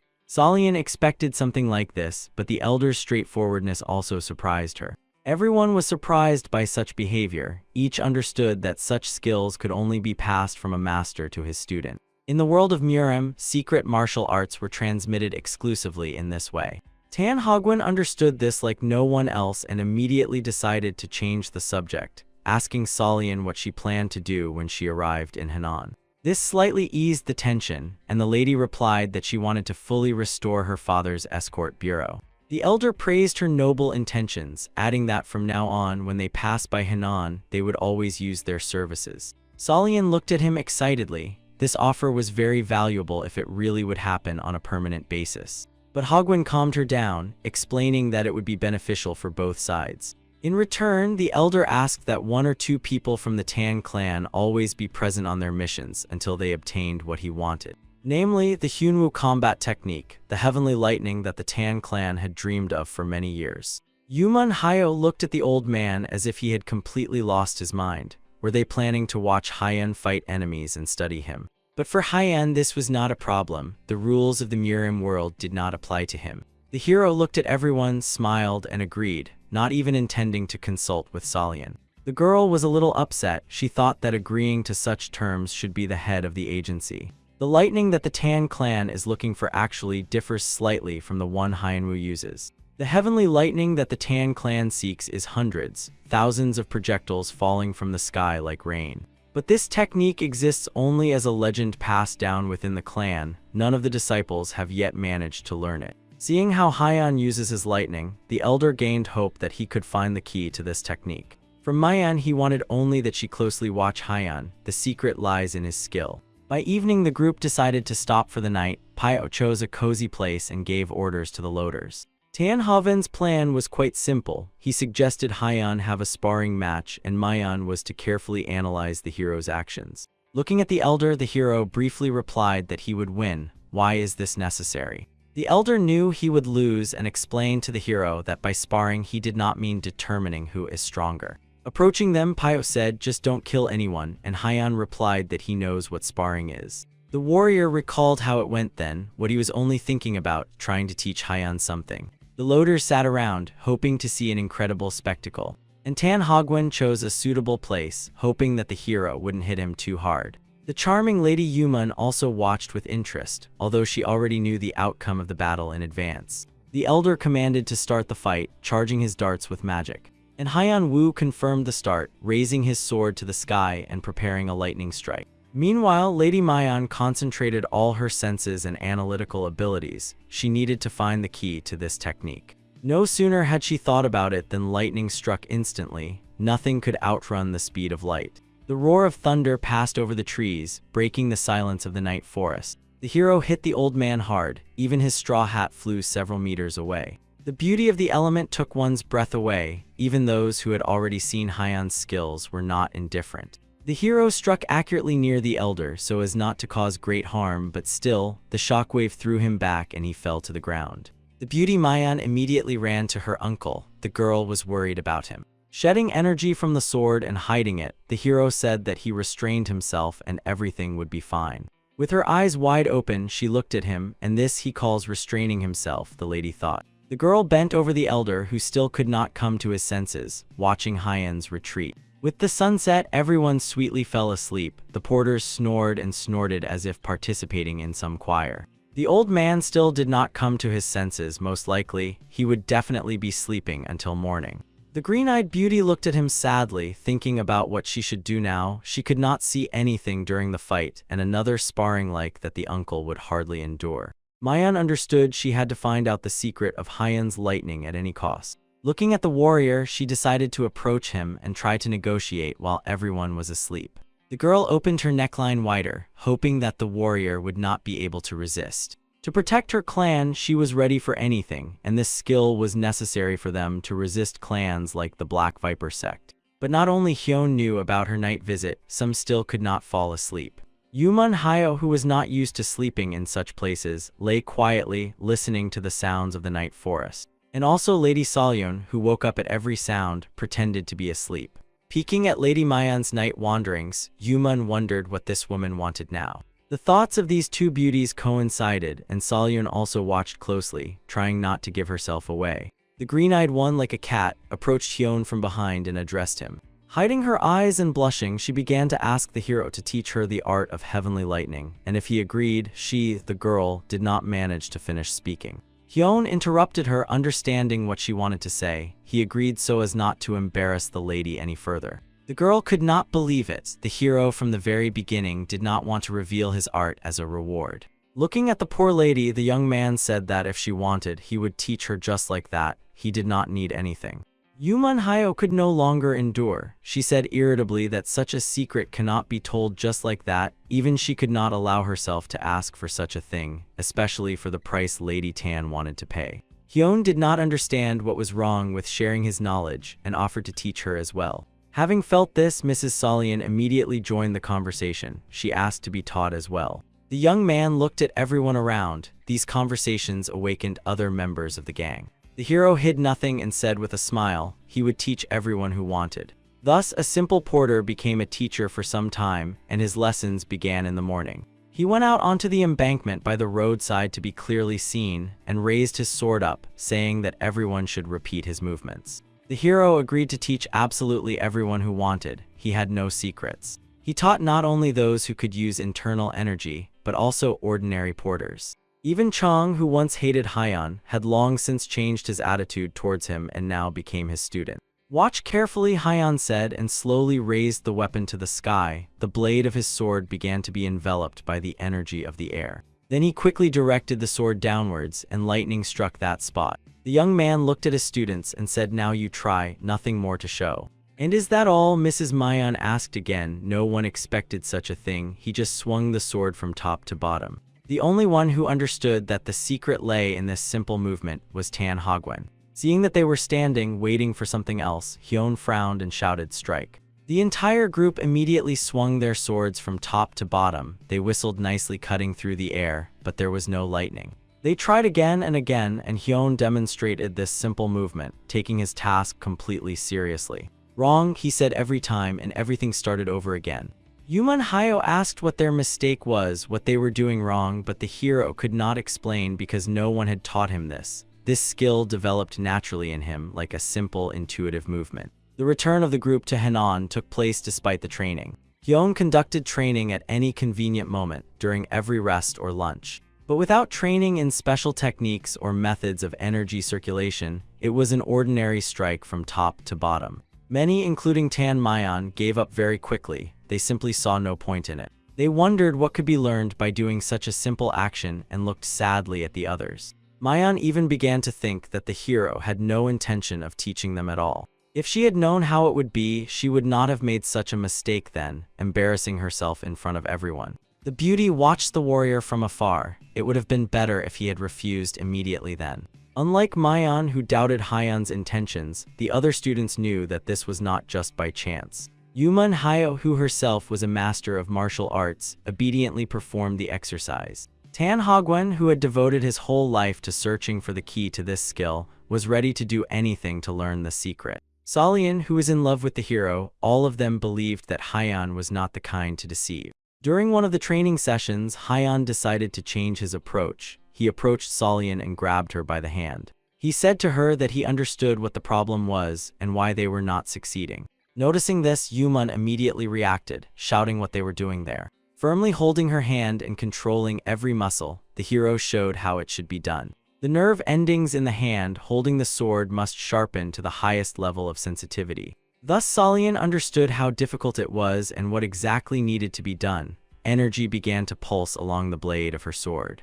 Thanks to heightened senses, the inner energy fills the sword, which gathers it into a single stream and then releases it. They together synchronously made a swing, and lightning struck with a bright ribbon. Lady Yuman, along with the elder, opened their mouths in surprise and admiration. Finally, something started to work out for one of the students. Pio and others who tirelessly repeated the movements were now absolutely sure that under Hyun's mentorship they would succeed. A single stream heard and repeated Mayan. Now she regretted that they had lost hope.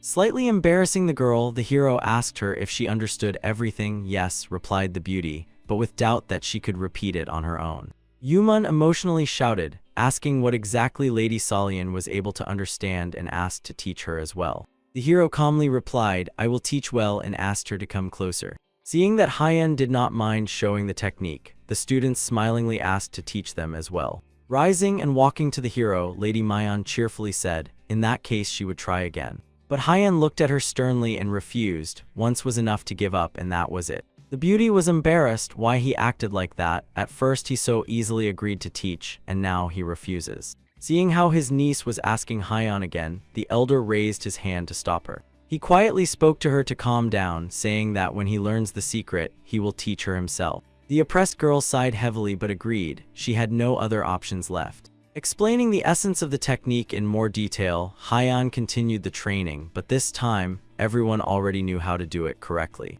Thanks to the hero's personal instructions, Tan Haven felt the heavenly lightning. Then he understood the essence of this skill and was already thinking about how to combine the energy with the rain of petals. To hone the skill, he politely addressed Haiyan as a teacher and asked to conduct one more sparring session. The girls looked at him with admiration. His persistence was impressive. The hero smiled and agreed. In fact, he was enjoying all of this. The elder thanked and suggested moving away from the others to avoid accidentally causing harm. A life in which the sword serves only as a tool for survival is not a life.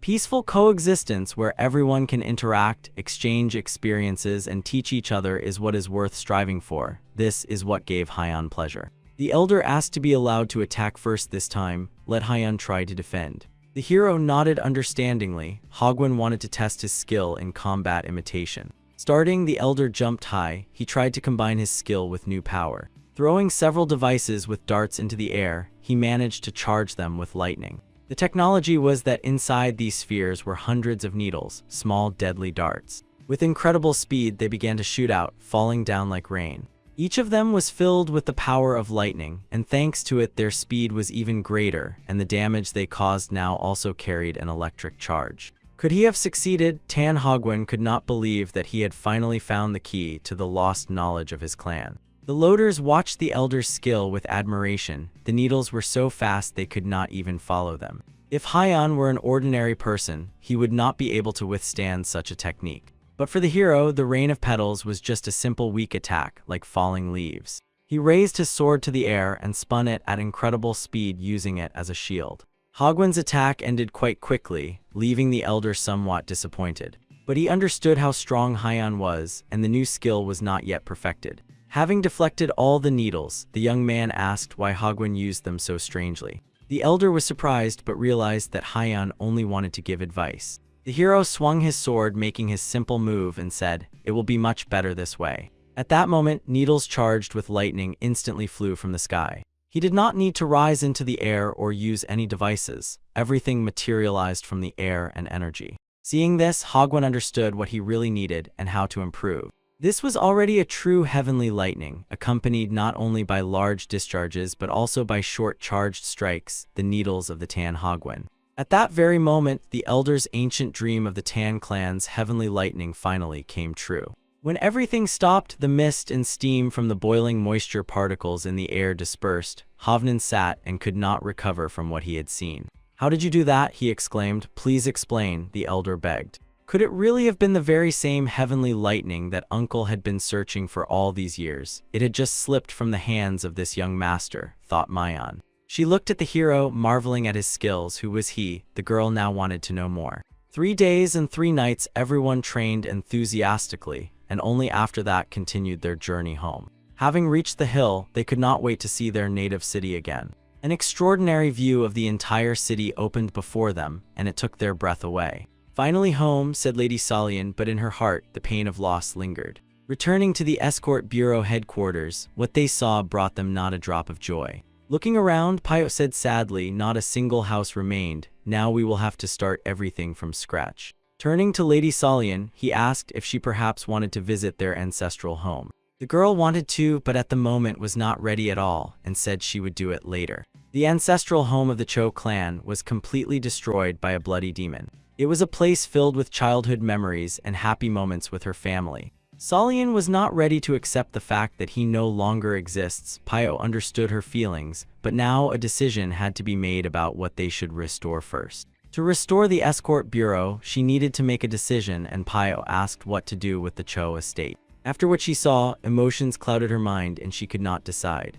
The elder addressed the young mistress and asked if she would allow him to buy the estate land and restore it. He explained that he planned to open a branch in Henan and promised that they would take good care of this estate and she could come whenever she wanted. It was quite a good idea. They did not need 2 residences, and restoring the ancestral estate would calm Lady Salian's heart.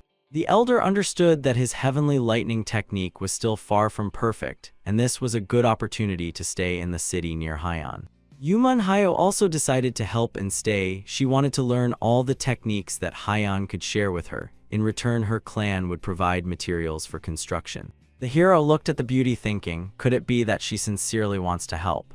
The girl smiled. This was her chance to prove that the rumors about the Yuman clan owning a third of the world's wealth were not an exaggeration. The hero looked at her and thought, it turns out she will not leave until the agency is rebuilt and he teaches her the techniques, and the girl cheerfully confirmed, saying that the Yuman clan never makes unprofitable deals. Clapping his hands, Chong drew attention to himself, asking, well, can we start work? The man surprised Pio and the lady. She told him that they had already worked well enough and could take their pay and leave. They could return when the bureau was restored. The man spoke on behalf of all the loaders and explained that for them the bureau was as valuable as it was for her, so they decided to stay and help. He added, moreover, they simply had nowhere else to go, which surprised and made the leaders think. Lady Salio was very grateful for this and smiled. Welcome to the team, said the beauty. Thus, the will and desire of the people united to achieve a common goal. The loaders began to clear the debris, carry out the burnt beams, and prepare the site for construction.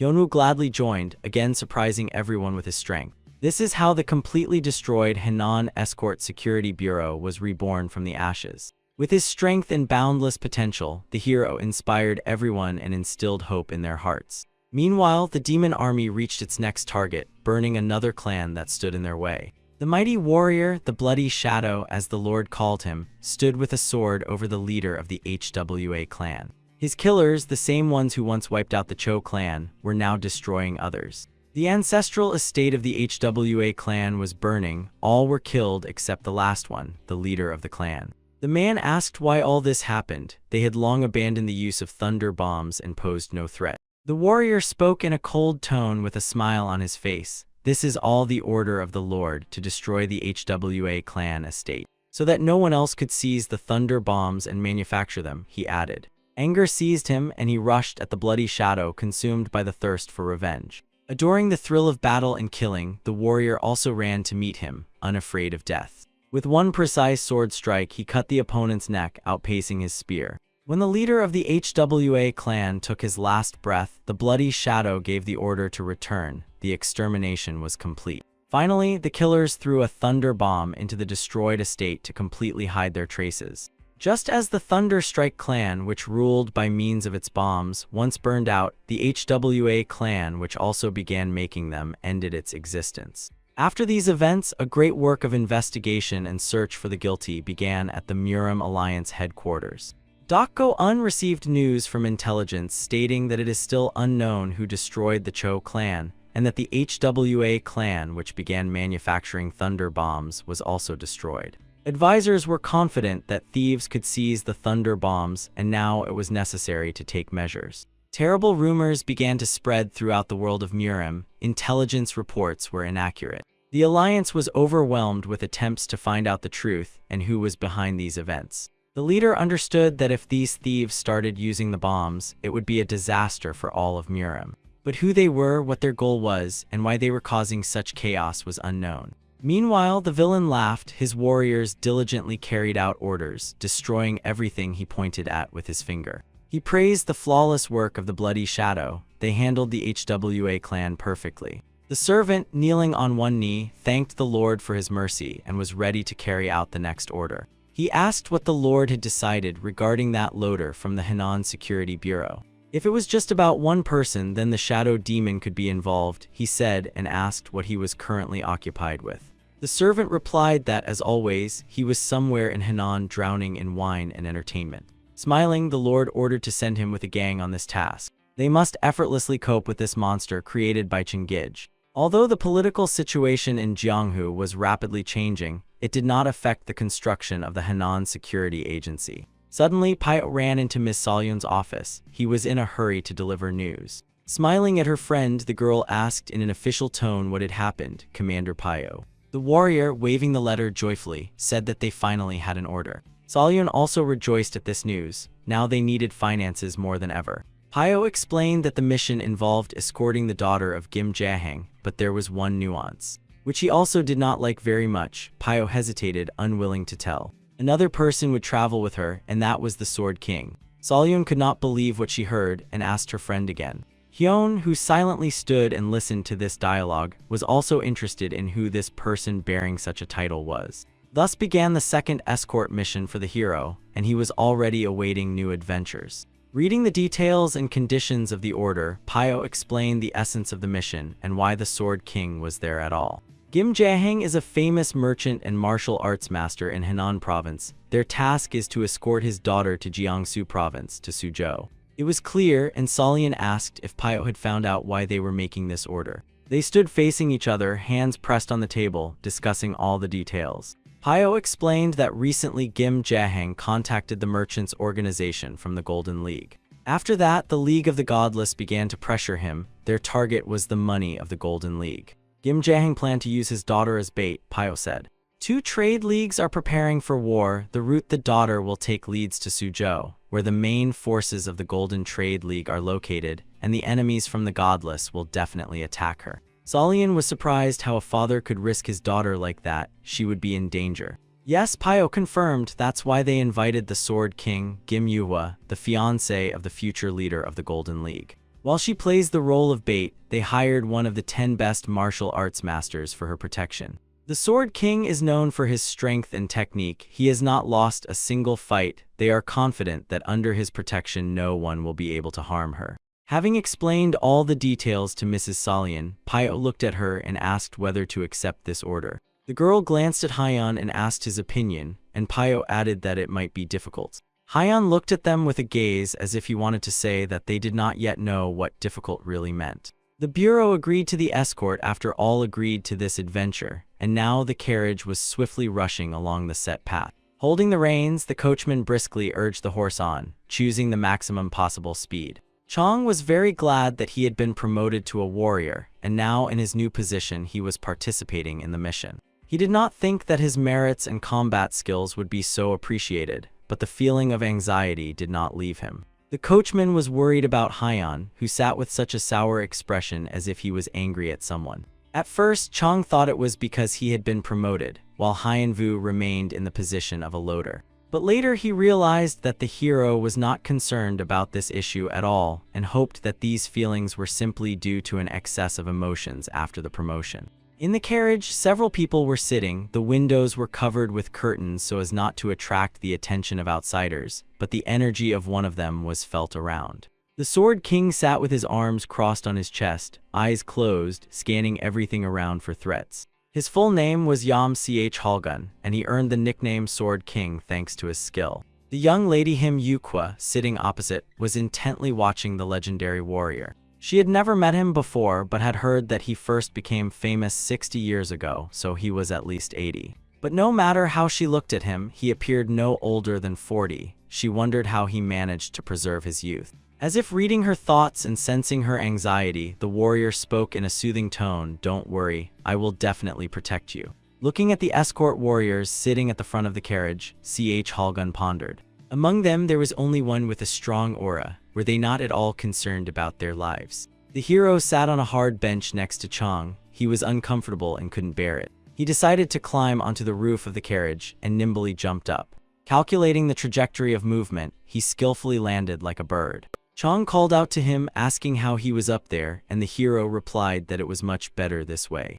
Because of this small detail, he had been sitting sullen, but now the ride was much more enjoyable, and he smiled. The Sword King felt its movement and thought it was an interesting idea to climb onto the carriage for a better view and a more exciting ride. Having reported that the guys from the League of the Godless had stirred, he warned the lady to prepare herself. A crowd of warriors was already catching up to the carriage. By order of their leader, they were to capture Lady Yukfa. The commander shouted, "Kill them all and leave only the girl. She needed to be delivered unharmed." With a battle cry, the masked cutthroats quickly approached the target. They were jumping from the trees. It was clearly an ambush. As Pio had said, they would know the carriage's route. Chong shouted to Haiyan that they were behind, but the hero did not react. He was in no hurry. Just as the hero was about to draw his sword, he felt the presence of the Sword King, who had already entered the fight. He roughly broke open the carriage door and flew out, meeting the godless.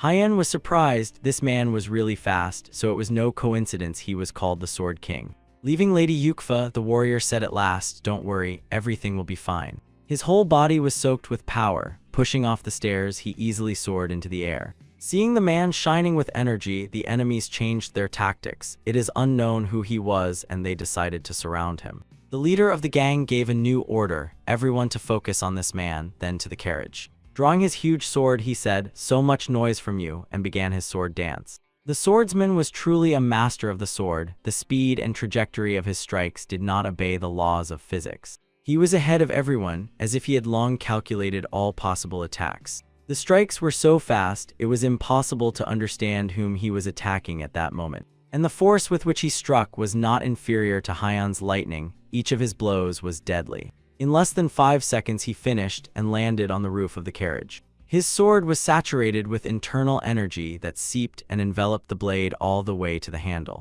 He stood on the roof holding the weapon in his hand, and the enemies continued to die as if the sword worked by itself, using the master's internal resources. Ch. Holgun was proud of himself. No martial arts master could take their eyes off his technique. He looked at the place where Haiyan was standing, expecting that he was watching.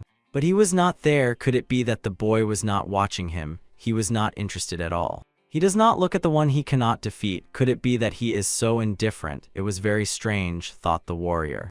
Haiyan sat again in front next to Chong, and he asked him if he had destroyed all the enemies. And the hero replied there was no need for that. The Sword King dealt with them. "Do not worry and keep going," said the hero, calming Chong. The carriage rushed by, leaving behind a pile of defeated enemies. The League of the Godless had a large, luxurious, multi-story mansion. The head of the League struck the soul with his fist sternly, angrily calling his subordinates worthless. They could not capture even one girl. He sat on cushions behind a small table, and the subordinate, kneeling on one knee, apologized. The plan and henshin also failed. Chonak insisted and gave a last chance. This time they must succeed. The servant explained it happened because Kim Jae-hang bought a protector for his daughter, one of the great martial arts masters. And he swore before the Lord that he would prove to everyone that those who sell out for money cannot be strong. Towards evening, the travelers reached a small village and decided to spend the night, eat, and rest at the inn. The hotel where they stayed was quite nice, and there was plenty of space. The traveler arranged a real feast for himself, and the waiter was already serving the 20th dish. Yam Chang was surprised at how one could eat so much, and Mrs. Yukwa smiled and remarked that they probably really love to eat. Without taking his eyes off the plate, Haiyan replied that he indeed really loves to eat. Chong scratched the back of his head and jokingly added that sometimes it seems to him that Haiyan can eat more than his own weight. This was not the first dish. The hero ate quickly and enjoyed the taste. The food here was truly delicious. Everyone watched how the hero ate. It was quite unusual. It was clear how he savored every bite, but the boy did not stop for a moment. Until Haiyan finished eating everything, Chong also decided to eat and took one of the dishes. As soon as he brought the food to his mouth, it suddenly disappeared the moment he closed his eyes for a second. "How is that possible? It was just in my hands," thought Chong, surprised. "You have to eat food while it's warm, not just look at it," said Haiyan, as he snatched the plate right from under his colleague's nose. Ms. Yukfa was also surprised by this young man. He managed to eat everything, and they hadn't even started yet. From the very beginning of the escort mission, she was only now able to look at him more closely. Even if the escort bureau was destroyed, they would hardly have sent someone incompetent, but besides the fact that he eats a lot, she didn't notice anything else special. Glancing sideways at the Sword King, he didn't take his eyes off Haiyan at all, and she wondered why he attracted the attention of her guards so much. When it got darker outside, the hotel guests finished their dinner. Haiyan politely thanked the servants and praised them, saying it was very tasty. And Chong still couldn't calm down. He didn't even have time to eat anything, and the waiter apologized, saying that nothing more could be prepared. The ingredients had run out. Trying to calm Chong down a little, Yukfa offered him a shot. The girl herself didn't drink, so she decided to give it away. But he didn't get the alcohol either. The Sword King took it. The warrior raised the glass, said to your health, and drank it in one gulp.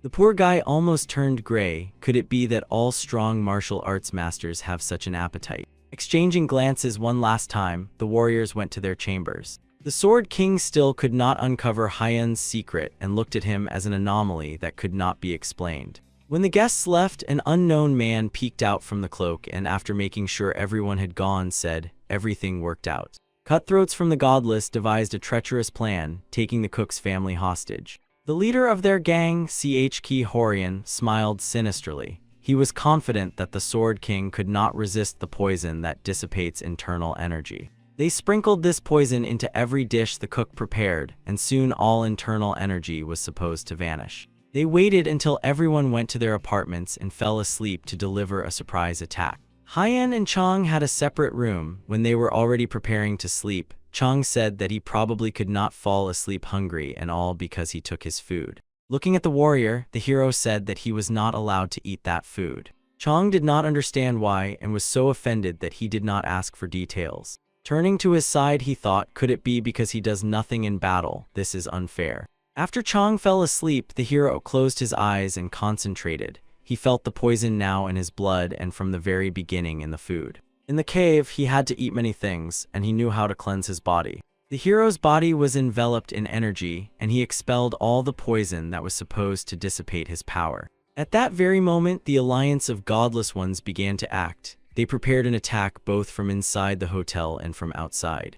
The assassins stealthily approached the sleeping beauty. She slept like an angel, and her beautiful face was illuminated by the bright moon. The assassins began whispering among themselves. They felt sorry that she could not be touched. She was very valuable. But one of them really desired her, and he thought, if no traces are left, everything will be fine. At that very moment, the strike of Khalgun's sword hit him right on the head. The warrior split the scoundrel's skull like a ripe watermelon, splattering blood in different directions. "So this is who ruined the taste of alcohol with his poison," the warrior said. Seeing that nothing came of the poison, the enemies realized they could not win and began to retreat. But it was already too late to retreat. The king's sword finished them off faster than they realized they needed to flee. Khalgun, just like Hyen, expelled the poison from his body, but he did not rush to help the others. He dealt with the enemies so quickly and quietly that the young lady did not even wake up.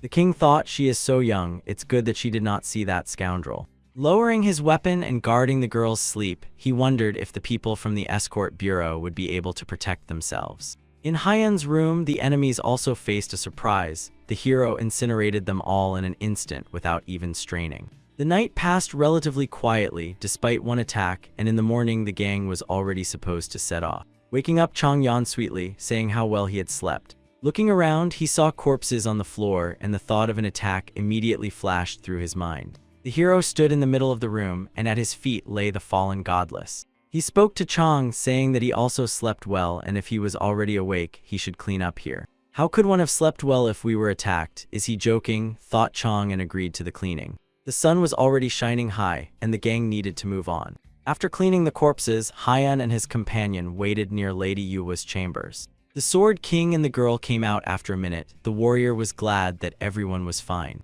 He managed to expel the poison from himself, defeat the attackers, and remain unharmed, summarized Khalgun, and realized that Hyen was quite a skilled warrior. Getting ready for the journey, having watered the horse, they set off, and Hyen again decided to ride on the roof of the carriage. The assassins were lurking and watching their every step. It was necessary to leave and report this to the leader. The deputy of the Black Bloody Swordsman Jin Hanok asked to convey that their enemy was the Sword King, and that to win the boss must intervene personally. He conjured crows and sent them with the message. The black birds immediately obeyed his will. High above the ground, they flew forward ahead of the travelers. Looking at the mountain, the hero noticed and felt that these birds were unusual and understood that there would be another ambush ahead. Passing further through this small village, the heroes noticed that something was wrong here. Holding the bridle, Chang looked around. From this place he got goosebumps. There were no people on the street at all. Lady Yuquin noticed looking out the window. Everyone had hidden in their homes, and only the cold fog wandered the streets. An unknown man looking out the window was examining the carriage. Horror was in his eyes. Seeing that he was noticed, he instantly closed the shutters. Who could have scared these residents so much? The hero said they all hid because they were scared to death. The sky was covered with black clouds, and the travelers stopped the carriage, pulling up to the hotel called Moonflower Inn. This was their next stop. Lady Yuqua and her guard Khalgun were in no hurry to get out. Hyen jumped off the carriage to the ground. it was necessary to inspect everything here and find a safe place. Chang, who had already run to the hotel, returned. Judging by his face, the news he had was not good. Breathing heavily, he reported that he had run around the entire hotel. Neither the owner nor the guests were there. The whole village was deserted.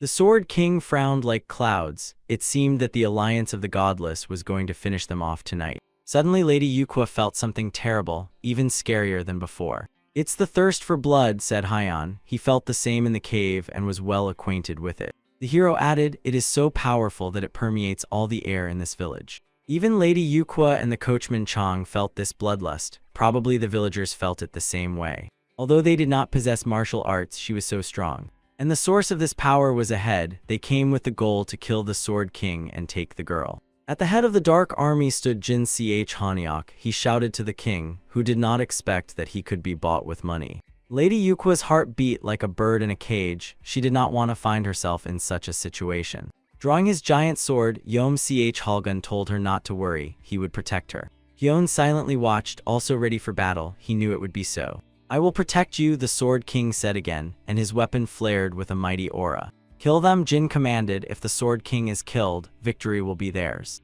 Unfearing death, the godless warriors charged with a battle cry. But the sharp blade of the Sword King, slicing through the air, was already moving towards them. A spark of fear flashed in their eyes when they saw his martial arts. His movements were fast and precise. The enemies had no chance. It was a bloody slaughter. The godless flew at the warrior like mosquitoes, and he swung his sword nonstop, anticipating their attacks. The only chance to defeat him was to overwhelm him with numbers. Only when Ch Kalgun got tired would he lose. Having repelled the first wave of enemies, he descended to the ground and said, "Could it be that the godless alliance has no worthy fighters left?" Jin laughed. 90% of the alliance's forces are gathered here, he said, and no one can cope with such a number of enemies. With an even greater wave, they rushed at the Sword King, jumping from roofs from all sides. They were like cannon fodder. Standing next to Lady Yuqua, Chang was amazed that they seemed endless, and the girl thought, could it all be because of her? Turning to the lady, Ch Kalgun promised to take care of her and protect her, but warned that he could not protect others. They would have to take care of themselves. Chang looked hopefully at Haiyan and hoped that he would not abandon him. Looking at the warrior, Haiyan addressed him and said, "Do not die, sir." Ch Kalgun laughed. "You really are a funny boy, telling the Sword King not to die," he said. Focusing his energy, he shone even brighter with it, like a warrior unleashing all his inner reserves. "Now I will show you why they call me the King of the Sword," said the warrior, tensing like a spring. The glow and energy he radiated filled everything around, rising with the wind high into the sky. It was a raw force that shattered everything in its path. He ran forward, swinging his sword and cutting down everyone around. His blade reached everyone. Lady Yuqua was delighted. She could not even grasp the scale of this slaughter at a glance. To instill terror in the enemy, the King of the Sword unleashed all his power. It was a good decision against such a number of enemies. But there were still many enemies, and they were not afraid of death itself. As if zombified, they followed the order to kill. After several hours of battle at the limit of his abilities, the body of the King of the Sword began to fail. He said, "That's all. If he continues, he will not be able to avoid disrupting the flow of energy in his body." He urgently needed to restore circulation, but that was exactly what the enemies were counting on. Jin Ch Hanyok understood what had happened, and shouting now, swiftly ran into attack. The warrior blocked this attack in time, and the clang of steel spread throughout the village. The Sword King tried to counterattack, but his strength was already leaving him. He had exhausted all internal reserves. The counterattack failed, and he was wounded. Gritting his teeth, he tasted his own blood. Jin was fast and jumped back in time, avoiding a deadly blow. Landing, he curled up for the next attack. Jumping high, he raised his sword, ready to deliver a deadly strike. "It's all over," he shouted to the great Sword King, preparing to take the life of the invincible warrior. "That's all," Ch Hulgun realized and apologized to Yuqua for not being able to protect her. Looking at him, she smiled at the warrior, thanking him for what he had done.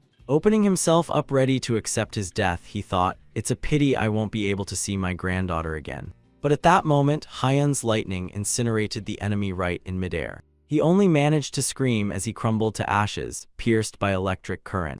Lightning, where did it come from? Yuqua and Ch Hulgun thought. She saved their lives. The hero intervened in time. Now it was his turn to protect Lady Yuqua. He stood wrapped in energy, ready to destroy anyone who interfered with the mission. And behind him, Chang smiled and exclaimed, "Don't worry, Haiyan's lightning is invincible." Lady Yukwa could not believe it. Could the boy really control the element? Hyan looked at her and said, "This is called heavenly lightning." This really scared the enemies. The deputy head turned to ashes in an instant.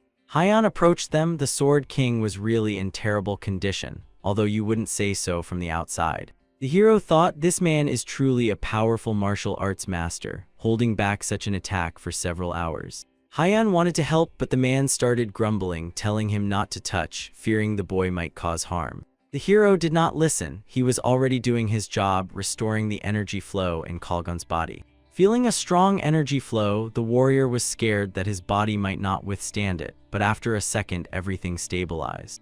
Hyan spoke in a calming voice, praising the man for handling it well, and now let him sleep. The Sword King was shocked by what Hyan had done to his body, and asked in surprise, "Who are you?" Turning to the Lord, the hero said, "If you still haven't understood, he is Hanan, a loader of the Security Bureau."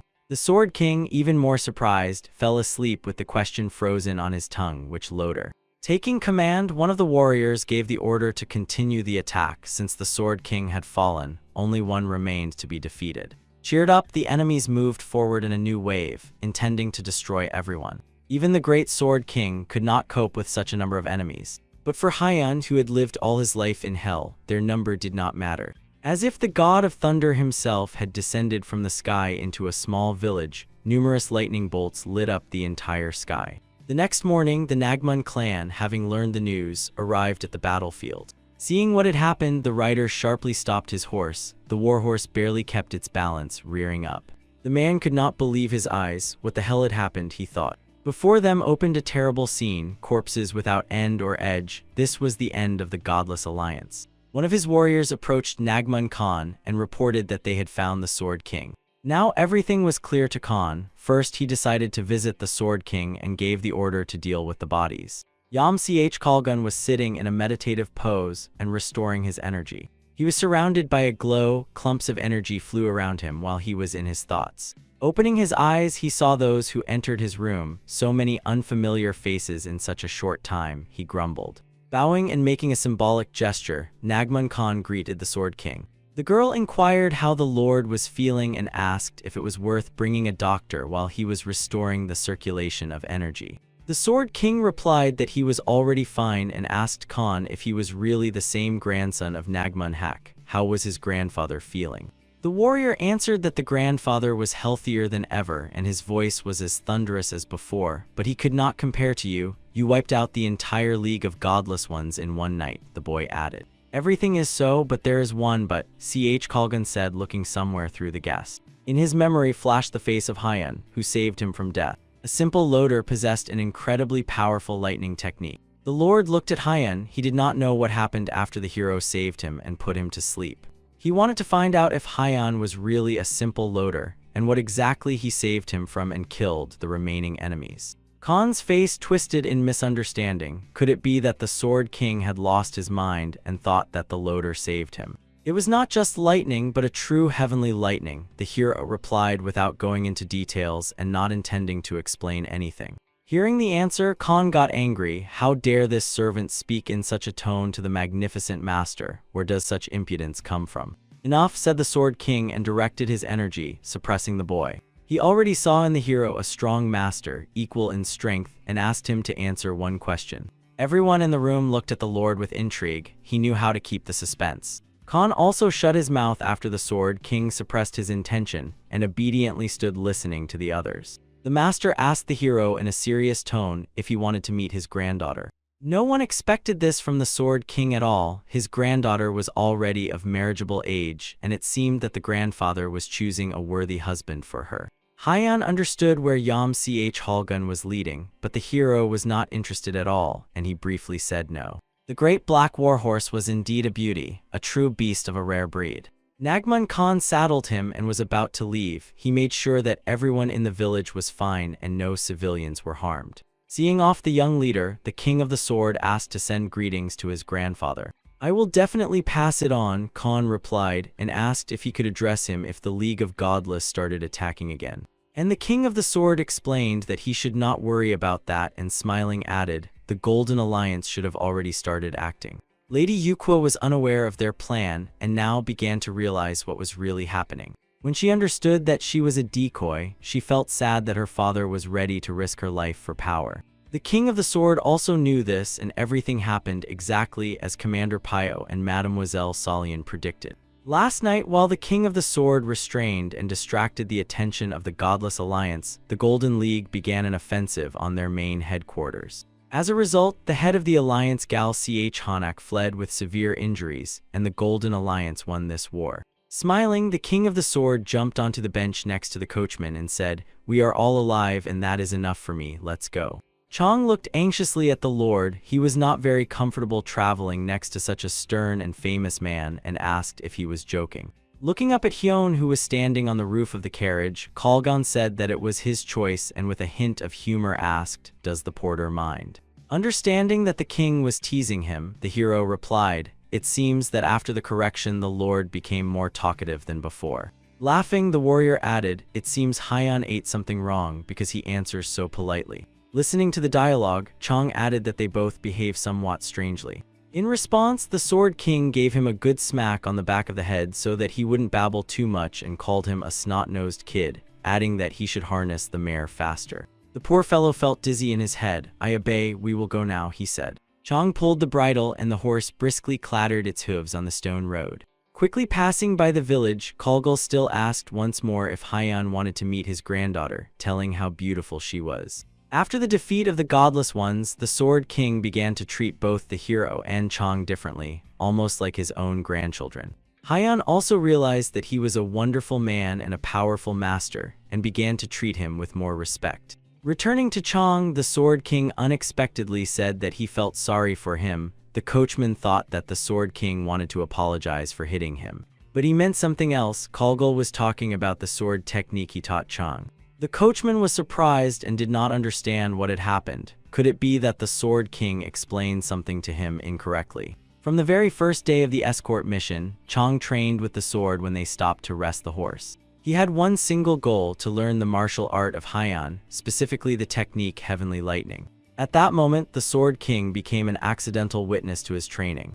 But in his eyes, this technique was imperfect. In his opinion, Chang was training incorrectly and he could not stand aside. As a result, Chang began to study the Sword King's technique, and Hyun stopped sparing him during sword training. Only now did Yam Ch Hulgum realize that what seemed superfluous was actually the correct path to the Heavenly Lightning technique. The essence was to cut through the gaps between energy streams, and at the moment of their collision, lightning would appear. The Sword King lived a long life and believed he already knew everything. He would never have thought he would see a new path. Looking at the mountain, he thanked Hyun, jokingly calling him a scoundrel. The hero silently waved his hand, admiring the beautiful view from the roof of the carriage. What to do with this now? Looking at Chang, the warrior asked, "Is it really too late to fix everything?" The hero also did not know how to retrain the student now, so he said nothing. He believed that Chang was to blame for straying from his path. Chang did not understand what they meant. Yesterday, he even managed to defend himself using the technique the Sword King had taught him.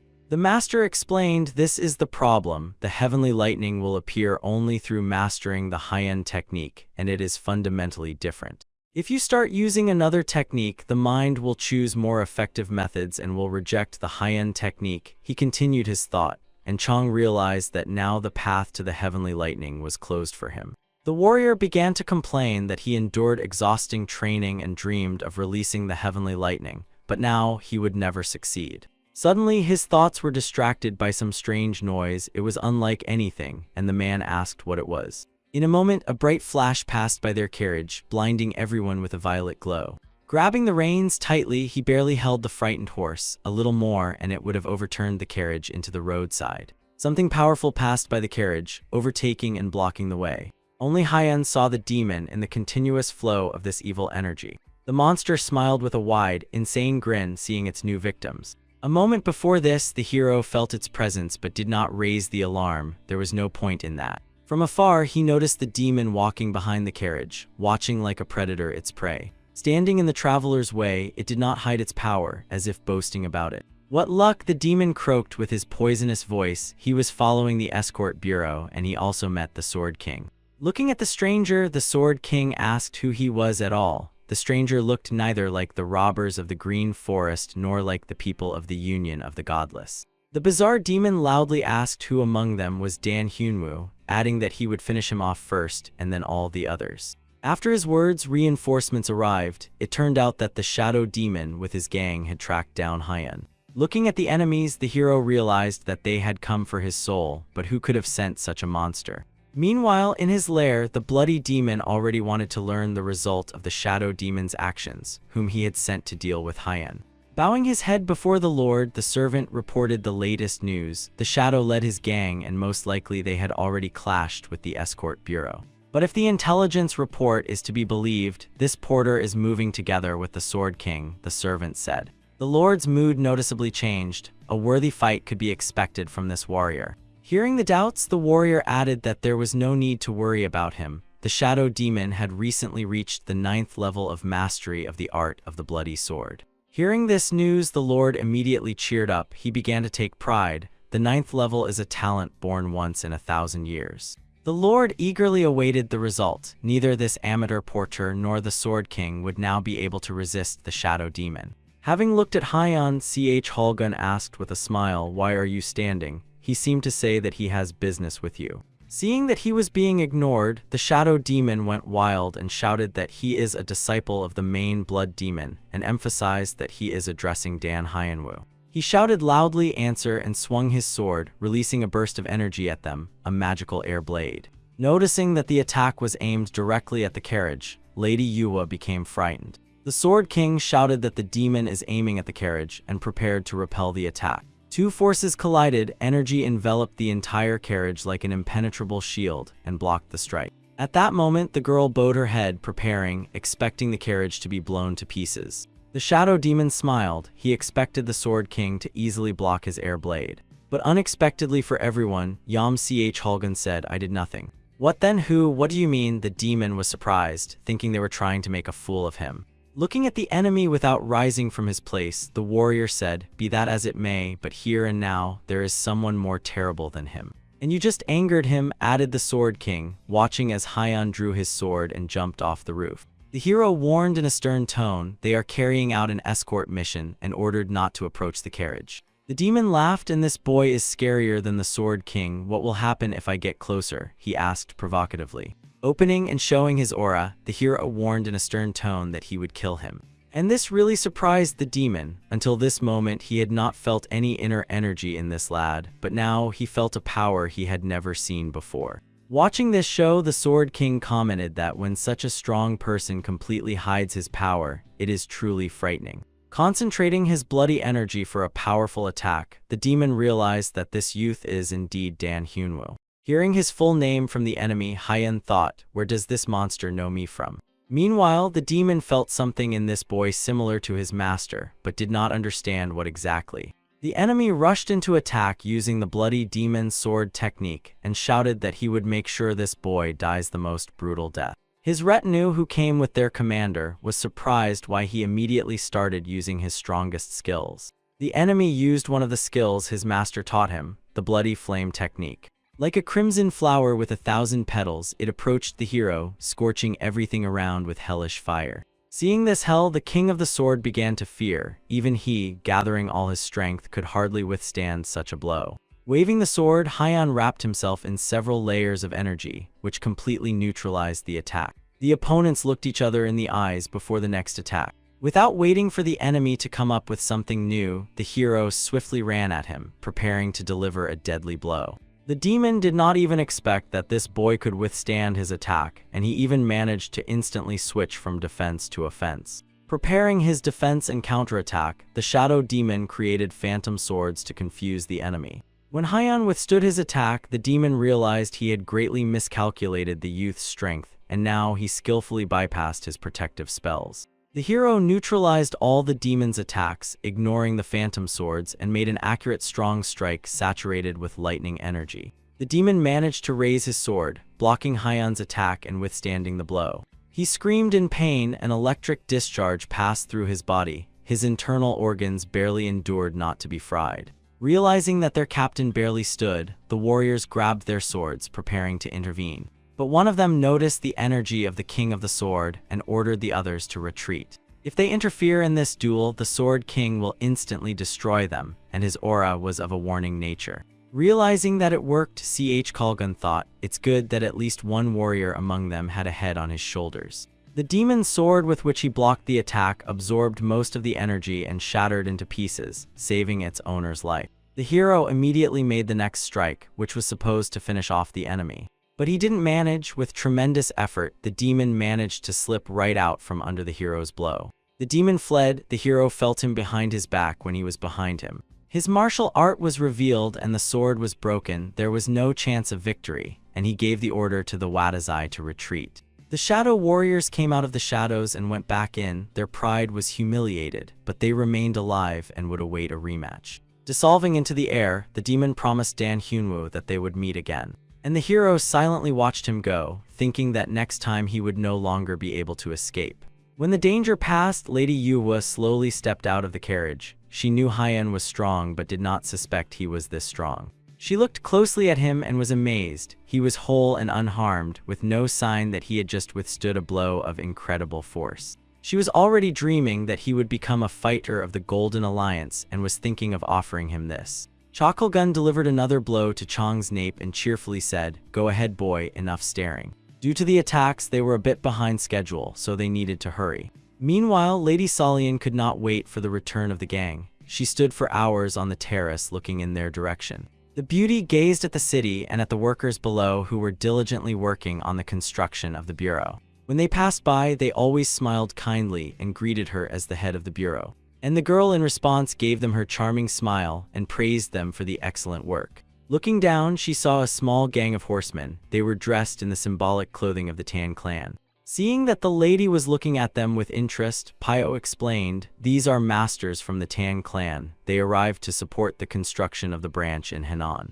Pio also said that after the last escort mission, many rumors spread about the beauty of Lady Yumun Hyo. Many come here because of this and ask about her. Hearing this, the girl turned pale. Just the word about Lady Yumun stirred a storm of emotions in her. She envied her beauty. The young, beautiful, and talented lady was incredible in everything, and Solian also thought that she sympathized with Hyan. Seeing that the girl was sad, Pio decided to cheer her up and informed her about the victory over the alliance of godless ones. Rumors about this have been circulating for a long time, and most likely our band should have already reached Lake Hunj. Lake Hunj was famous for its blueness and depth. Travelers rented a small boat to cross it directly. The sailing ship quickly moved, cutting through the blue water. The splashes magically glittered in the rays of the sun. And Lady Solian on her terrace dreamed and imagined Hyan, how he stood on the deck and wanted to be next to him.